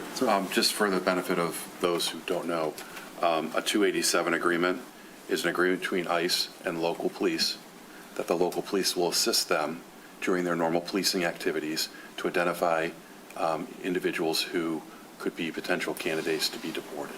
That's what a 287 G agreement is. And that would be up to the police department to agree or not agree to enter into such an agreement. Okay. And I think we had a statement in there somewhere that said, no, we don't have one of those. And Chief Gruey is online if you have any Right. questions for him. Well, we're only on step 2. Correct. But he's monitoring. Thank you, Chief Gruey. Chief Gruey, hope you're doing well. We really. And I would like to note that I believe the city of Ferndale just passed a resolution similarly, and perhaps we could look at that as part of the research for the next step. And I believe Mary has found one from Oakland County. From the Oakland County Commissioners that I printed out for the manager to take a look at. They're on it. Great. All those in favor? Aye. Those opposed? Unanimous. 6-0. Okay, now. Hopefully it was worth the wait. Sorry about that. Yeah. Definitely. Thank you so much. You know, we did talk about this once before, and that was in 2022, maybe. And that is the Birmingham Country Club wants to get a dramatic set of variances to take their paddleball courts and turn them into pickleball. They want a 100-plus foot variance toward Norfolk and the neighbors of the city of Birmingham, as well as they want a reduced setback on Saxons so that the pickleball courts will be close to the Village of Beverly Hills residents. Now, I gave everybody a copy of Tom Marcus's letter from around that time, and all I can say is that I followed this very closely over the years, and they finally have come to the planning department of the township to ask for these variances, and I would suggest to you all that they're self-imposed problems. They have 165 acres, and yet they want to put noisy activity with variances close to the neighbors of the village as well as the city of Birmingham. So I'd like to make a motion that we direct the city manager to draft and pass a resolution to Bloomfield Township's supervisor as well as Bloomfield Township's planning director, stating that the Birmingham Country Club variances will disrupt the peace and quiet of the residential neighbors, or something to that effect. Do you mean a letter? A letter. Okay. Okay, so that's. Similar to the one that Okay, was written. So my only question is it procedurally, is it okay that he made this motion and we can? Yes, and this is what happened last time Okay. when I actually But it drafted wasn't this letter. noticed and, Yeah. I mean, but we already, so everybody's okay with that? Do I have a second? I'll second it. Okay. Any comment? Well, I'm going to go to the meeting a week from Monday, and I will hand deliver the letter if it hasn't been received by the township beforehand. Well, I'm not sure that's appropriate, but we'll make sure the letter gets where it needs to go, right? Yes. Okay. Any other comment on the motion? Any comment online? Seeing none? All those in favor? Aye. Opposed? None. Good. Okay. Now, I believe we can go, with all that great stuff done, we can go back to the wall. How do I have to do anything? It wasn't a public hearing. No, It was just it was just tabled, and now you're bringing it back. Okay, I'm bringing it back. Okay. Bringing back the wall. All right. So the original question posed was, can we do the special assessment later? And the answer is no. there were two parts of the ordinance that were triggering my memory that I wanted to verify, and they clearly say that, clearly if I can find it again, before the commission shall decide on making any public improvements. And then it goes on to talk about the rest of the behaviors and process that would have to be followed for a special assessment. So before the commission decides on the special assessment, before you make decisions. Got it. More importantly, at the end, regarding the confirmation of the role, it says that no construction contract or expenditure except for preparing the necessary plans shall be made before the confirmation of the special assessment role for the improvement. Wait, say that again? No. You can't approve the contract and then go back and do the special assessment. Exactly. Well, we You'd have just to have did the- that tonight. You have to do the confirmation of the role and then approve the contract. We approved the contract for the Cape ceiling tonight. It's not the That's same. not the same one. That's I a know, different but one. we approved it, but we still didn't do we do the confirmation of the role. Remember? We screwed it up. We got to go back and redo it. Yeah. But we said, let's go ahead and approve the contract. Yeah, because the amount was the same, we said. But you're not making the expenditure yet. Okay, as long as Okay, that's so what it you're not means. making the expenditure Or I yet. cannot sign the contract tonight. We can go back and take a look. Let's keep Okay. focused on this problem. Okay. Okay, so here's what you have in front of you and everything that you need to consider. You can't go backwards on this and do the special assessment after. So you now need to make the determination if you're going to move forward with the way that this has been presented tonight, keeping in mind a few things, that a residents' meeting has already occurred, that based upon past practice of this area from 1991 and the work that was done then, there has not been special assessments in this area. It's been determined that this was going to be paid for by the city. And that is what was conveyed. Determined by staff, not by. That's what was conveyed to the residents at the residents' meeting. So now, to put a pause and bring it back to the special assessment process, you will now have neighbors who were told one thing, and now another thing will occur. And is that something you have an appetite for? And by you, I'm pointing to you six. Do you have an appetite to do that? Also, it's clear that the sidewalk is not ADA compliant. It is on a slant of 8% compared to the 2%. We are made aware of a known defect, and now that we know, we must take steps to remedy that defect, or we run the risk of liability. During the time that we identify it and we're making plans to improve it, we're in pretty good shape. But if we know about the defect and we ignore the defect and something occurs that, and I always hate to talk about liability publicly, but I have no choice. You are exposing the city to liability as long as there's an 8% as opposed to a 2%. The difference now of what's been put in the RFP includes the wall, which comes to about $800,000.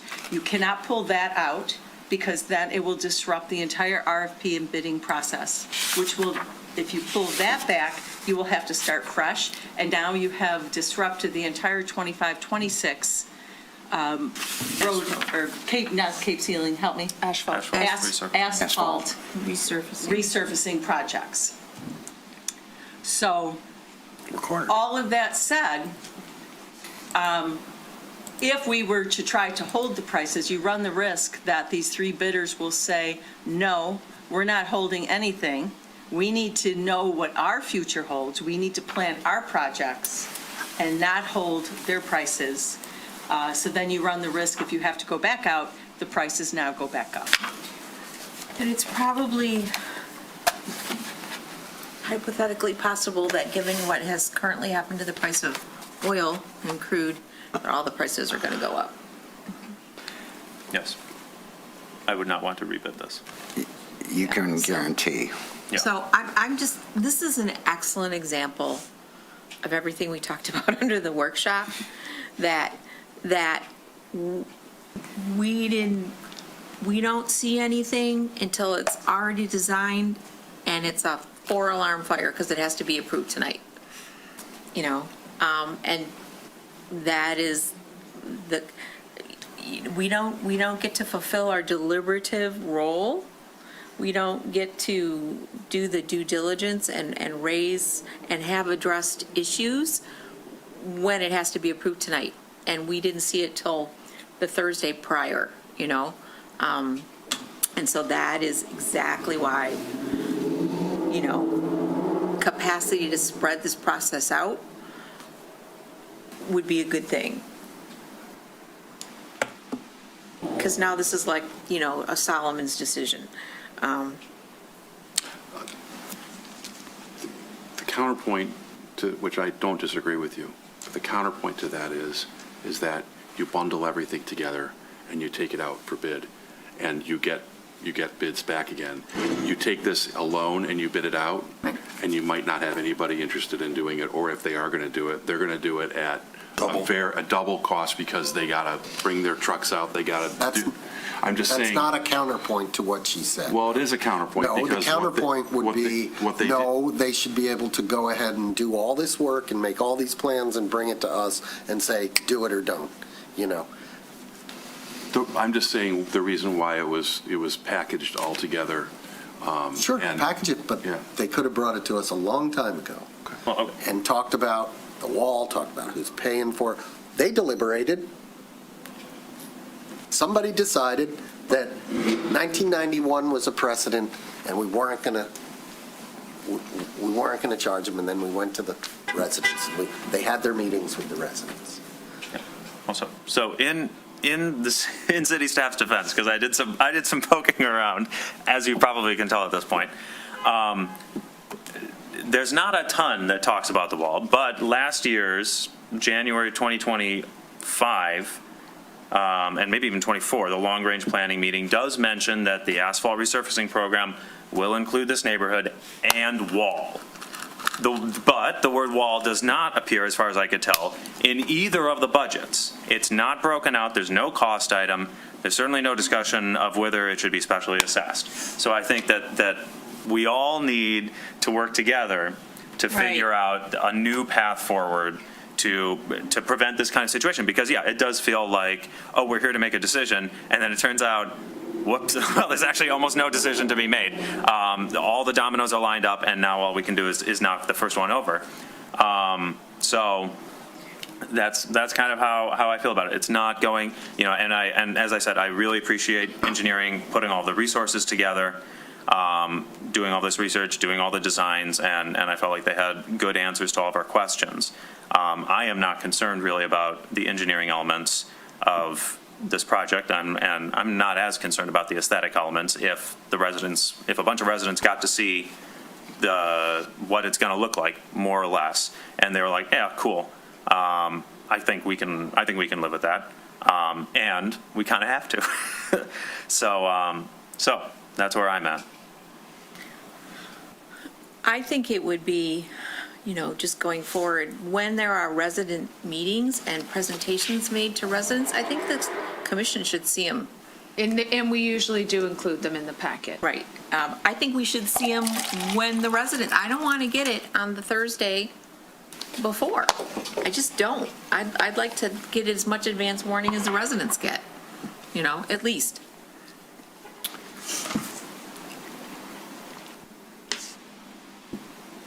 Well, I'm not making a motion. Here I am. I'm happy to. I'd like to make a motion adopting a resolution to proceed with the replacement of the existing retaining walls along Brookside Avenue, Ravine Road, and Park Street as part of the 2025 and 2026 asphalt resurfacing program. And to also make a motion adopting a resolution to set the public hearing date of necessity for the replacement of staircases in the retaining wall, meeting the requirements of assessment for all properties within the project area on Park Street, Brookside, and Ravine Road on April 13th, 2026 at 7 p.m. And if necessity is determined on April 13th, to meet on Monday, April 27th, 2026 at 7 p.m. for the purpose of conducting the public hearing to confirm the assessment roll for the replacement of staircases, meeting the requirements for the assessments for all properties with the project area, within the project area, Park Street, Brookside Avenue, and Ravine Road.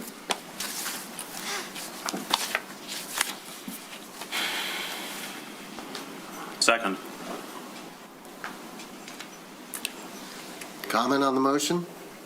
I think, number one, we're never going to be able to legislate aesthetics, and I do appreciate Commissioner Long's attempt to say that this is an old area, and I think the people have accepted it, and what's motivating all of this is ADA compliance.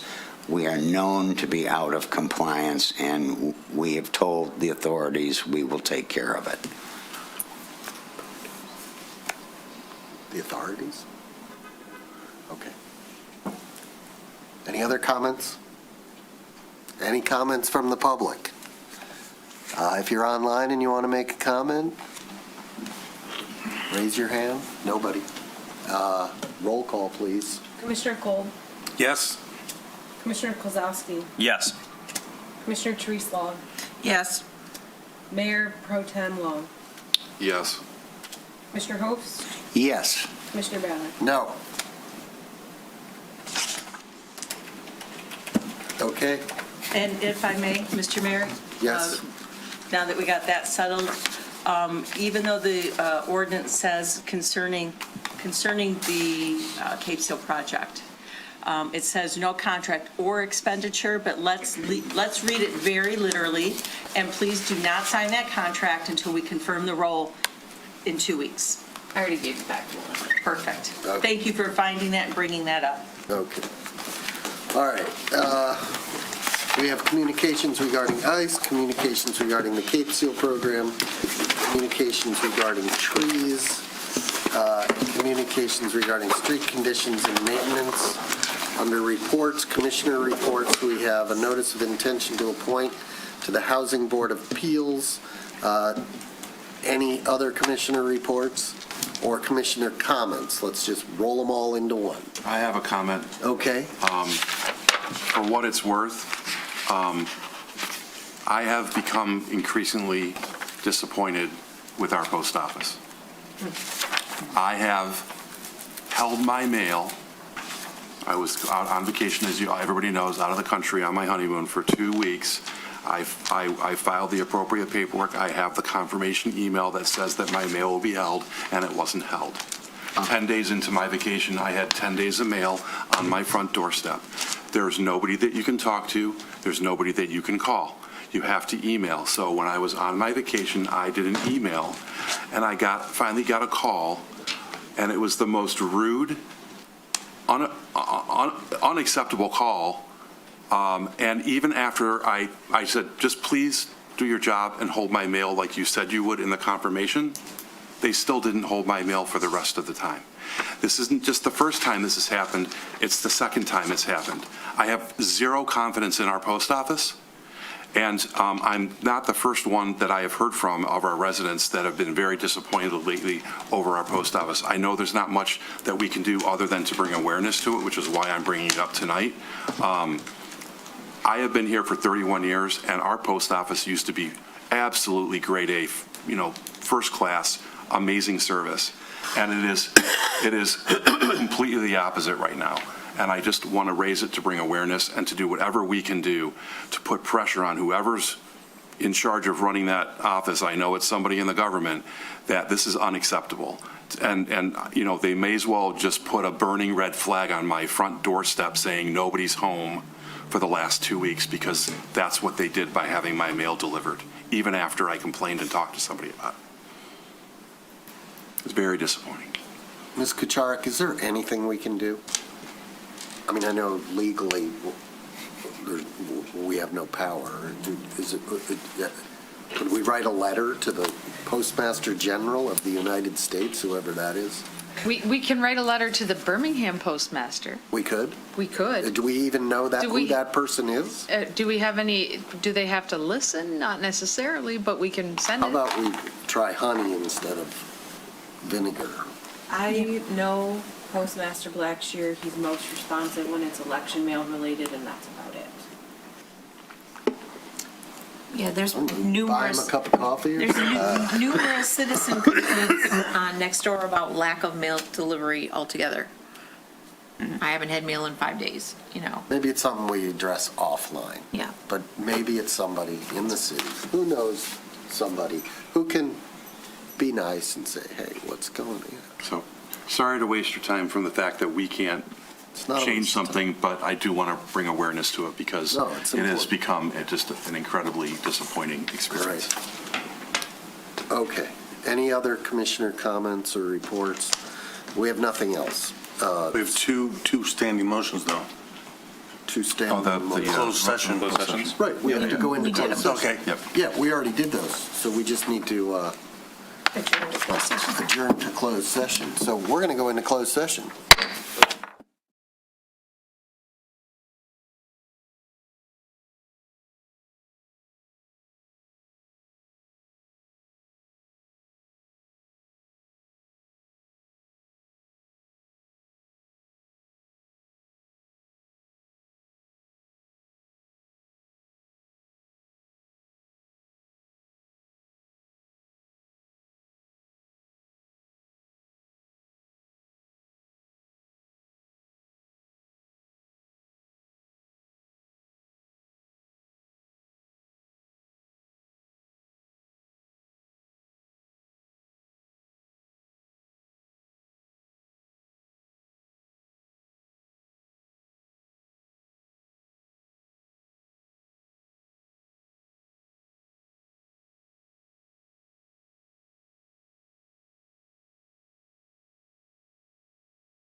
This meeting is being recorded.